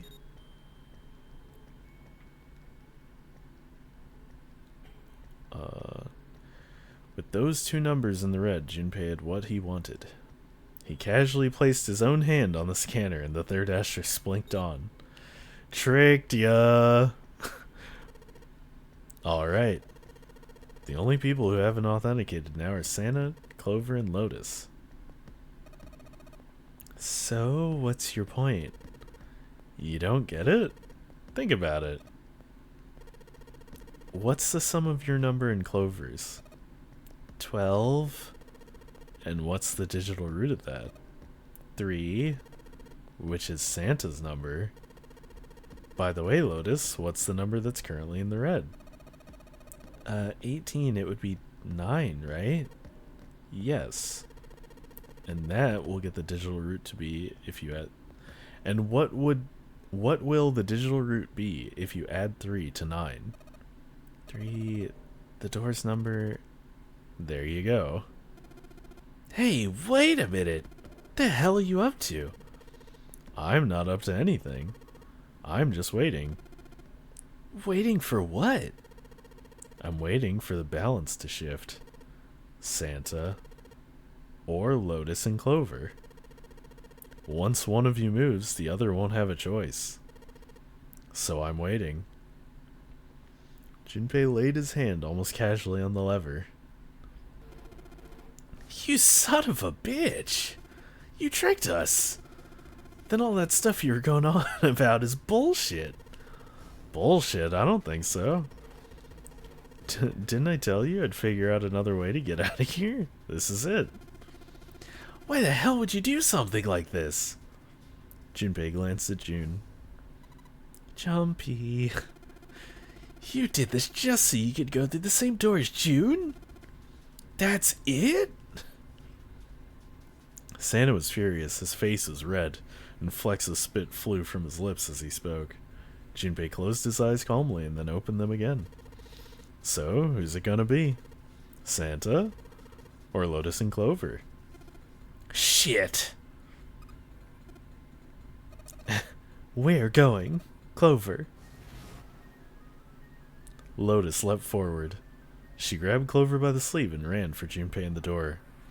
Caught by surprise, Santa froze for a moment, then shot forward like a bullet from a gun. Lotus had a head start, but Santa had the advantage in size and speed. Almost immediately, he passed Lotus and Clover. No! Wait! Santa did not hesitate. He slammed his hand down on the red. This is insane! This isn't right! He glared back at Junpei, his chest heaving. Yeah, well, you may be right. Junpei's voice was cold, but not without effort. He turned to the red and pulled the lever.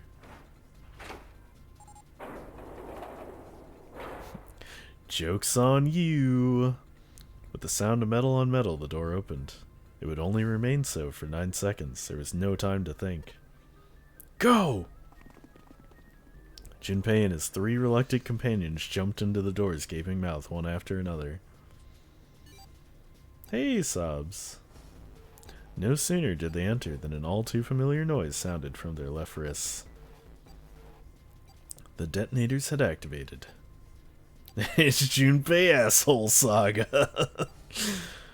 Junpei looked back only once and saw Lotus and Clover on the other side of the closing door. They stood still, stopped where they had been when Santa reached the red. The defeat and desperation on their faces tore at Junpei's heart. Then the door closed and they were gone.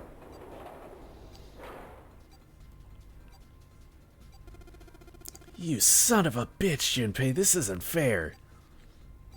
Santa rounded on Junpei, lightning crackling in his eyes and his knuckles white. Do you realize what you just did? You leave them out there and they can't... Shut it! That's not enough.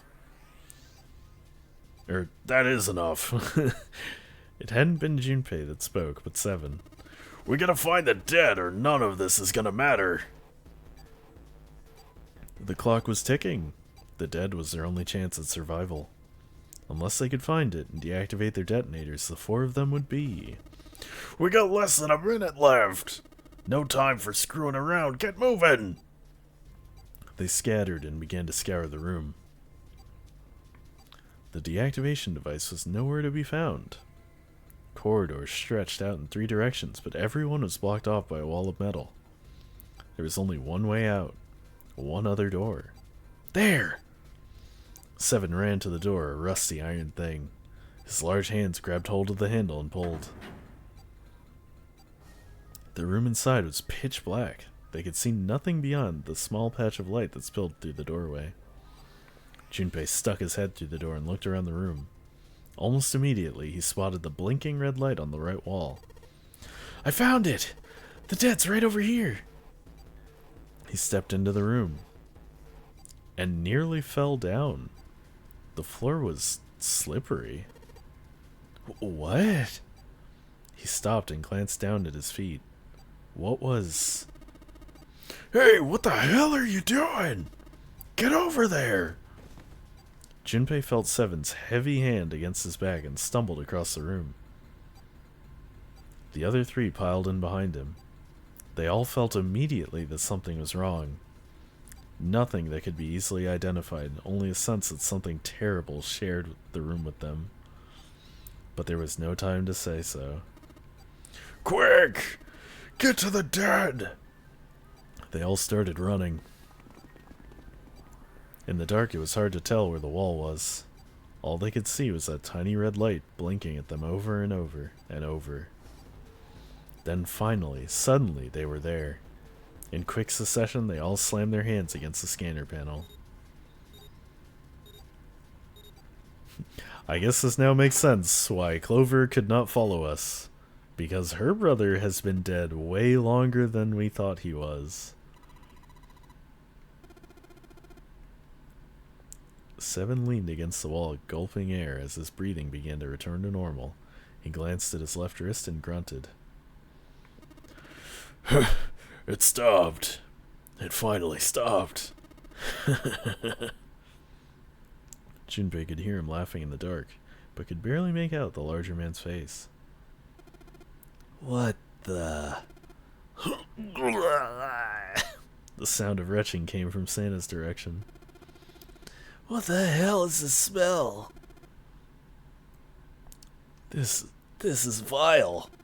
I'm gonna puke.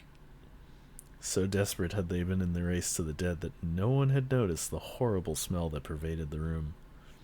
It was a terrible, nauseating stench like burnt and rotten meat.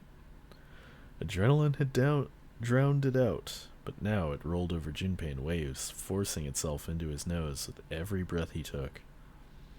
He felt his stomach clench and bile rise up in his throat. Let's get the lights on first. There's a switch over here. The light that spilled in from the door barely illuminated a small switch plate next to the door. Slowly, with the toll of the last few minutes apparent in his gait? Oh, his gait, his stride, I guess. Seven walked toward it. Oh, stepping in all the goop. He stopped as he got close and extended his fingers toward the switch. There was a soft click as the lights came on. It had scarcely faded when another noise pierced the air. A scream. Yeah. Junpei's breath stopped in his throat. His heart ceased to beat. Time froze. His mind scrambled to make sense of what he saw before him. What was left of the body set in a sea of blood? Chunks of flesh torn from the body set in the blood like tiny islands in a great red sea. A vast, ragged hole had been torn in the torso, and what remained of his intestines spilled out of it like fresh spaghetti. Smaller chunks of meat had splattered against the wall and become stuck there as they dried. Globules of yellowish fat had left trails like tiny slugs as gravity pulled them down the wall, even as they dried to it. Looks like an explosion. Seven's voice was low and strained. I really hate these descriptions. Just like the ninth man. The detonator in his bracelet set off the bomb in his gut. It looked as though the explosion had been quite powerful. His legs were both bent in an odd, unnatural way, and his left arm had split open, exposing the painfully white bone of his ulna. Hey, that's not real. He doesn't have a left arm. This is a different guy. His bracelet lay next to him. It seemed to have hit the wall hard enough to have shattered the display, which lay on the ground in pieces. Half of his head had simply collapsed. The blood coating almost made it look like raw pizza dough covered in tomato sauce. His clothes, too, were covered in blood. The burgundy tie, the white shirt, the jacket with yellow piping, and the gray slacks. They were all familiar to Junpei. is that Snake? Santa's voice wavered as he spoke, his mouth dry. Oh my god. Finally, Junpei spoke. Why did this happen? No. Suddenly, June was screaming, her voice broken. It was an eerie scream, full of insanity and not entirely human. No, no, no, no. She shook her head violently and grabbed fistfuls of her own hair. Is this the first time June's seeing a dead body? Because I don't remember if she came in the other time. I feel like she did, though. Junpei could hear the sound of her hair tearing. No. Stop it, June. He grabbed for her wrist, but as he did, June leapt up and ran toward the exit.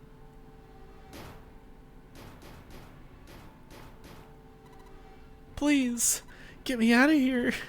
You have to let me out of here. She screamed at the door and her fist slammed against it with a hollow sound. Junpei could see drops of blood on her knuckles. Why are you doing these horrible things to us? What did we do to deserve this? She screamed again, a desperate, mindless cry. Her fist flailed against the door.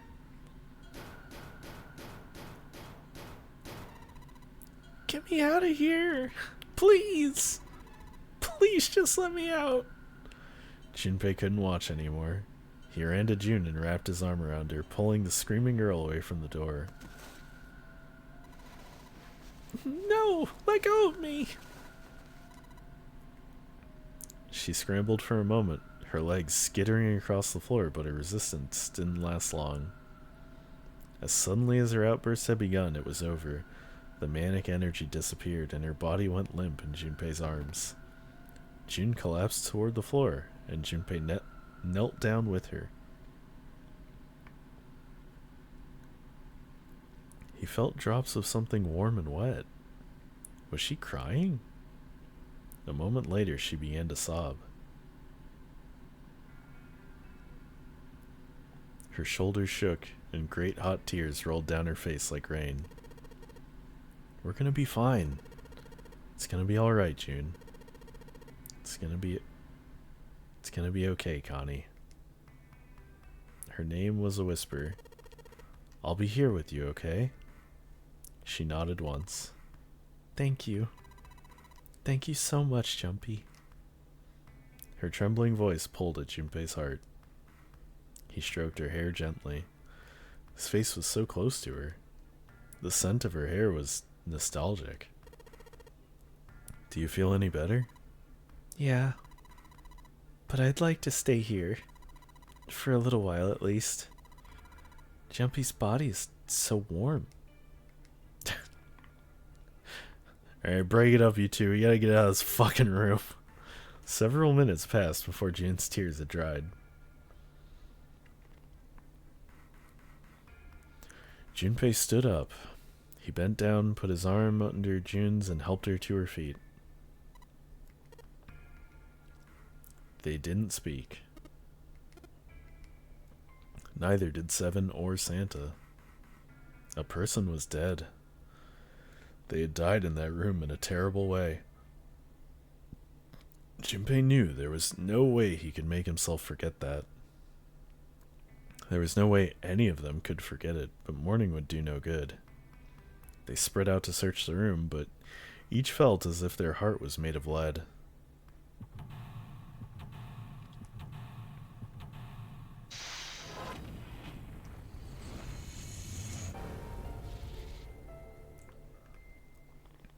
Damn.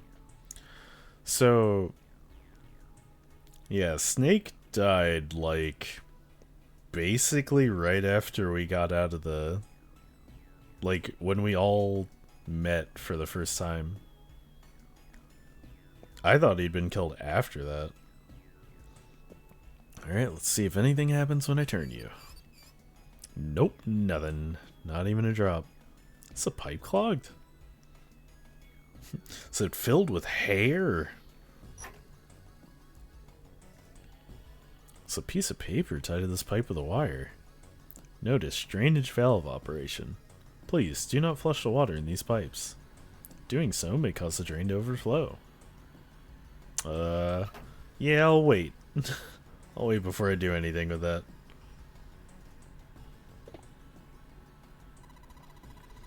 It looks like a card, like a key card. I wonder if we can get to it somehow. Don't think so. It's too deep. Can't reach it. Alright, well, we know that's there. I already checked all 3 toilets, you know. Nothing unusual there. It's a thermometer. Can you get it off? No. It's screwed onto the wall. Okay, so we need to find a screwdriver.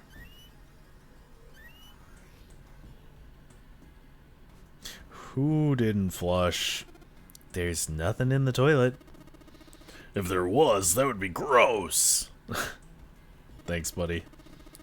There might be something in the tank, you know. Let's open that shit up. Oh, hey. A red keycard. It's a red card. Probably a key card. Do you remember if you saw a card reader anywhere around here? I have not yet, buddy. Nothing there now. Alright. What's in this one? It's a water tank for a toilet. Seen a lot of OC guys try and hide a piece in something like this. Usually for a 187 or something. Guess I think it's clever. To know when they'll figure out everybody else thinks it's clever too. Huh? I mean, I know peace, but what's OC? Organized crime. What is that? Some kind of police slang? Huh? Probably. Huh? What did I say? Why does he look all sad now? That's not really important right now, guys. Let's just check it out, alright? Well, he's not wasting any time. Aha, the screwdriver. I'm not gonna examine that because they're gonna say, oh, it's a screwdriver. Junpei reached for the broom, and as he grabbed it, he heard a soft voice from behind him. It was June.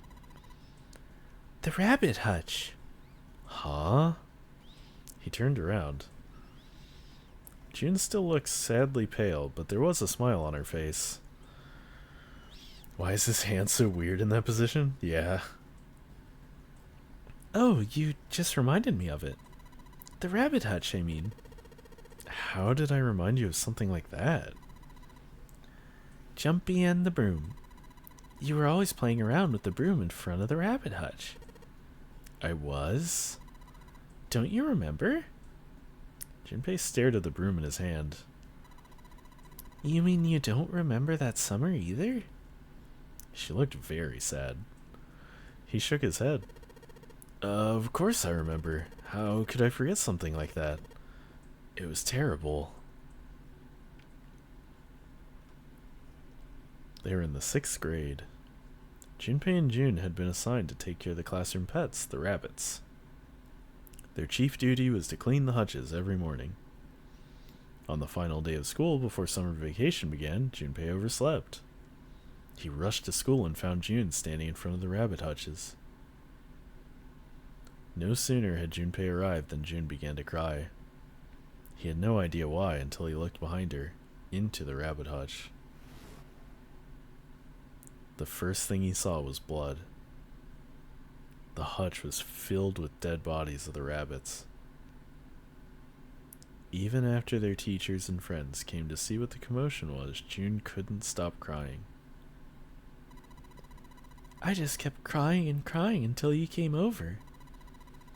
You held my hand and you looked very serious, and you said, "Don't cry, I'm gonna catch the person who did this."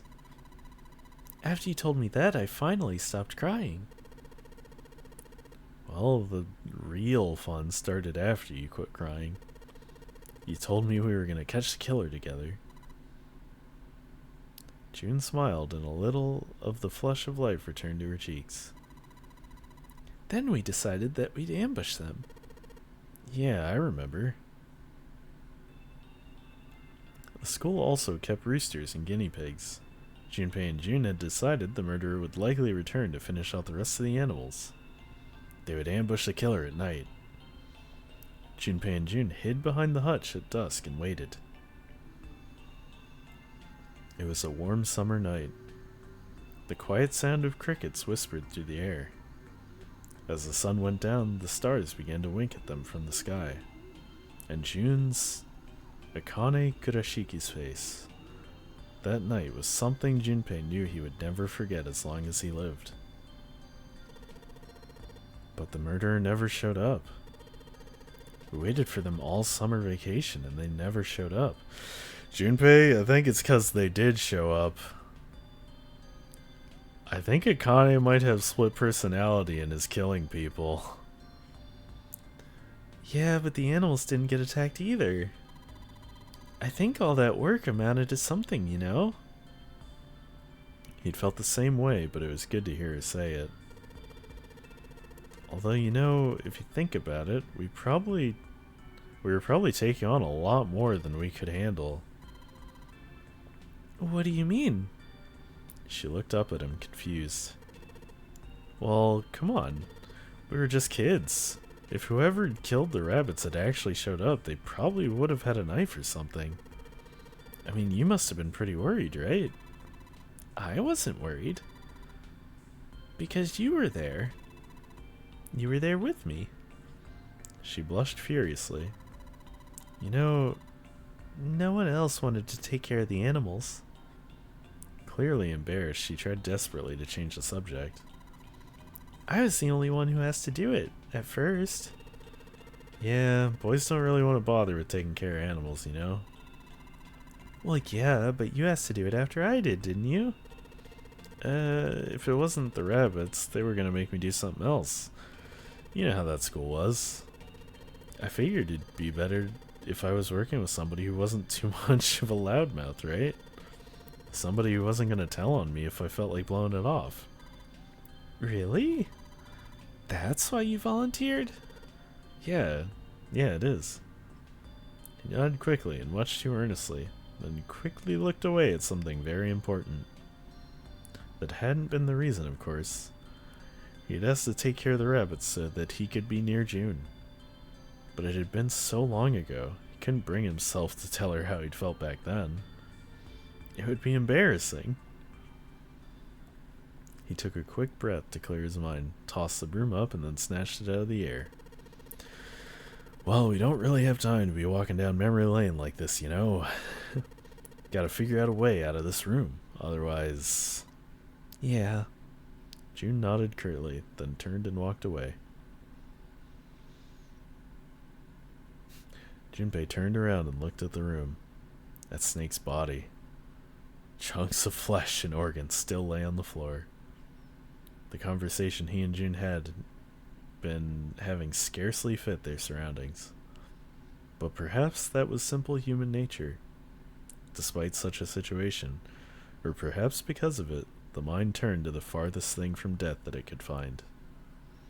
Still, Junpei couldn't help but feel a twinge of guilt at wanting so desperately to live when Snake lay dead before him. He had to live. He wanted a life again. A life with June in it. As he stared at the clumps of blackened flesh, all Junpei could think of was how much he wanted to live. All that for a broom? Huh. What are you doing with the broom? It's a screwdriver. We can unscrew things with this. Is there something we needed to unscrew somewhere? Yes. Mop bucket. It's a tin bucket. Hey, Jumpy. Do you remember back in elementary school when you spilled all your paint across the whole classroom? They made you clean it up and all they gave you was a sponge and a bucket, like this. Hey, come on now. Can we just leave the past in the past? Thick pipe that stretches across the floor. A wooden box. Something in here. Luminol. What the hell is this thing? Some kind of spray bottle? There's something written on it. Lumen... Can't read anything else. Label's all faded. Let me see that. Just grabbed it from him. That wasn't very nice. Oh, this is luminol. You know, forensics guys use it in crime scenes. Oh, yeah. That's the stuff that glows blue when you spray it on blood. Even if the blood's been wiped off, it'll still glow.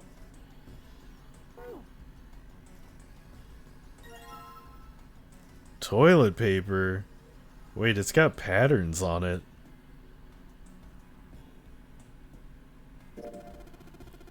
It's toilet paper with some kind of red symbols on it. Think maybe that's a Skytail cipher? Scytale cipher? The hell is that? You wrap a piece of paper around a stick and then write several sentences on it so that the whole paper is filled up. Then you unwrap the paper and you can't tell what the original message was, right? That's how it works, more or less. Then, to decipher it, you gotta have a stick that's the same diameter as the original one. Same diameter as the original one, huh? Yeah. Then you just wrap the paper around that stick and you can read the code. Well, it just so happens I've got a broom. Seven's either a police officer or part of an organized crime. Yeah, I was wondering if he maybe like worked as like a janitor in like a police building or something. Cuz he knows so much about like chemicals and stuff too. What if I wrap the toilet paper around the broom? Broom wrapped in toilet paper. Oh, so you wrap the toilet paper around the broom. Oh, so you wrap the toilet paper around the broom, huh? Looks like the symbols lined up perfectly. It says 634 plus. Well, that's our clue.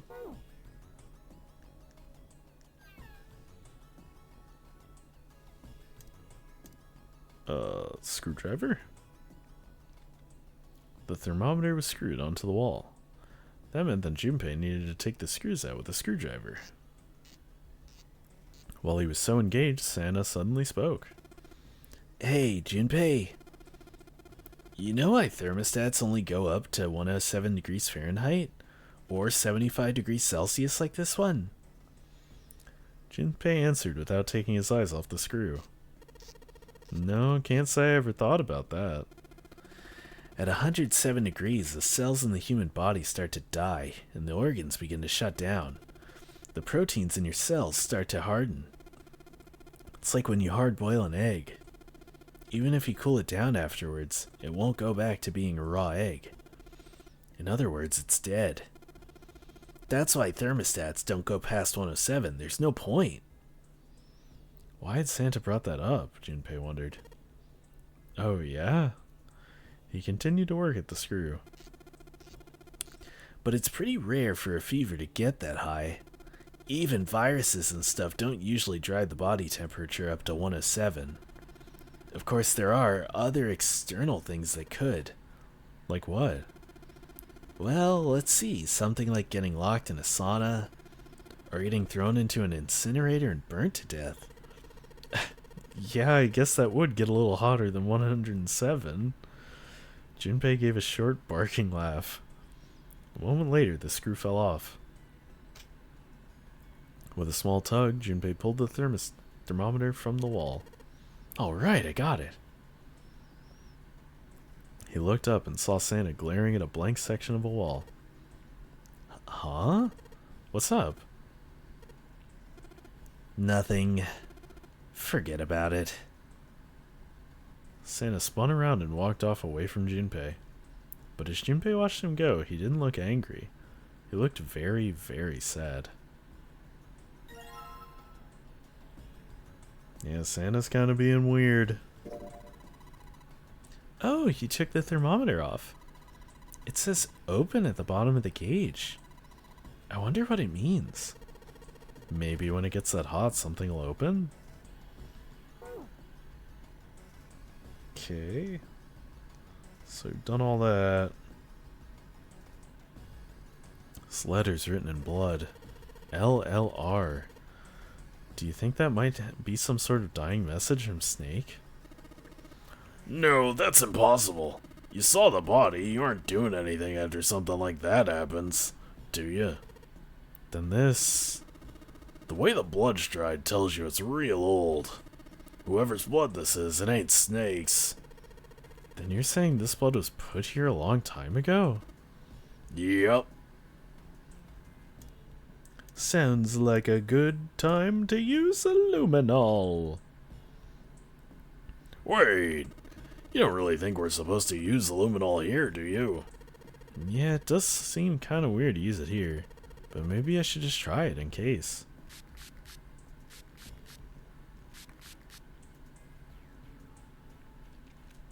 Okay, I sprayed the luminol on the wall. What's next? You need a light source, don't you? Ah. LLR LRL. Just like you thought, Junpei. There's some more letters showing up after the LLR. See? It says LLR LRL.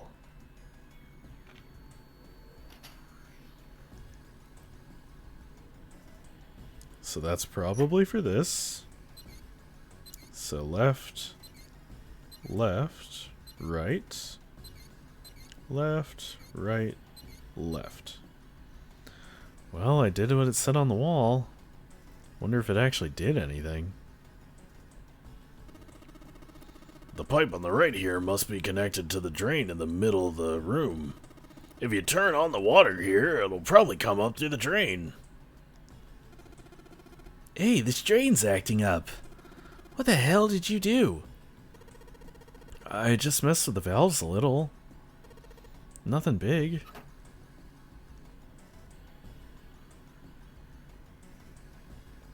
Must be water flowing through the pipes on the right. It's water pouring out of the drain. Haha, I got us the key card. It's the blue key card. This is the symbol for Mercury, isn't it? There's an elevator right outside of the big hospital room. I think that same symbol is on the card reader next to it. That's right. I guess that means we're not supposed to use this card in this room. Do you really think so? You don't think maybe we need it for this room and for the elevator? I don't see why we haven't used anything else on both.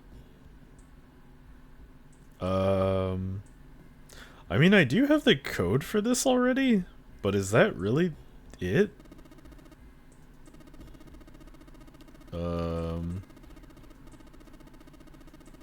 Okay. Yeah, I guess we're good. Don't I have shit that I haven't used? Yeah, like the red key card. And the bucket. And the thermometer.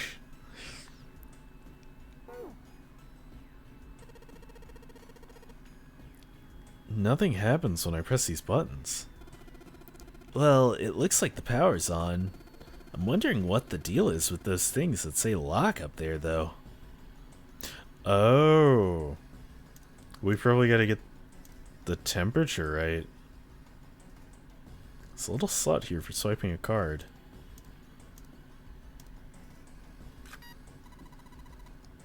The red light's on, Jumpy.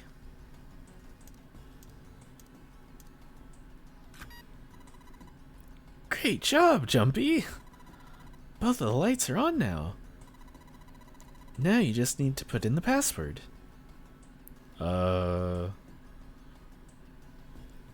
Wait, didn't it say it was 634 plus?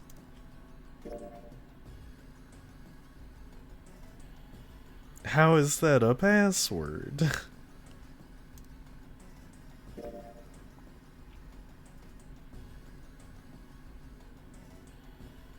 Still can't deal with the names Jumpy and Connie. Yeah. Both lights are on. We should be able to enter the password now. What's with these E and C keys? E means enter, C means clear, I think. So after you put in the password, hit E. If you screw it up, hit C.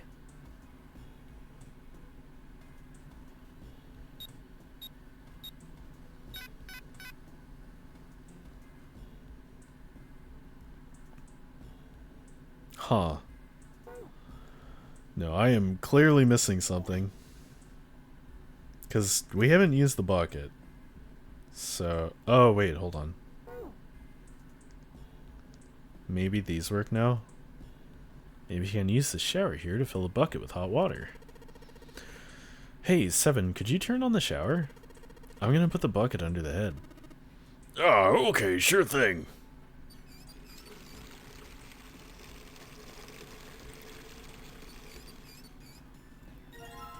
Gonna snooze, because I'm pretty sure we're about to get out of this room. Now combine that with the thermostat. What? Really?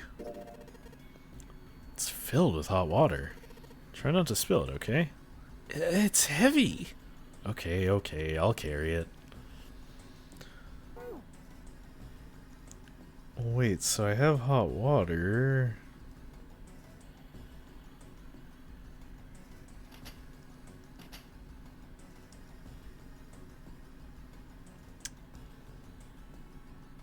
What? Wait a minute. Would I not put this in here? Broom in the bucket? No, that's not it either. Maybe thermostat in the broom? No. There's something I'm missing. Aha! This is the only toilet that's not open. There's something that looks like tar inside of the toilet bowl. If I flush the hot water from the bucket, that should clean it up.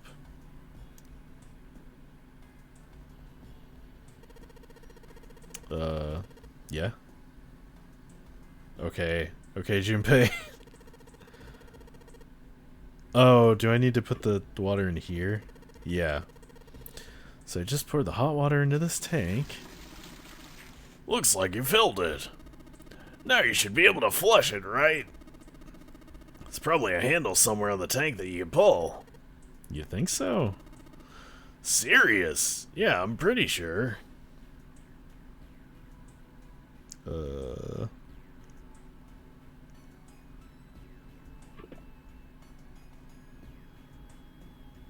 Some pipes. Toilet paper. What the?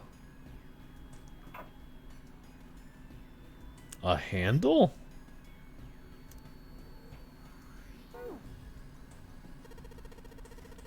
Alright, let's flush the hot water. Oh, I just needed to back out of it? Okay. Well, there it goes. Just like a toilet should work. 185 equals. That stuff's washed off. Looks like that writing was numbers. See it? 185 equals. What is this? You got me. Looks like numbers. I mean, it says 185 on the inside of the toilet bowl. The dirt we flushed out is settled to the bottom of the bowl. 635 plus. Oh,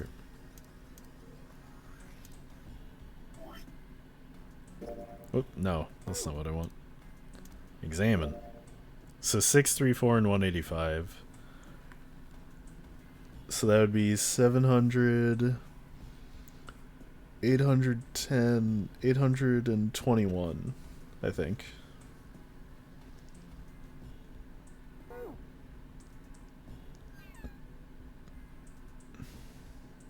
Let's try again. Wait, then what's the point of this thermometer that I have? Oh, 819. Whoops, my math's bad.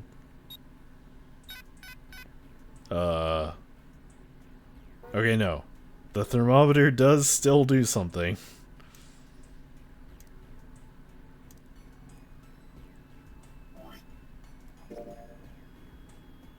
It says open at the bottom of the gauge.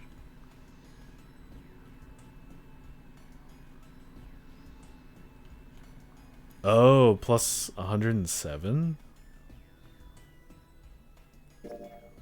The thermometer. It says open at the bottom of the gauge.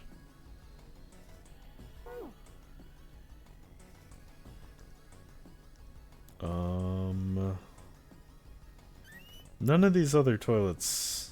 Yeah.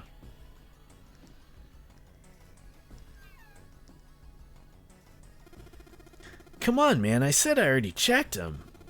What, you don't trust me?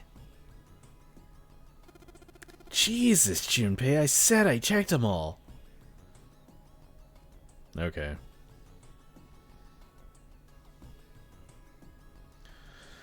$819 plus 107. Let's try that. Said be 926. Password is 4 digits. Okay, so we already know that that's... Well, hold on.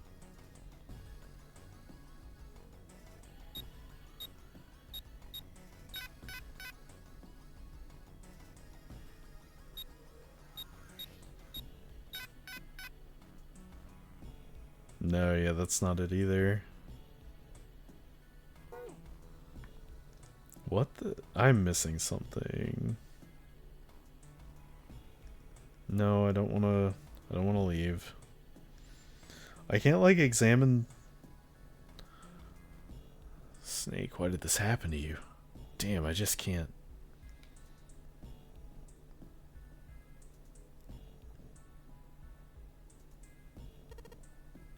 Yeah, if I can get this hot water in the thermometer, then maybe.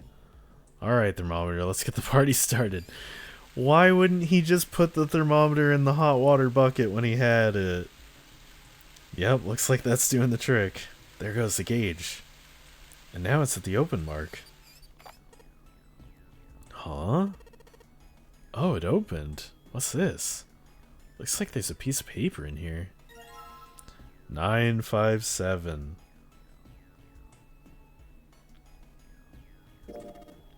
$957 plus.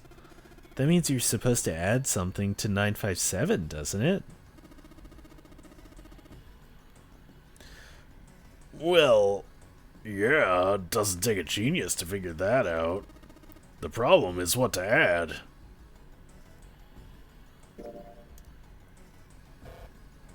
So, okay. 957. This is 634. Oh, I probably have to do them separately. Or no, oh, it is all three? Okay.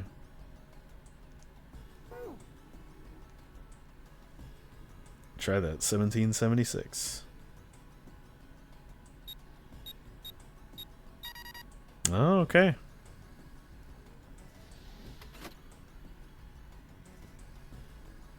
You were correct.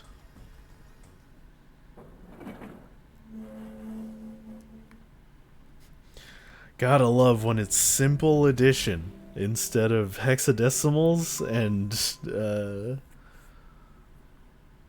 digital roots. Outside of the shower room was a hallway that extended off to the left and right. At the right end was a large iron door. They'd moved a few steps toward the door when Junpei heard the sound of metal on metal. They turned around. Seven was doing something to the door of the shower room. What are you doing, Seven? Well, I figure maybe we might want to come back here sometime. So I stuck the broom in there to keep the door from shutting. Alright, let's go. Smart. With that, he stood up and began walking down the hallway. He brushed past Junpei and kept going. After a moment, the rest of them followed him. Before long, they found themselves at the large iron door. They had only been there for a moment when Jun spoke. Jumpy, look. He turned. There on the right side of the hallway was a piece of paper attached to the wall. Oh shit, ads are sneaking up. Snooze! Junpei ran over and peeled it off. It's a map of the ship's interior. It said sea deck in the upper left corner. I'm pretty sure I've read this all before. Pulled the map, stuffed it in his pocket. Back at the door, the four of them lined up in front of it. Santa stepped forward. He grabbed hold of the door and then turned to look back at the rest of them. Ready? I'm gonna open it. They nodded. Santa nodded back. Holy shit, we're back in the waiting room. Took only a moment to realize where they were. Been there a short time ago. It's a large hospital room. But this is probably going to be very different, because we can all tell Clover what was in there. Looked up as they entered. Ace was there as well, although he looked as though he had only just woken up. The moment they spotted Junpei, Lotus, and Clover, they headed straight for him. As she neared him, Lotus drew back her hand and slapped the shit out of him. How could you do this to us? Her face was furious. She grabbed Junpei by the collar and shook him violently. Clover didn't touch him, but the hate in her eyes was no less potent. It was Seven who stopped them. Knock it off! We've got bigger shit to worry about right now. His deep voice echoed across the massive room. Lotus glared at Seven, but let Junpei go after one last vicious shake. What? Go have a look. I stuck the screwdriver in the door. Wait, didn't he say he stuck the broom in the door? That door over there, the one without a number. So long. Oh, okay. So long as the screwdriver's there, it can't shut, so you can get in there. Seven also explained how they might find the shower room and how he'd use the broom to ensure that door remained open as well. Never mind, he's just leaving every door unlocked. Then you're saying we can go in there without passing through the numbered door? Yeah, that's about the size of it. The hell is in there? You'll know when you see it. I feel like you should just tell them so they don't have to go look at it. That's fucked up. Alright, I'm gonna let ads run right here. And then we'll be back.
Nice.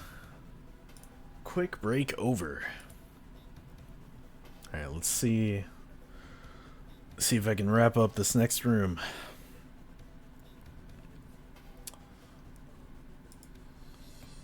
By then, Ace had made his way to them, moving with the stiff, shuffling steps of someone who has only just awoken from a lengthy slumber.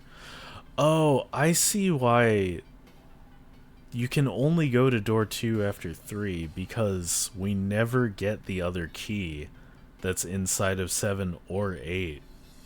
So we literally only have one choice forward. My goodness. I know I said I was sure you'd come back for me, but I didn't think it would happen so soon, though. Ace shook his head weakly. Thank you, thank you. Should I go as well? 7 nodded. Very well. Ace followed Lotus and Clover with a stiff, tired gait.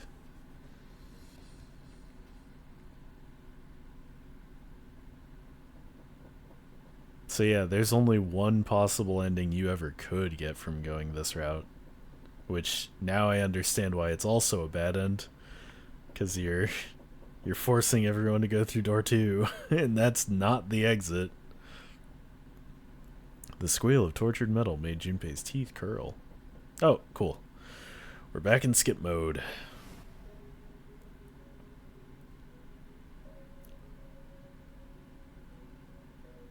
So where the fuck is real Snake?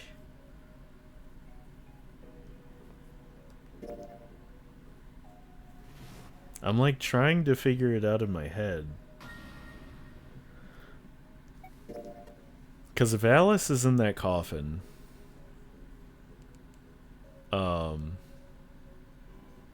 I assume the person that killed the captain was Snake.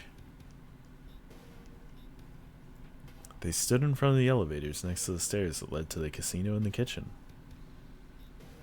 Between the two elevators was a card reader with the Mercury symbol engraved on it. Junpei stood in front of it with the Mercury keycard. He'd found the card while investigating the shower room. He took a deep breath and slid the card through the reader. It made a small beep and the lights on the reader blinked to life. Now they were ready. 7 people, including Junpei, climbed into the elevator.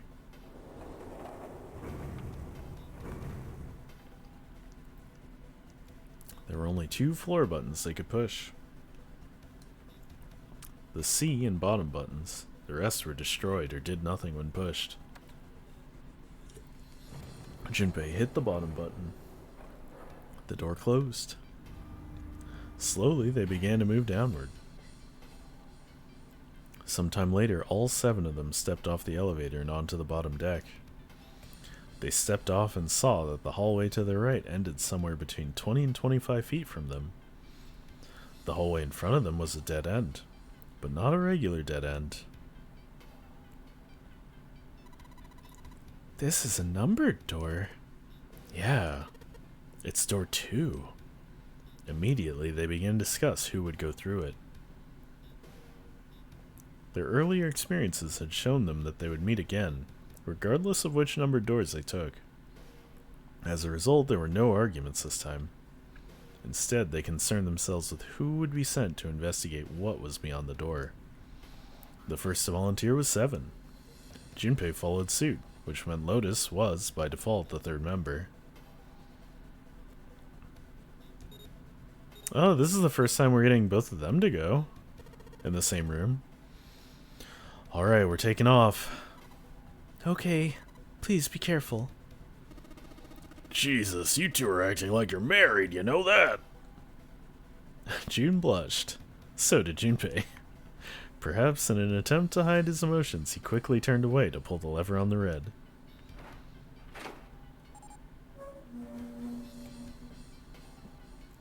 The door opened. As they'd come to expect, there appeared to be a short hallway on the other side. Alright, let's go. Lotus was the first in the door. 7 was next, and Junpei brought up the rear.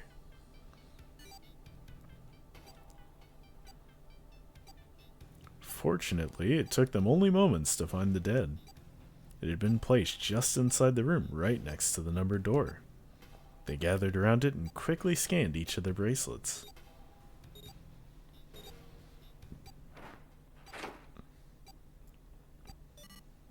What is behind door number 2? It stopped. Yeah, it stopped. Junpei could feel his heart pounding against the inside of his ribs. This has worked 3 times, Junpei. Why are you shocked? Seven and Lotus were breathing hard and fast. It was the 3rd time they'd been through the process, but they had yet to grow accustomed to it. Not that Junpei wanted to. He planned to finish the game before he got a chance to let imminent death become commonplace. Junpei looked around again. It was a short hallway with 5 doors along the walls. There were 3 doors along the left wall, and a single one on the right. At the end of the hallway was the 5th door. It was covered by a thick metal plate. Junpei didn't think they'd be able to open it. After taking a look around the room himself, Seven spoke. Alright, let's get started. I think we'd probably better split up. You two okay with that? Yeah, no problem. Sure thing. Seven nodded to them and stepped into the room closest to him. Lotus looked at the doors for a moment, then headed for the one in the center. I guess by default that means I take the last one. I guess I'd better get started too. He looked intently at the remaining 3 doors.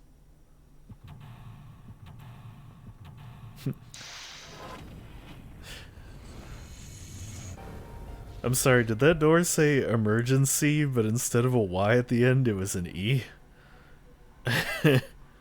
Confinement room? Well, that's scary.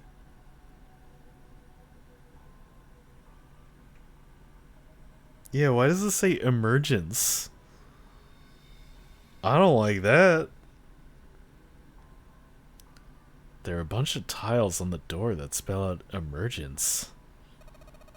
Emergence? Maybe it means we need to emerge out of here? That's a fucking weird door.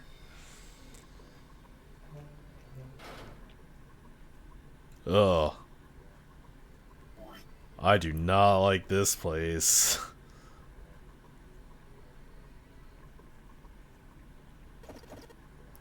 Urgh. God damn it, no matter how hard I pull on this damn thing, it won't budge. Guess I won't be opening this anytime soon. Doesn't look like it's got a keyhole, and there doesn't seem to be anything stopping it. How the hell am I supposed to open it?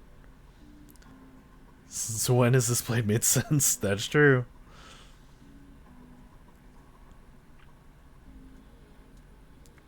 It's a blanket. Not a really great one, but still. The light's barely enough to see by. I feel like I'm gonna see a ghost here or something. I can just barely see her mirror from the light coming through the ceiling. Sure would be nice if that mirror was a little lower down. Looks like it's the same height as the mirror on the right. I wonder if that means anything. Holy. This is gross. Toilet paper. It's still white enough for me to know what it is, even in the dark. There's nothing out of the ordinary about it.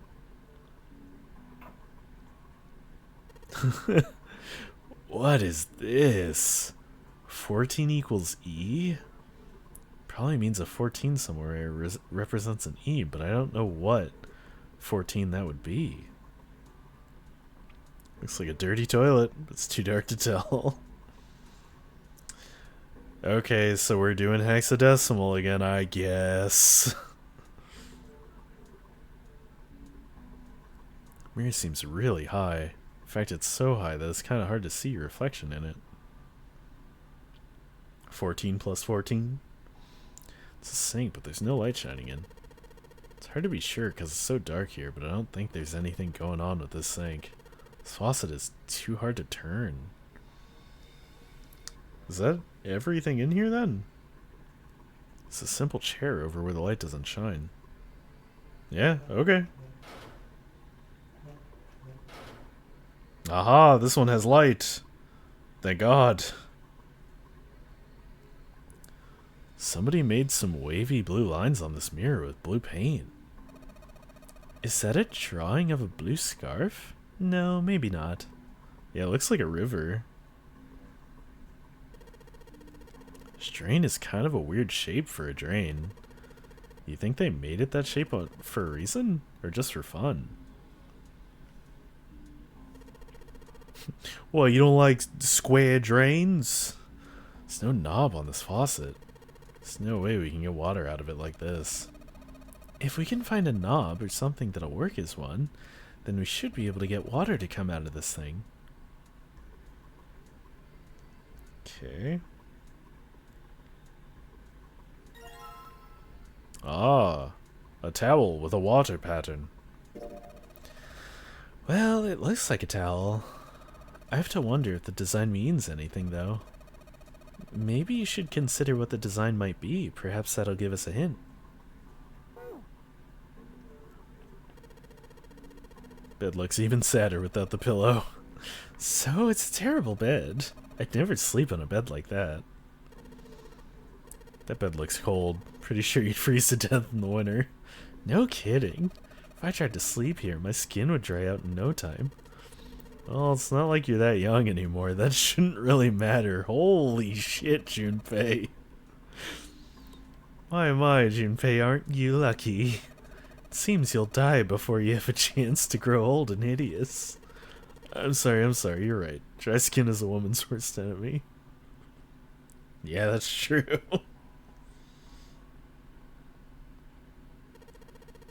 It's just hanging from the wall. Well, if we're pulling the string, then it must be a toilet that flushes. The moon. A moon? What a filthy, disgusting moon. Yeah, it's pretty filthy, but it's a precious hint. Let's remember it, alright? So E equals 14 and moon. Toilet moon. This paper seems to be pretty old. Ew, how the hell could you touch that? It's horrible. Well, it's not really like I've got a choice, do I? It's not like I want to. Okay, so I can't flush the toilet. Oh, that's a fucking doorknob. There's nothing in the drawer. Or not a doorknob, that's the faucet. Something's not right, though.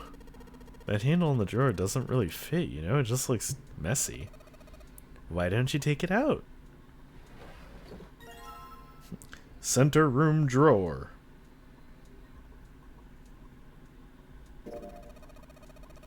So there's a mirror on the other side of this drawer? Interesting.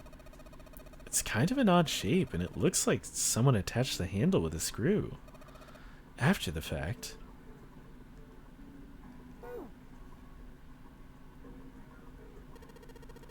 Well, I took the drawer out, nothing happened. Of course.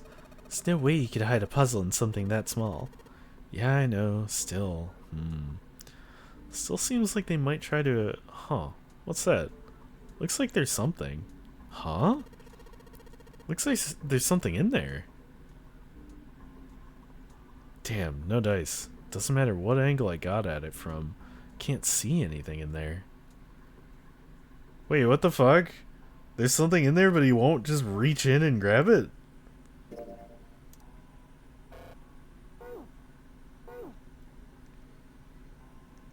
Okay, well, I just need to remember that there is something in there.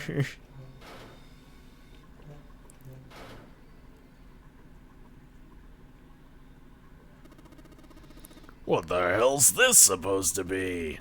Like a drawing of a whirlpool or something? Well, if I had to guess, I'd say it's trying to look like water. There's a tile stuck in the drain. Huh, looks like the water doesn't work. Doesn't matter how much Seven turns that thing, no water's coming out. Has the water been shut off from somewhere else?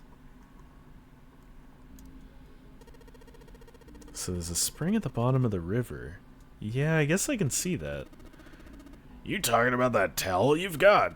Yeah, I guess it does look a little like that thing on the mirror.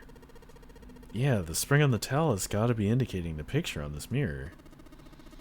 And the mirror is indicating the sink, right? But the picture looks like a spring with water, and the sink's all dried out. So I need to find a way to fill it. Fill it with toilet water. Toilet paper tube, huh? Seriously doubt I'm gonna need this or anything. But I'll take it anyway.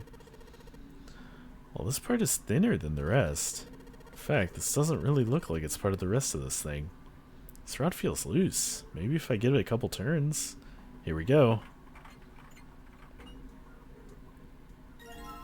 Aha! Hey, this is a screwdriver shaft.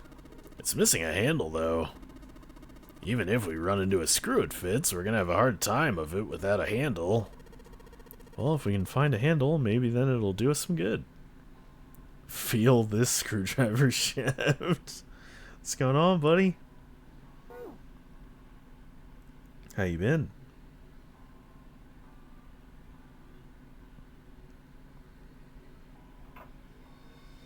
Alright, we got the sun in the toilet. Symbol on a toilet lid, huh? Seems a little fishy to me. It's a sun symbol, but it doesn't look like the ones on the doors. Hey, this handle's pretty loose. Loose? You think it'll come off if you pull on it? Only one way to find out. It fell off. Oh, look at this. That handle doesn't really fit on the string. Maybe it wasn't meant to be attached to it. It's almost like it goes with this. So if I just stick this metal rod into the handle,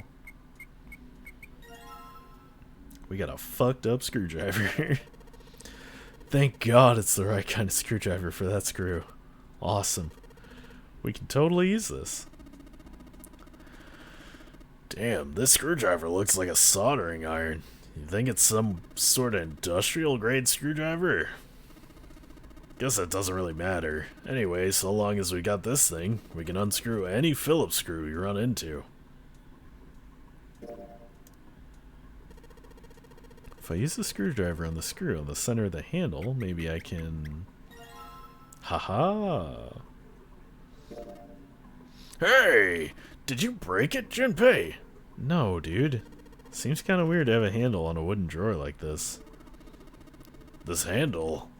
It looks like it should be a handle for that faucet. But the faucet already has a handle. Maybe it goes somewhere else?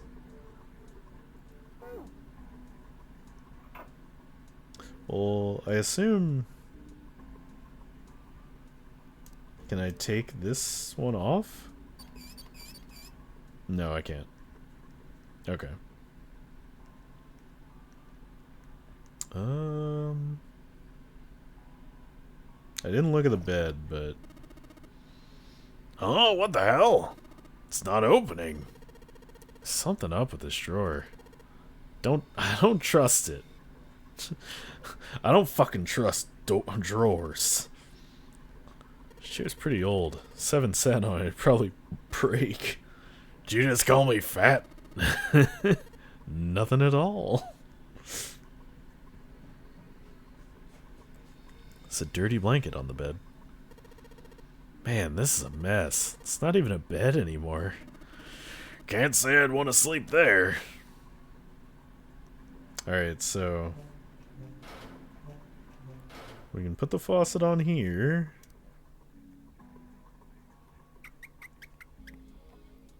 Sweet, the handle I got off that drawer fits onto this faucet perfectly. Now I can turn the water on. Junpei, what are you doing? It's pretty obvious, isn't it? I'm running the water. I can see that. I'm asking you why you're just letting it run like that. Think about it, Lotus. This faucet didn't have a knob when we found it, right? What do you mean? Just watch. Anytime now. Hey, water's filling up. Doesn't that just mean the pipes are clogged? Oops, let's turn it off for now. So, did anything change? The water stopped flowing. Thank you, Mr. Obvious. Yeah, that is her whole character. Junpei, I'm leaving this one to you, alright? Yeah, since the pipes are clogged, now I can just go over here. And this thing probably popped out. Holy shit, I'm so smart. So we've got this tile, and it's got these red, blue, and gray lines. The heck does this stuff mean? Hell if I know. Not my problem. Junpei put the wet tile into his pocket. He's about to turn away when there was a noise behind him. He spun around to see Seven kneeling on the floor. His face was rigid and pale. Droplets of sweat covered his forehead. Hey, what's going on? You okay, man? He was concerned. He'd never seen Seven like this before. Slowly, the other man lifted himself to his feet on shaky legs. Yeah, I'm fine. I just got a little dizzy, that's all. His face was pale, and his breathing was heavy. The sweat was pouring off his face and staining his shirt. He was many things, but fine was not one of them. Are you sure you don't look so good? Seven didn't answer. Half of his face was twisted, as if distorted by extreme pain, and his eyes were glazed. Finally, he spoke. What am I doing here? His words made no sense. What are you talking about? We opened the number 2 door and walked in here. Don't tell me you forgot. No, that's not what I mean. He shook his head several times as if trying to clear something from it. It ain't much, but I think some of my memories came back. I think I've been here before. Huh? I said I'd been in this room before. You were here? When? Why? Owie. Light, Nona. Suddenly Seven was mumbling to himself. They were words Junpei didn't understand. Seven's hoarse voice trailed off and Junpei couldn't make out what he'd said. What the hell was that? Seven's brow furrowed furiously and he ground his teeth back and forth. It's right there. I feel like I'm this close to remembering everything, but I just can't. Seven stopped, frustrated. He pulled his hat off and ran a hand through his hair. Then suddenly he looked up, his eyes wide. That's right. An experiment. There was some kind of experiment going on the ship. An experiment? What sort of experiment? They were trying to control people. Or something like that. Junpei didn't know what to make of Seven's story. Instead, he simply stared as Seven continued. Owie, Light, and Nona. Those were their names. Well, some of them. The kids that were there. In the experiment, I mean. I think there were 4 or 5 more. But I don't remember all their names. Yeah, that's right. That's why I'm here. Seven began to mumble to himself and wander aimlessly about the room. He looked confused. So far as Junpei could tell, the man was simply rambling, and there were odd twitches to his movements. Experiment. Cradle Pharmaceutical. Those kidnapped kids. Was I working that case? Seven continued to mumble to himself about things that meant nothing to Junpei. Junpei didn't have any answers for him, of course. He couldn't understand what was happening to Seven. All he could do was wait. You were right, Ame. He is a police officer. Or a detective. After a few minutes, Seven finally stopped. He crouched down and looked under the bed. His face registered mild surprise, and he began to mumble to himself again. The hole's gone. No, maybe it was a different room. There's gotta be a ton of rooms on this boat that look just like this one. At last, Junpei could contain himself no longer. Hey, what exactly do you remember? Well, maybe you could stop talking like a crazy person and tell me what's going on here? Seven stood up slowly. Well, it's not like I really remember everything. I've only got bits and pieces, and they're scattered, and it don't make much sense. I don't care. Tell me the bits and pieces, then. Junpei could feel it. Whatever Seven had remembered, it was important. Very important.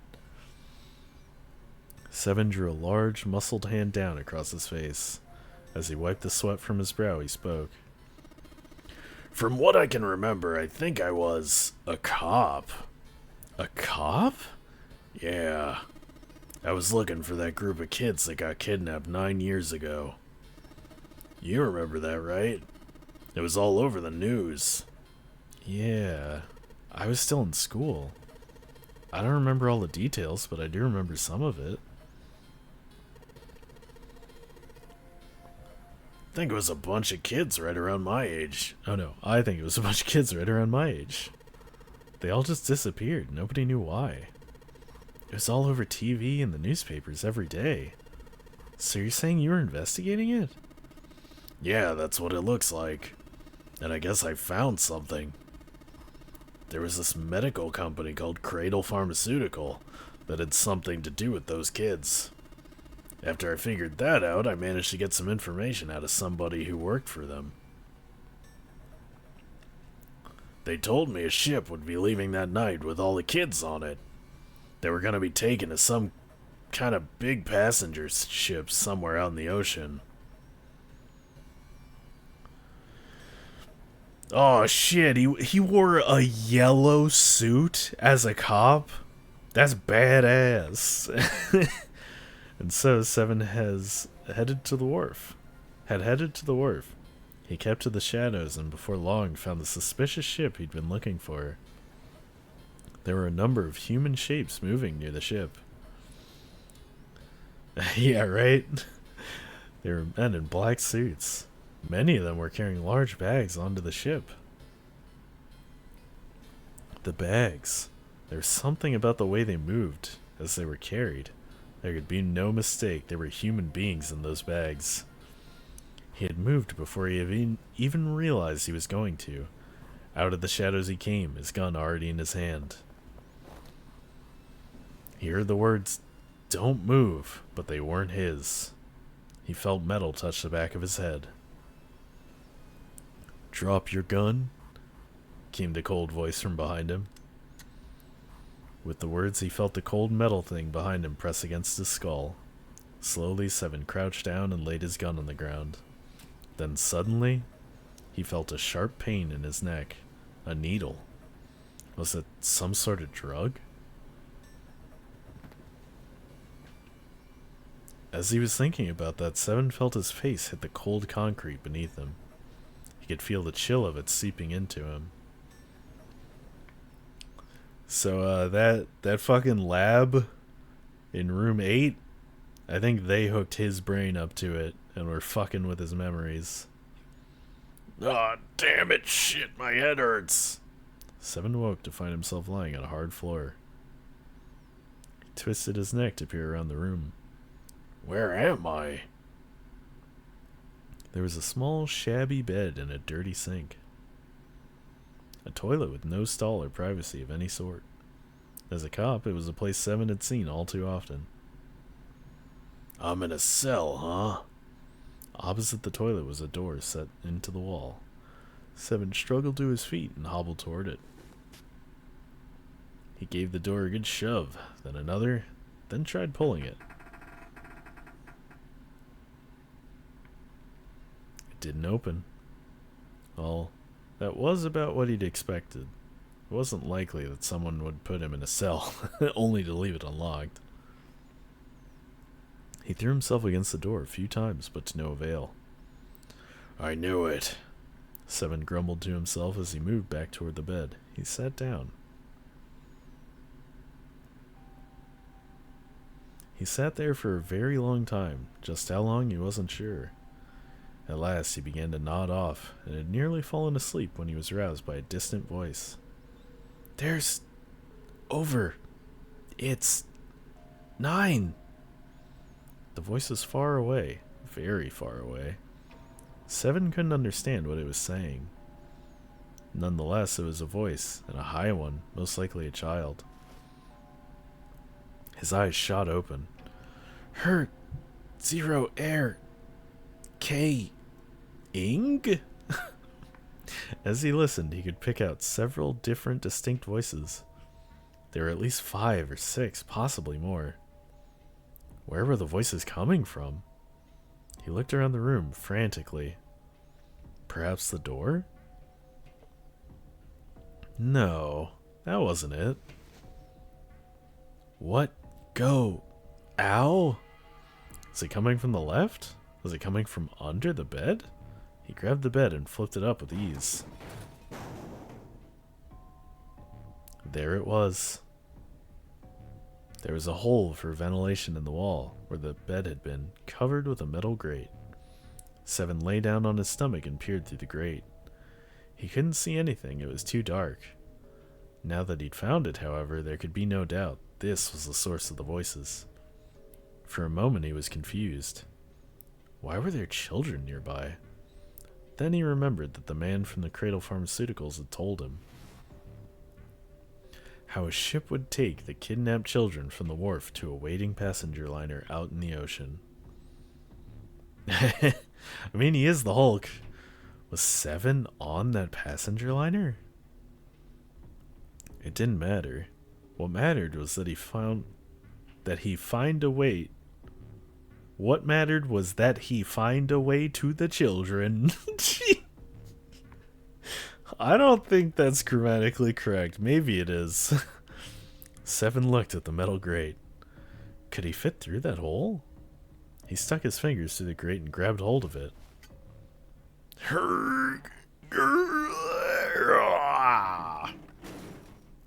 It is just a weird sentence, yeah. Yeah, how do you like that, you son of a bitch? The dark square sat open before him. Seven wiped the sweat from his forehead and crawled inside. He can fit in there? That's crazy. Junpei waited for Seven to resume his story. The longer he waited, however, the clearer it became that Seven had no intention of doing so. He had gone silent and simply stared off into the air, his eyes blank. Hey, what happened after that? He'd waited long enough, but Seven shook his head. I don't remember what happens after that. I think I found some kind of door out of the duct. And I think I found some kids, too.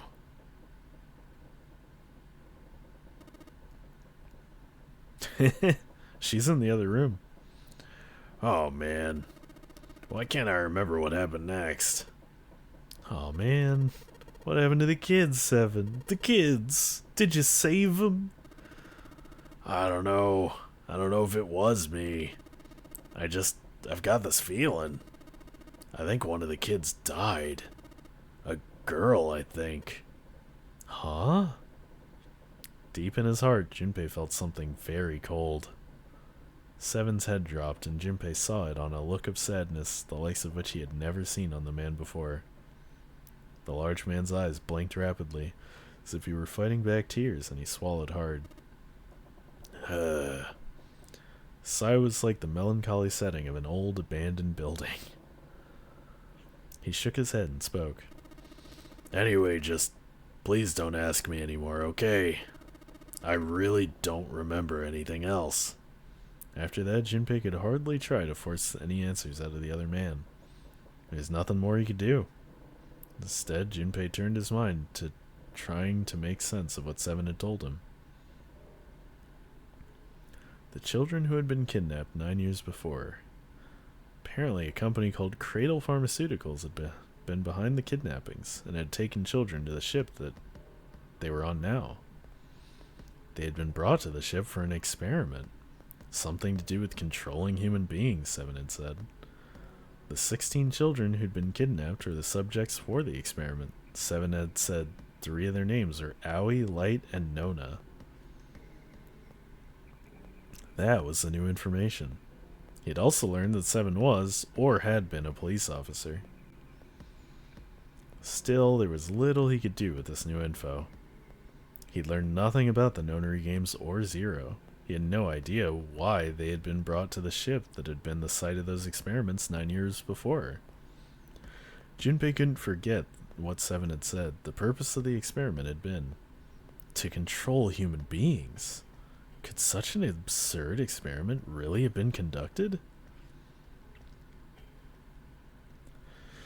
Before long, Junpei realized he had spent quite some time deep in thought. No time for that, he chided himself. He had work to do. Junpei shook his head quickly to clear it, and returned to his investigation, thoughts swirling in his mind. Yeah, we just got his whole fucking backstory.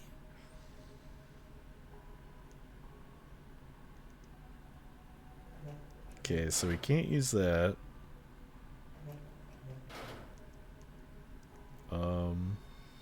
Can he get the thing in here?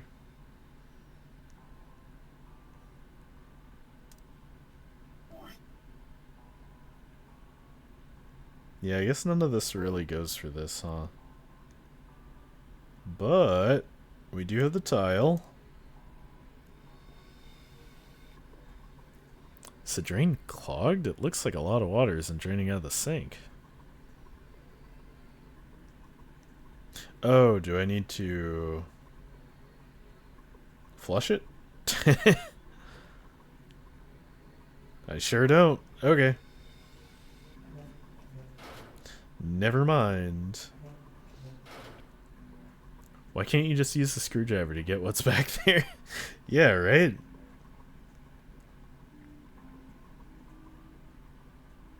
There's no light shining on it. The other room, the river and the spring went together to solve the puzzle. Does that mean there might be a similar puzzle with this mirror? Well, there's nothing else here apart from the mirror. Maybe I just need to pair something with this mirror. Yeah, the fucking river. Huh? What? The same height as the one on the right. Do I not use this fucking towel? Drawer that doesn't open. Wonder if this is part of the puzzle. Does the towel go in the other room? Maybe. Yeah, let's try that.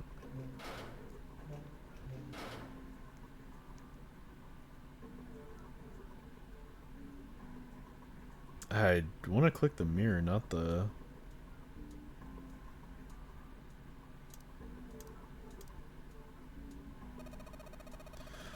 Drawing on the mirror is just like part of the image on the towel. Do you need to put the drawer in the slot in the other room? Maybe. Towel had a river and a spring, is it?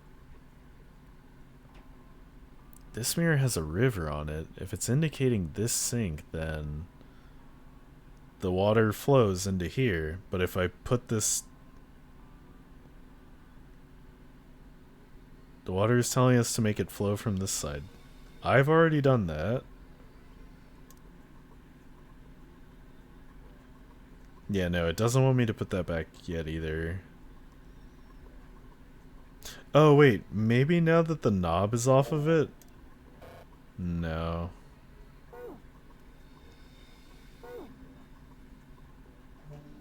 Let's go back to the first room.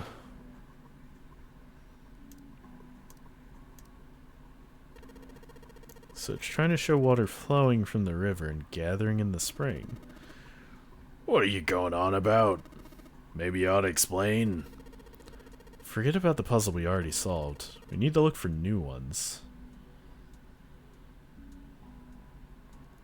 Probably been shut off on purpose. And push the tile out.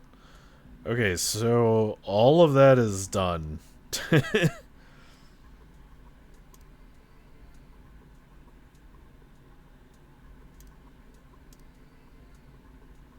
No, it's definitely the room with no fucking light. Oh, wait, hold on. Can I, like, go in here?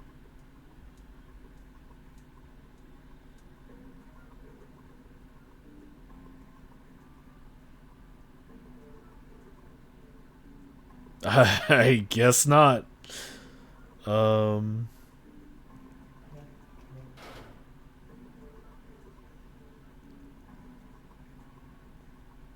light shining on it.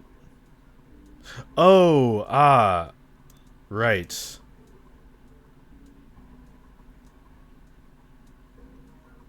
I need to... There's a mirror on the bottom of this fucking thing. So is there a way I can reflect the light from the mirror? Can you combine the screwdriver and drawer to make a handle? I think I tried that. Yeah, no dice.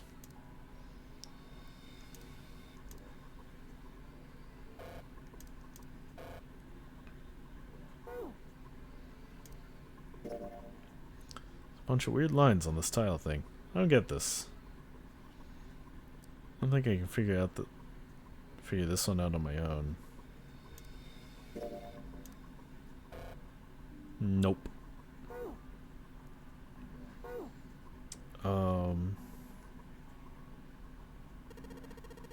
Let's deal with the lighting here. There's just this one beam of light. The rest of the place is too dark. I can't see anything. There's no way we can explore the rest of the room. Yeah, but don't I have this? Yeah, I knew I had to click somewhere. I just didn't know where. We can probably use this mirror to reflect the light. Now I just gotta figure out where to reflect the light. Maybe if I go somewhere that's a little easier to shine light on. So if I shine the light on the mirror in the back... I get it. If I shine light on a mirror, a symbol appears. The left one has a sun and the right one's got a moon symbol. I'm gonna remember this. That's code for write this down, idiot. Let's see. Room 2. So far we have E equals 14. And now we have...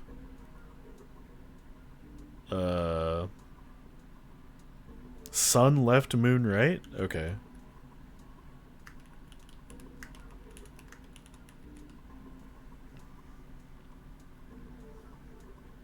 And then if I do the other side, is that a number? So if I shine light on this mirror, then I get to see some numbers. I can see a 4 on the left and a 7 on the right. So 4 left, 7 right.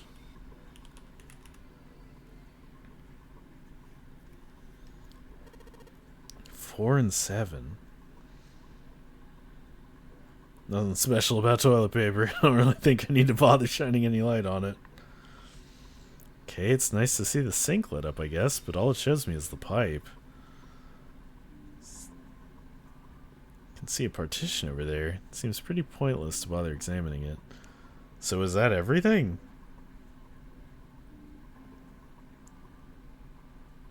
Yeah, okay, that was everything.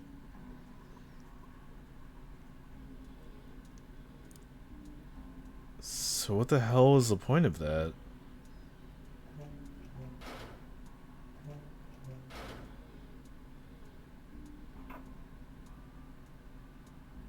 So this is what the moon symbol is pointing to, huh?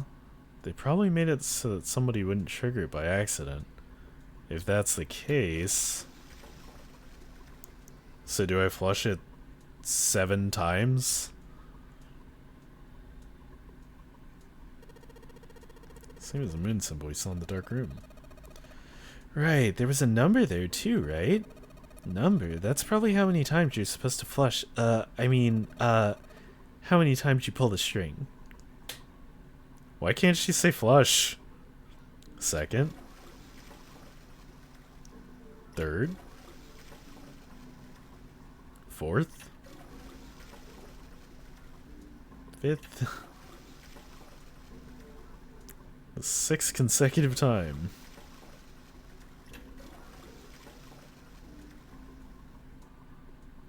How? Okay, I was like, how come that time it didn't give me a 7? Huh? Did you hear something? I heard a loud flushing noise. No, not that.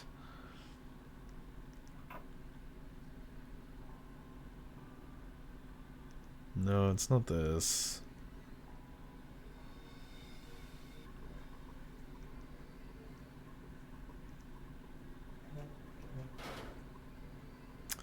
It sounded like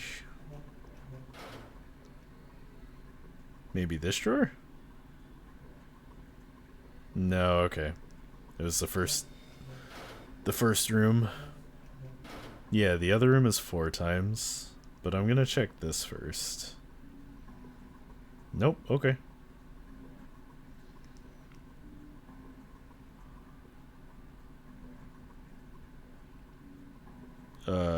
Oh my god. 1. Guess I should just keep pulling on this thing then. Alright, here goes. Second pull. Third pull. Fourth pull. You know you could totally just brute force this? There it is again. It makes some kind of weird sound when I pull on that string. Same thing happened in the other room. That means... I don't know, don't you think it's a little suspicious that the other room gave us a hint to figure this one out? You're right. The room next door is just like this one, so that leaves the dark room. So nothing on this? Okay.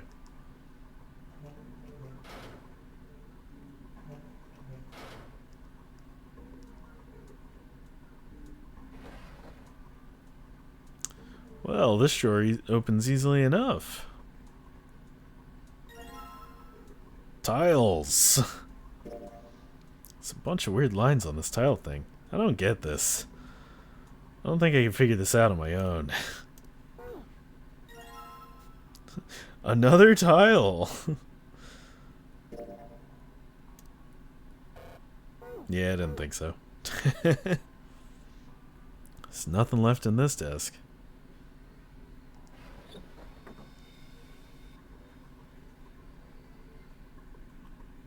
It's a sink, but there's no light shining.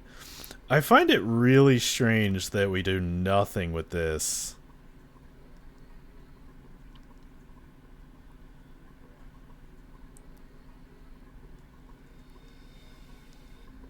But, whatever, I guess.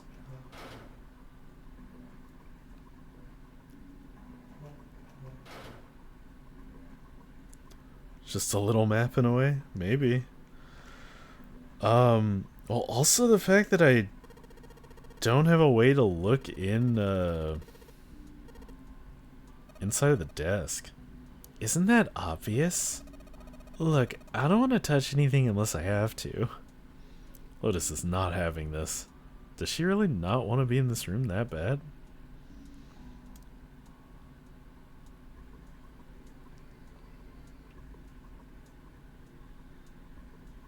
See, like, I figured me holding this mirror would let me look in there. But he's still being like, oh, okay. Have you taken a close look at this tile, Junpei? I noticed that the 3 red lines here are actually on top of the other lines. The red lines? Yes.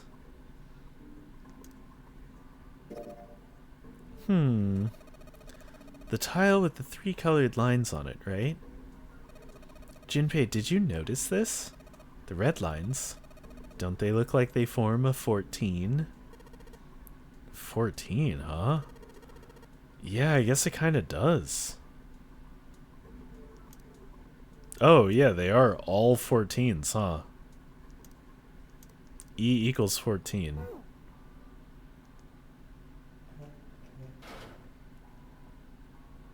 So... But there's 4 E's. Tiles we found and the tiles here the same size. When I touched the tiles on the door, I felt something weird. Huh? I can move these tiles? Then that means... maybe if you swap the tiles we got with the tiles on the wall, something will happen. I suppose now we just need to figure out what the strange designs on these tiles mean. At any rate, we should look at all the tiles that are the same size. You're right. Let's meet back here after we've done a thorough search. So the last tile is definitely in that fucking drawer that I can't reach into. Right, like it has to be.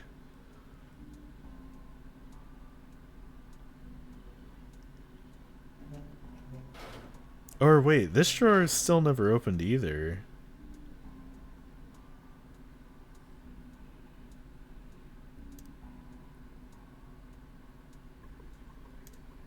And I have no way of opening that drawer, huh?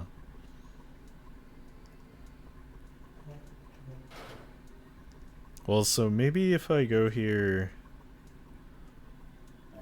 he'll tell me, oh, I can't solve it yet, or something. Looks like we should use the tiles here.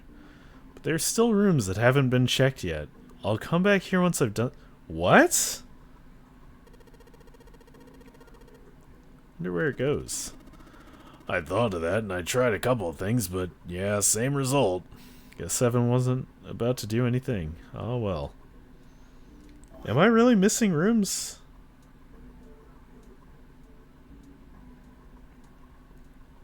Say something was stuck in the sink in the first room? Yeah, but that's where I got the first tile. Because I flooded it and it popped out.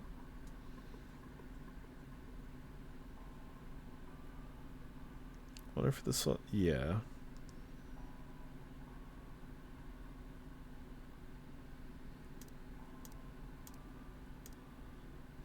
I still don't get this towel. There's a towel here with a river and a spring drawing on it. Spring looks just like this thing on the mirror. Like this has... Wait, that looks flat. That looks like it goes on this.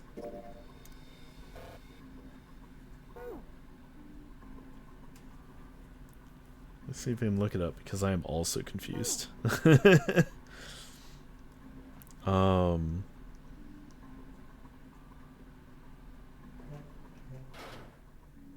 Yeah, because I assume the only thing we really have left is the dark room.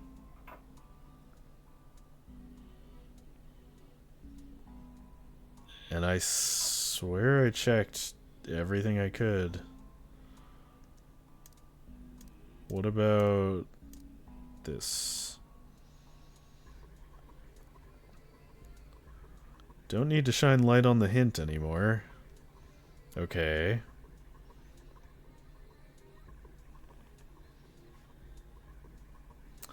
You got the tile in the room 1 desk? No, I can't open that desk. Or at least I have not figured out how to open that desk.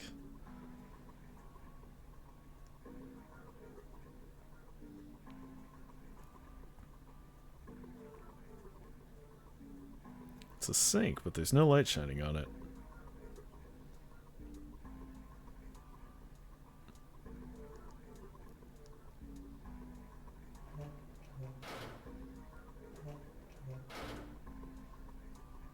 Do you want me to post what it says here?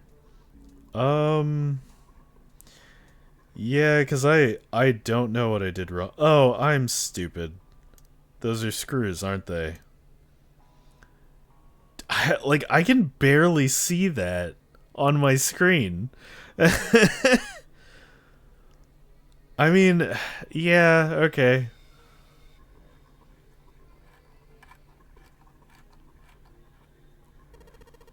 Sweet, got the screws off. Now we can open the drawer. Cause like, okay, I'm pretty sure I clicked this fucking drawer with the screwdriver equipped, assuming that if it were screwed in there, he would unscrew it. But, oh well. There's nothing in here. Well, maybe the drawer's what we need. The drawer, huh? Alright, let's yank the thing out. Another desk drawer. There's a bump on the back. I wonder what it's for. Maybe there's a hole somewhere and those bumps line up and it triggers a hidden switch or something. Hey, we've seen weirder stuff. Doesn't seem that far-fetched. I love Farfetched. Wait, this is confusing me because I have not used the towel for anything. What was that? I heard it too. Let's open the drawer.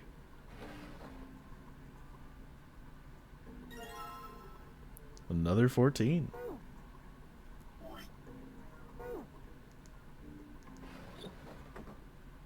So is the towel literally just to tell you the solution to the puzzle?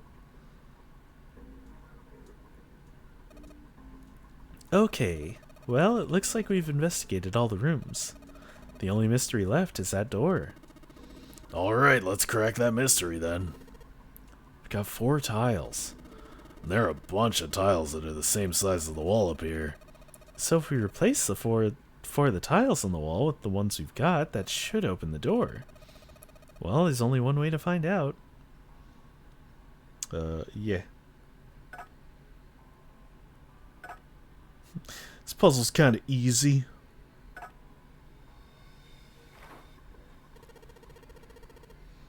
Hey, did you just hear something unlock? Does that mean we got it right? Yes, it looks like we did. The 14 hidden on the tile. If you convert that to hexadecimal, it's an E. Basically, the E's in emergence are the 14s from the tiles. So if we replace it, that gives us the answer. Do you really care why it worked? Let's just get out of here. Yes, let's go! We did it. Better be after all that other nonsense. They passed through the open door and headed to the next room. Junpei jogged down the short staircase and looked around. Oh my god, it wasn't the end.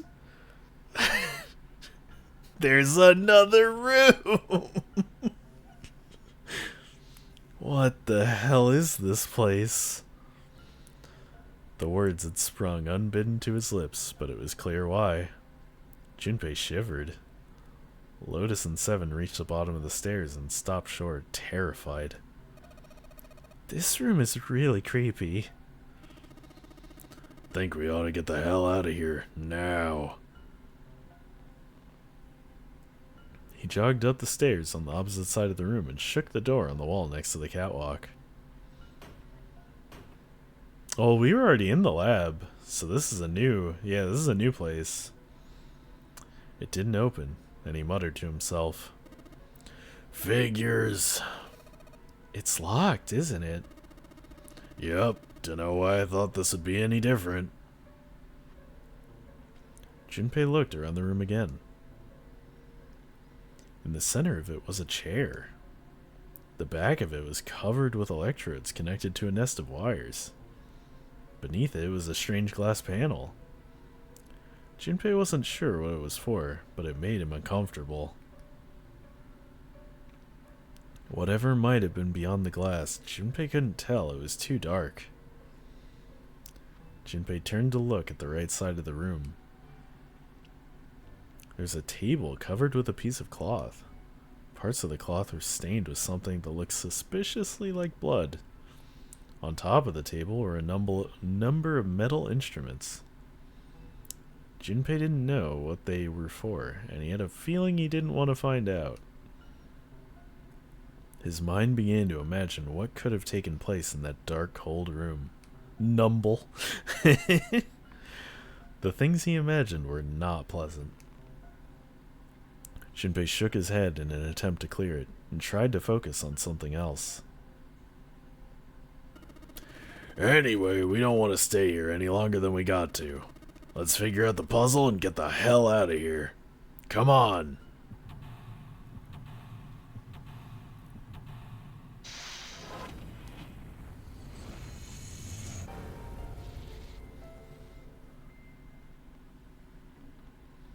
I think... Let's see. I can either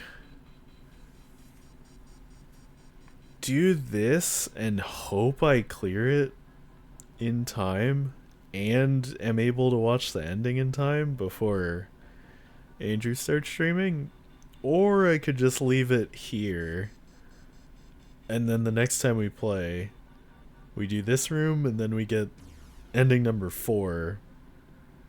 You think I can do it? Okay, we'll try that then. I'm gonna run the ads because they're gonna come up soon. And then we, hopefully there's no dumb screwdriver thing. But yeah, I'll be right back.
The ads have been defeated. At least we have this badass song. Alright, let's get to exploring. A really creepy chair. The manacles make me think it was used to torture people. Well, we can't open these manacles with that key. There's some sort of weird symbol on them. What kind of symbol? Oh. Well, if I've got this right, I think it's the sun symbol. There's something on the screen. This device will conduct the experiment. Once the experiment has been completed, the door will unlock. First, adjust the switches to match the blocks in the sample above. Ah. I don't know what this thing is, but we gotta figure out this puzzle. It's right next to a torture chair. Whatever it is, I don't think it's good. Anyway, we just adjust the switches to match the blocks up on top. You adjust the switches shown as the 4 corners of the screen, then press the check button. Junpei, we don't know what this thing does. You can always come back to it later. There are a lot of other things you could do. Are we gonna have to sacrifice somebody? Whenever you turn on one of those switches, more blocks show up on the screen. So I think you gotta figure out which buttons you have to press in order to get this screen to match the diagram. Yeah, but it's hard to figure out what button does what. If you want to see how many blocks each switch adds, just turn on one switch. When all of them are off, there aren't any blocks, right? Then you can see how many each switch adds. Oh, yeah, I get it. Okay, so that's a pretty classic puzzle. Let's go over here. There are a bunch of buttons here with the letters A through F on them. Let's push some of them. Down you go. So I press it again, back you come. Guess these buttons switch something on or off when you push them.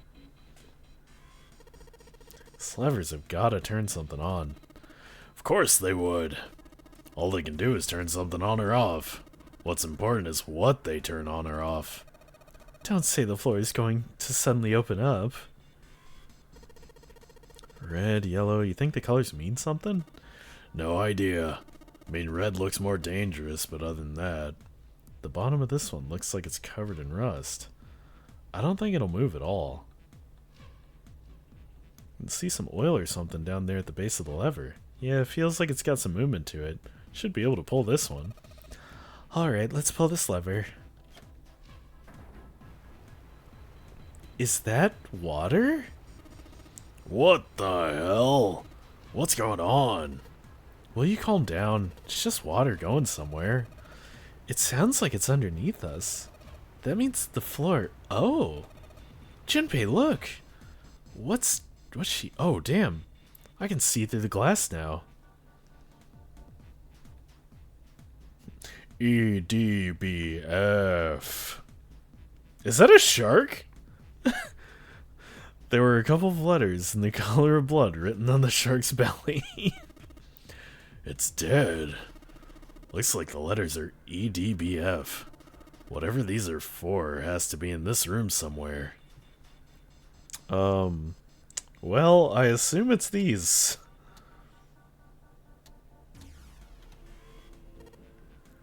What? There's a strange noise coming from the chair. It looks like it's been turned on. I guess the puzzle here was that the power had to be sent in a specific way. There are tons of knobs here. Doesn't seem like any of them do anything, though. Do you think it's broken? Well, I'm not too jazzed about us having turned that on. Thought there was a hole here, but I guess it's a cover over it. You aren't going to be able to get that off. It's bolted on there pretty good. Maybe there's something around here we can use to get that thing off of there. Can you see anything in there? If you can't see anything, I don't really think we need to bother with trying to open it. It's too dark to see anything. Ah, did I see something shiny in there? Oh shit. Something shiny in there. Yeah, well, maybe. We ought to check, though. Be pretty bad if we miss something important. Maybe we can find something to take the cover off with. Okay. A wrench. Wrench looks brand new. Considering where we found it, I have to wonder how it was used. Knock it off. I don't want to think about that. You've already seen plenty of things that are a lot more cruel than that. Hee hee. You're unexpectedly sensitive. Come on, let's not talk about stuff that doesn't matter, okay? Need to find somewhere where we can use this thing. I mean, we already did. Number of rusty torture tools are lined up here. I don't think there's anything else here we need. The cover's bolted on, but pretty good. Should be able to get these bolts off with the wrench we just found, though. Sweet, it opens. The hole's too small. You can't see in, even with the cover off. Well, you can't see in, but I think there's enough room to stick your arm in. Are you sure you want to do that? There could be something dangerous in there. Okay, I admit that scares me a little, but I need to see if there's anything useful in there. Alright, here we go. Arm in the hole. Hey, I think I can feel something. It's a small, cold and hard. Doesn't feel like there's anything else in here. Alright, let's see what this thing is. The sun key. A key with the sun symbol on it. Should be able to open the other door with this. Yeah, but we gotta get out of this room before we can do that. We're probably gonna need the sun key to do that. But none of the doors in the room have keyholes. Bet we gotta use it on something that's not a door.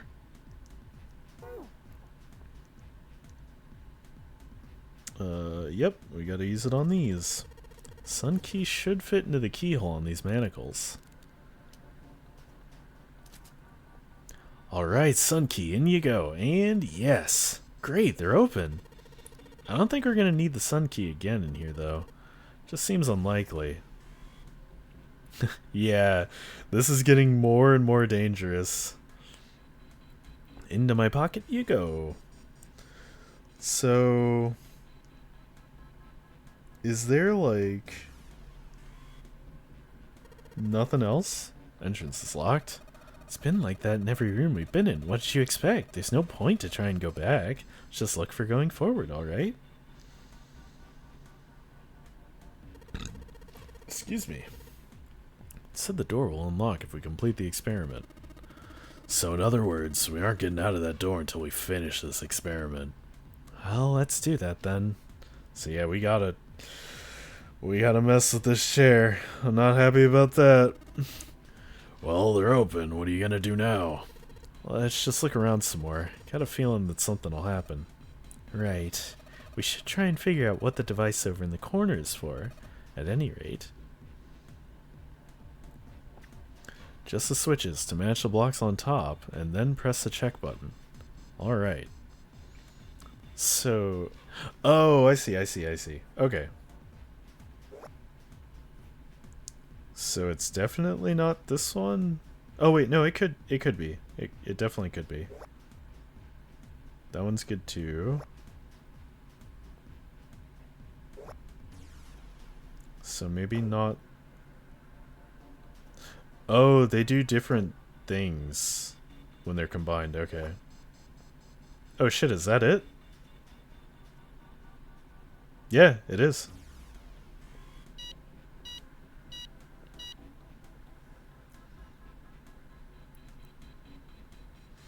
Gotta love guessing. Adjustment is completed. Now, proceeding to execution phase. To complete the experiment, data must be collected from subject. Once preparation is finished, place subject in chair. Whoa, I thought we solved the puzzle already. What does it mean by preparation? I don't know. I've got a bad feeling about this.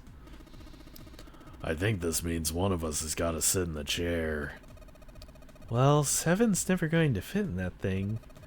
It's either you or me, Junpei. Collecting data. I wonder if it's going to run electricity through the subject. There's a human head on the screen. There's a human head on the screen. Maybe it's gonna zap the brain with a little electricity. This really doesn't sound safe. Anyway, we've still got to prepare. We can talk about this after we figured out what it means by preparation, alright? Well, it wants us to prepare, so maybe we ought to ask it what we need to do. The restraining device is unlocked. Please, seat subject in device.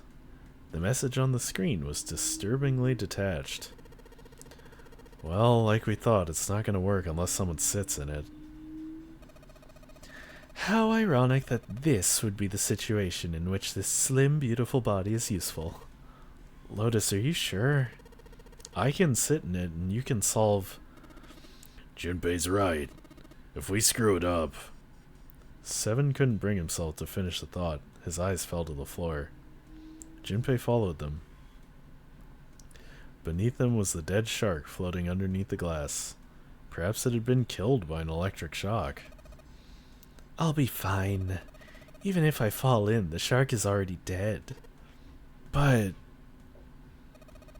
No one likes an indecisive man, Junpei. I can still give you advice from the chair, too. You know.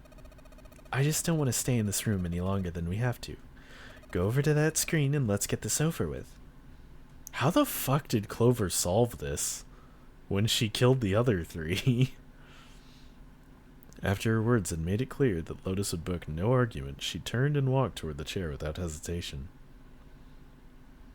But she did not sit down. Despite what she had said, she did indeed feel hesitation. Her legs shook. Look, do you think you could do me one last favor? Don't say last. You're making me nervous. Just listen. If something happens to me, I want you to tell my daughters that I love them very much. No, tell them that I will always love them. Daughters? You've got kids? Yes, I do. I suppose they're about your age, Junpei. They're twins. I had them when I was young after some things happened. Their names are Nona and holy shit. Wait, Nona? Junpei's words shot out before he even realized what he was saying. He remembered the story Seven had told him. Aoi, Light, and Nona. Those were their names. Well, some of them. The kids that were there. In the experiment, I mean. What the hell? What's wrong with you? Lotus took a step back from Junpei. Seven looked just as shocked as Junpei. He blinked his eyes rapidly, as if he weren't sure if he was completely awake. No way. It couldn't. Lotus, is your last name Kashiwabara? Lotus's eyes went wide. How do you know that?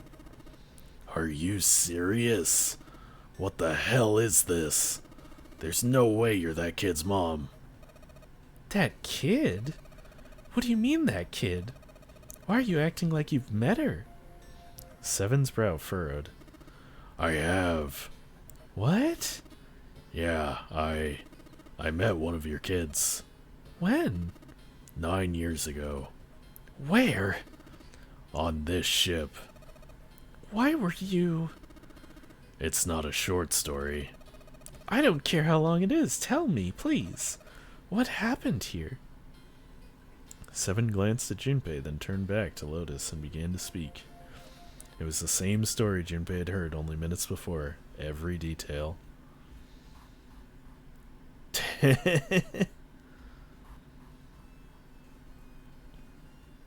Yeah, it's kind of weird everybody's calling her super old, but like she doesn't look that old.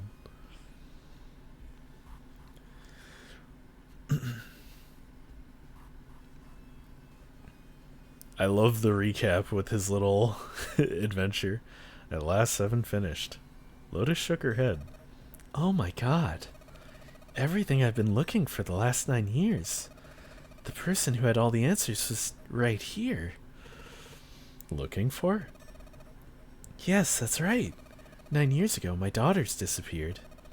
Then 9 days later, they came back. They never told me what had happened to them over those 9 days. I took them to the doctor, but I was told they hadn't been hurt in any way. Still, I was sure that they had been through something terrible. So I couldn't bring myself to force them to talk about it. If I did, then I'd force them to relive whatever horrors they'd been through. I didn't have any choice. I had to try and ignore it and move on. A few months passed. Gradually, they started to act like they always had, before they disappeared. They smiled, made jokes, and did all the silly things kids do. It got harder and harder for me to ask them about what had happened. How could I ask them to remember that? Eventually, I knew there was no way I could do it. But I'm still a mother. I couldn't simply forget that something terrible had happened to my children. So I decided I would investigate what had happened on my own. I would find out what had happened during those 9 missing days. What did you find out? Nothing.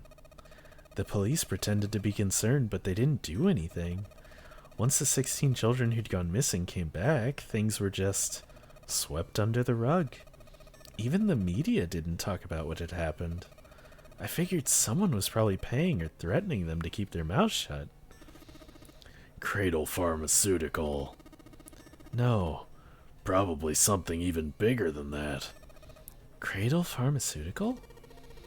Have you heard of them before? No, that's the first time I've ever heard that name.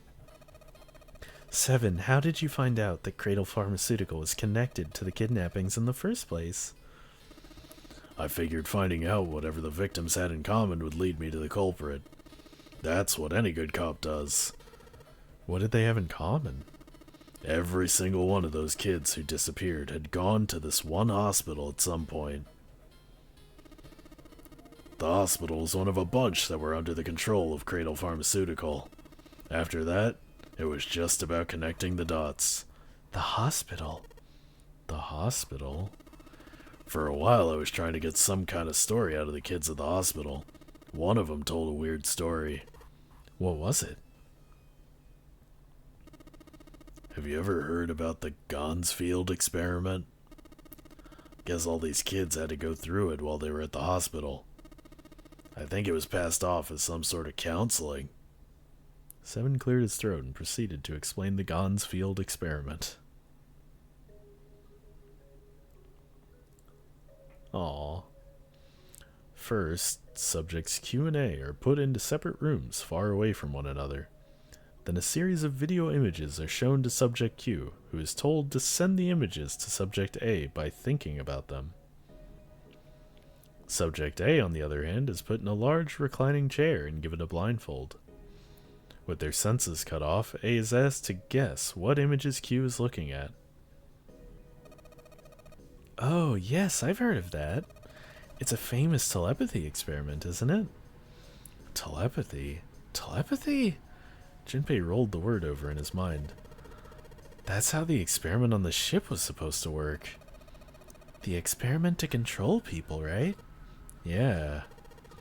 I don't know if any of the telepathy stuff really exists, but maybe somebody from Cradle Pharmaceutical brought into it. Lotus grunted. 7 had been thinking hard for the last several minutes and finally spoke. Even if that is the case, I still don't get how that has anything to do with any of this. The Nonary Game 0, why were we kidnapped? What does any of that have to do with telepathy? I know I brought all this up, but I have no idea. Maybe none of this stuff is connected after all. Then, in that moment of silence, a cold voice echoed down from the ceiling. No subject has been detected. Unless a subject is detected within 60 seconds, all power will be shut down. System recovery is estimated to take 1 hour. If you wish to proceed with the experiment, please seat subject in the restraining device. Whoa, that doesn't sound good. Yeah. Okay. I'm going. Oh no, that's not what we... Just hurry up and get it over with. Junpei, I'm counting on you. Right. Lotus sat down on the chair. Junpei looked at her one last time, then made his way to the monitor. Why'd you have to say last, Junpei? Lotus, please, tell me right away if you feel anything weird. You worry too much. Now get on with it and be a man, or June's going to leave you. Lotus was putting on the best act she could manage, but her legs were shaking so much that if she hadn't been sitting, she likely would have fallen down. Failure was not acceptable. Junpei took one last deep breath and stared at the monitor. We're in so much backstory.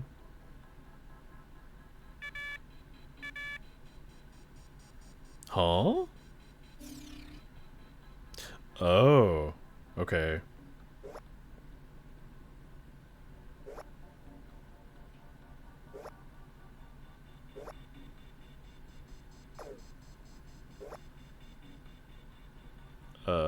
That's not correct.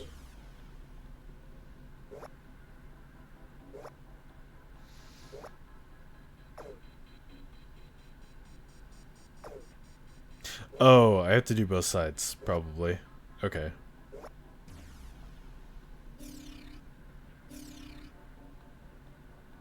Got it.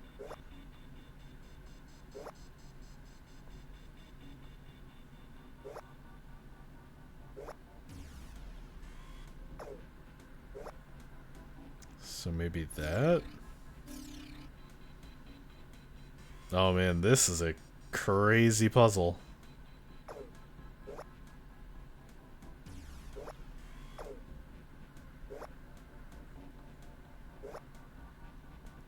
So that's definitely correct. That is not. Okay, so it's probably those two. Maybe two on this one?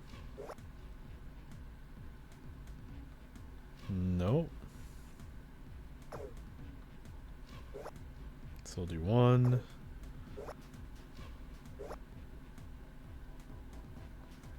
The bottom row needs to be lit up.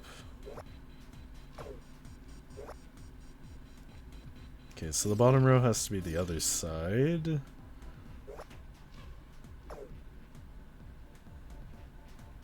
Two, two, and 1-1, you think?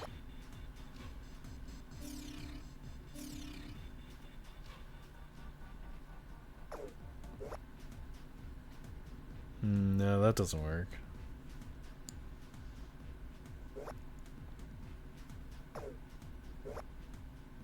Oh my god.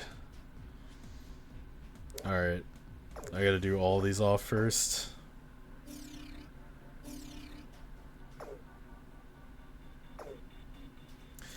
Okay. So this set at 1 is just that. What is it on the other side? It's those 4? Okay. This set at 1 are those 2. Still okay. What if I set this to 2? Still looks fine. Leave that at 1. I can't tell if that did anything.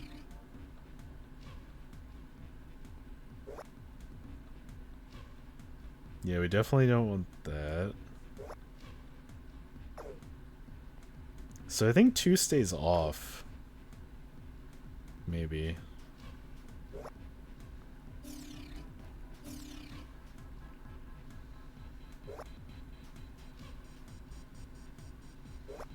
But how does this bottom row get filled up?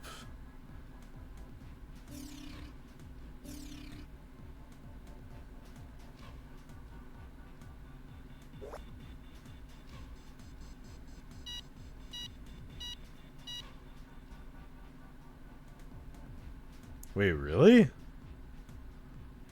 Okay. I guess I figured it out. The experiment had concluded. The door will now unlock. I can hear the door unlocking. And now we've got a new message. Release subject from restraining device. Lotus, are you alright? Yes, I am. I'm glad nothing bad happened, but I do think my life just got a little shorter. Hold on, I'll get you out right away. Shouldn't take long for Seven and me to get her out of here. Let's get out of here now. Being a guinea pig is not for me. Damn straight. I don't ever want to see this thing again. Thank God it didn't electrocute her. Fuck this room.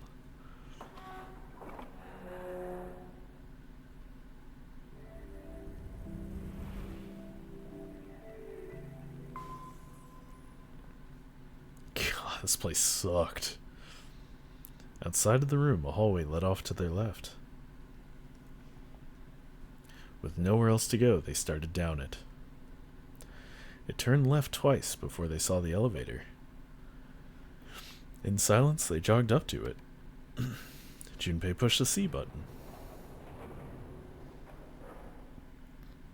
The elevator motor ground away, and before long they found themselves once again on C deck.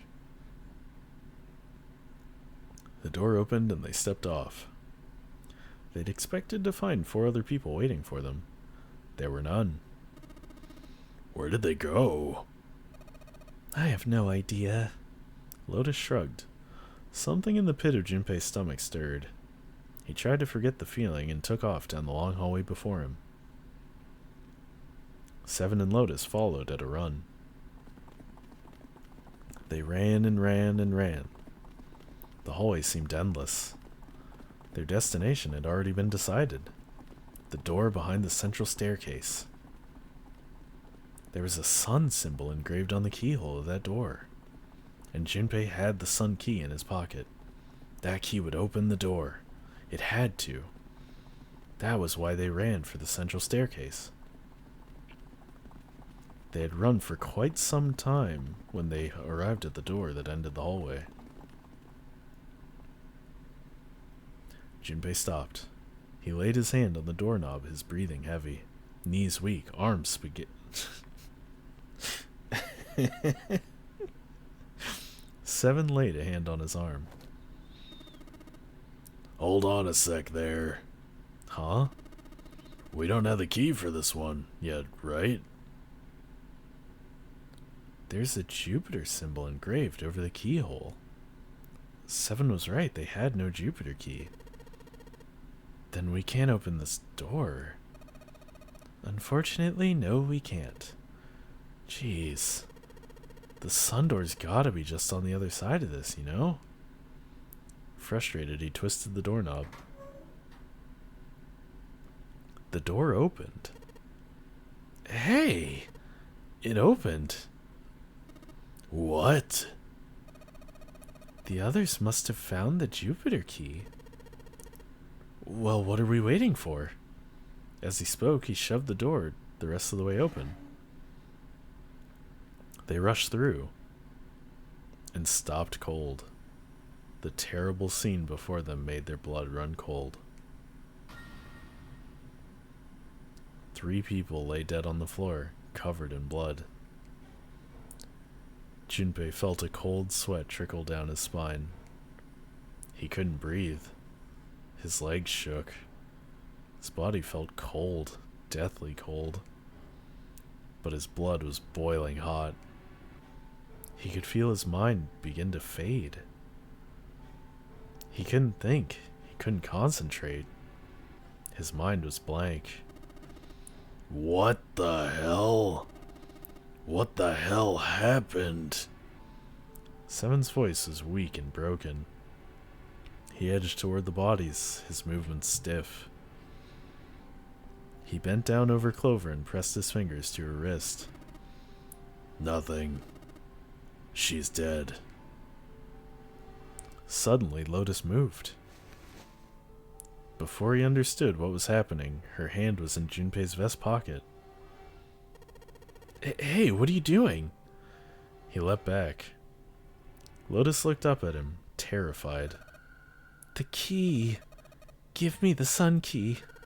Why? Why do you think? We have to get out of here before the murderer comes back. The murderer? The murderer? Once again, Junpei looked at the dead bodies. Santa, Clover, and Ace. Where's June? That meant the person who had killed them was... No, it couldn't be true. Before Junpei could react, Lotus dove back into his pocket and came out with the key. Let's go! Without waiting for Seven or Junpei, she ran straight for the central staircase. They followed.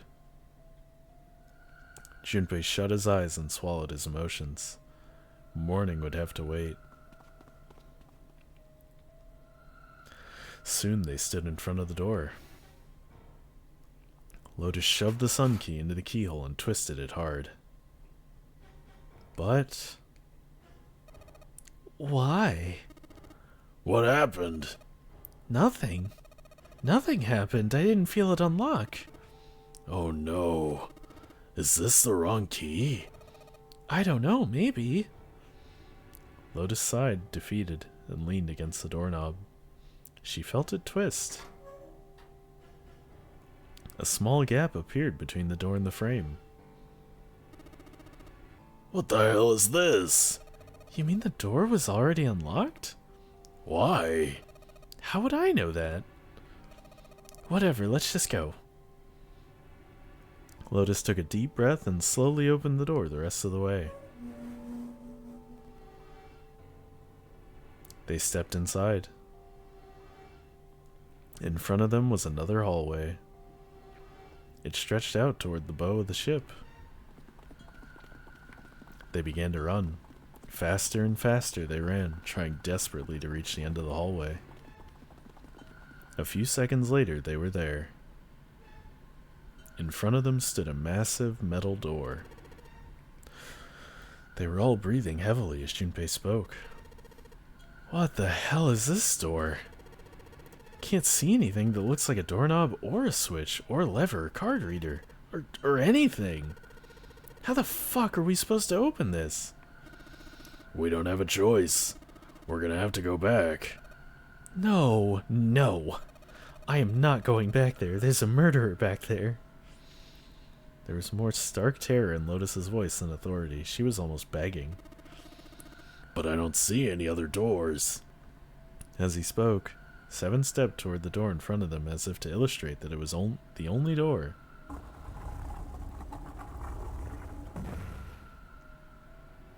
It opened.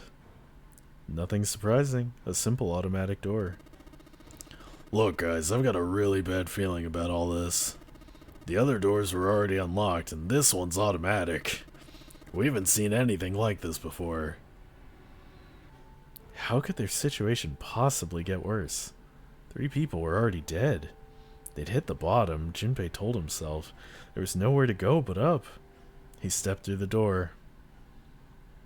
And whatever hope Junpei had managed to summon disappeared. No. It wasn't true. It couldn't be true. It was impossible. Utterly impossible. It was a dream. It had to be a dream, a nightmare. Yeah, it was a nightmare. And if he could just wake up. He was seeing things.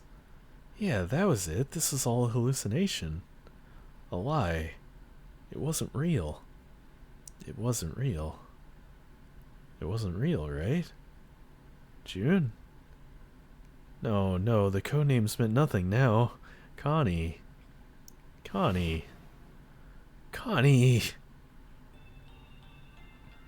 Junpei cried out and leapt through the door. He flew to her side, his heart like a stone in his chest. Connie! Hang on. Junpei swept her up and shook her by the shoulder. She moaned and her eyes fluttered open, but only barely. Connie! Jumpy?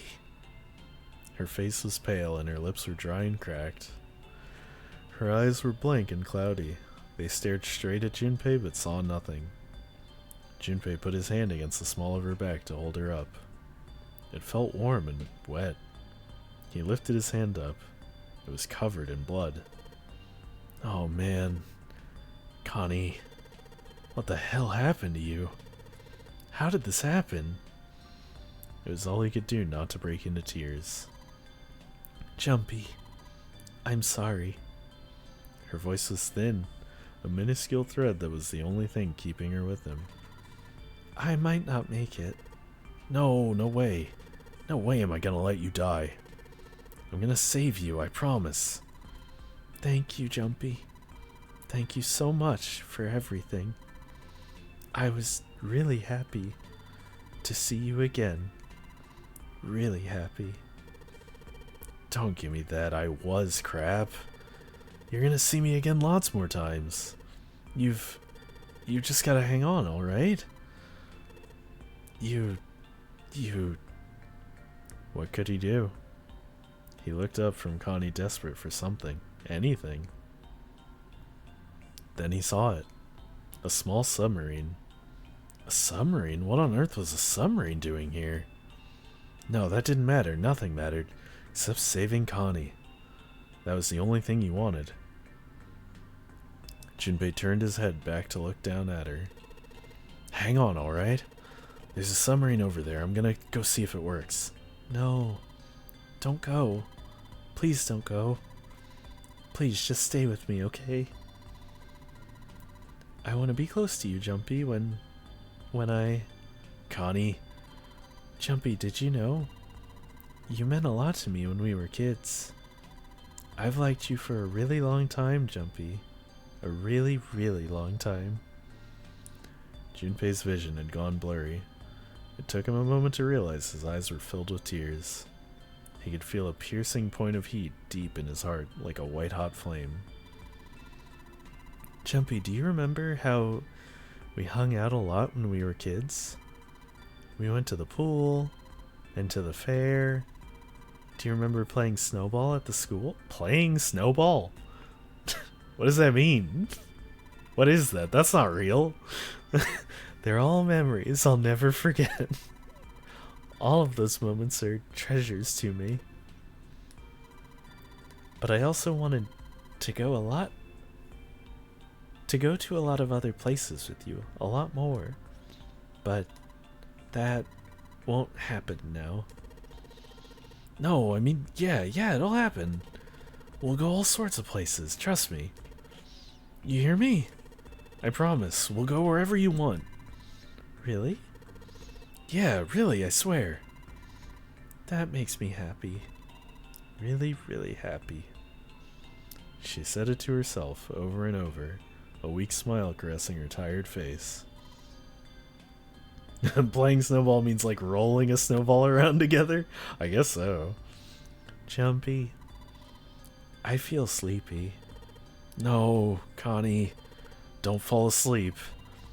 Thank you, Jumpy. Thank you so much. Her eyes were slowly closing. Junpei screamed even as he felt his throat go hoarse. Connie! Connie! Connie!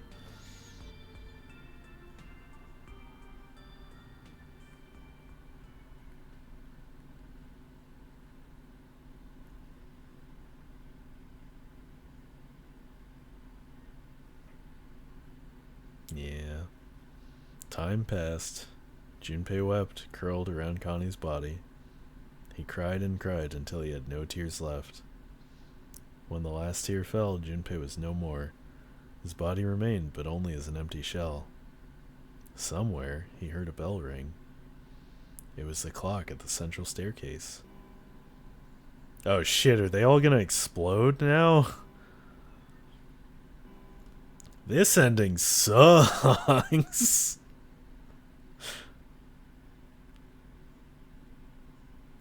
It rang 5 times, then faded. 5 o'clock. Quietly, gently, softly, he set Connie down on the floor. Slowly, Junpei stood. Only then did he realize that Seven and Lotus had not followed him. Where had they gone? Slowly, he looked around the room. There was nothing. No sign that they had ever been there. It felt as though every part of Junpei's body was made of lead. Slowly, he made his way to the door he'd come through. As he approached it, it opened, sliding apart with a sound like grinding stone. Game, we gotta go! Andrew's live soon! Junpei passed through the gate and into the hallway. Oh, man. His heart rattled in his chest, an empty, lifeless thing. It had been so utterly broken that there was nothing left to feel. When he saw their bodies, he simply stared. It was a lake, a sea of blood. 2 bodies lay in it.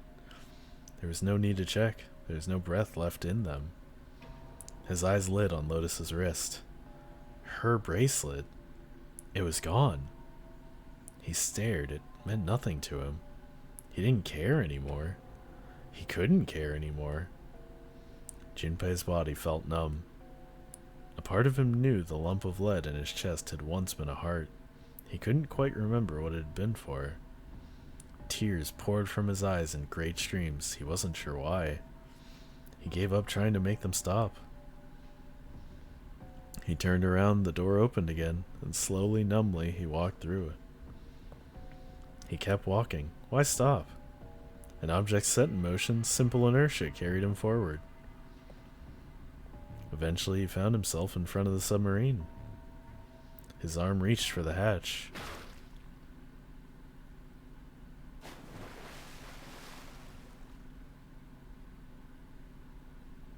And then he was floating in water. His eyes stared down into it. He couldn't see the bottom. His back was hot. Dimly, he felt the blade of a knife in it. Who? One dead body lay behind door number 5. Body of the 9th man. Another lay in the shower room. The body of Snake. At the central staircase were 3 more. Ace, Santa, and Clover. Just outside the door were 2 corpses. Those of Seven and Lotus. And in the very room lay the body that had once been Connie. And now Junpei would join them. Who then had killed them all? Who?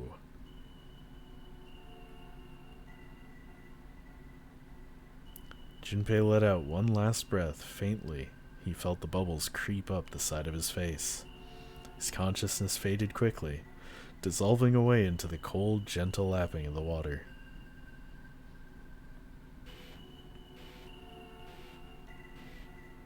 Wait, this one has credits? What the fuck?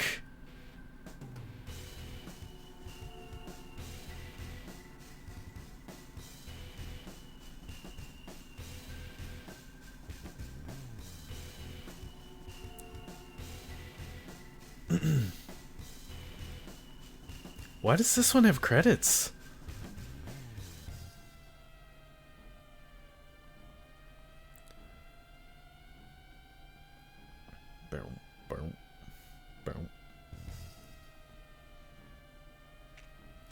Yeah, I mean, I feel like the endings are all alternate, like, realities, right? Because obviously Clover's not the killer in all of them. She only kills in that one where she doesn't think her brother's still alive anymore. So I feel like every ending kind of can have a different killer.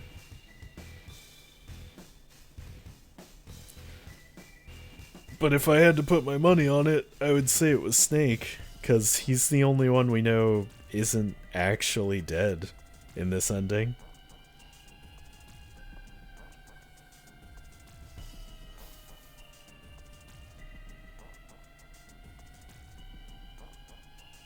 Oh, it's the same killer. Interesting. The end. Or is it? What the fuck? This one's so weird. Why did it have credits?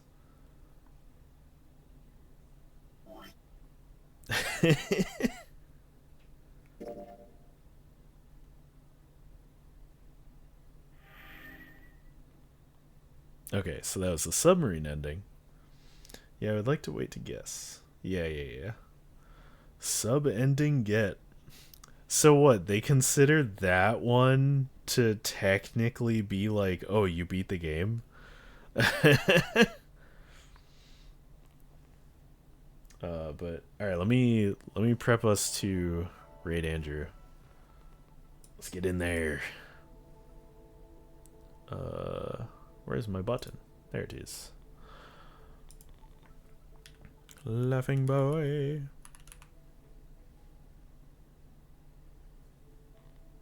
Wait. Oh, is he not live yet?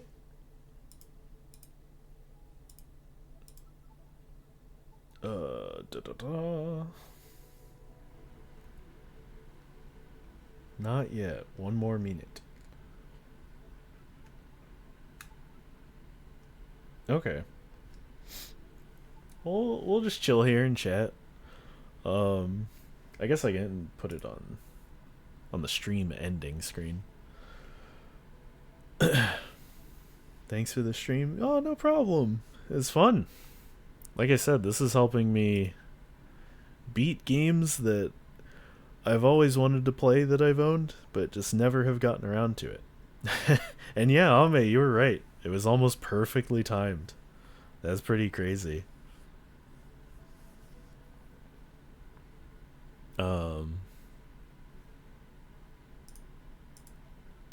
So should I? Because what I need to do is 5, 8, and 6, right? For the neutral ending. Yeah, 5, 8, and 6. I wonder if I should just do that off stream, and then if it gets to a point where I can't fast forward, I just save it there, and then next stream we just start there. That way we don't have to sit through like possibly 5 and 8 before there's anything new. 5, 8, 6 are neutral, then 4. Yeah, I know the true ending is the one that I did where I got to be continued. And I just have to make the exact same choices when I do that one again. Yeah, we can start around door 6. Okay, yeah, that sounds good then. I can do that off stream. Andrew's live. All right, let's get in there. What do we want the raid message to be?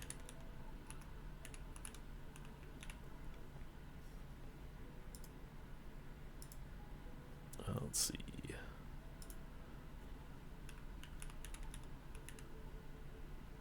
Can I just hit followers? Yes, I can. Pog, pog, pog, pog, pog.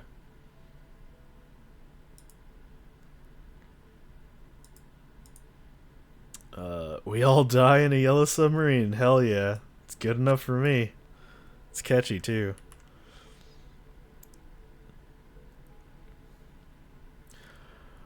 Alright, gang, it was fun. Let's see what the hell this gaggle stream is about.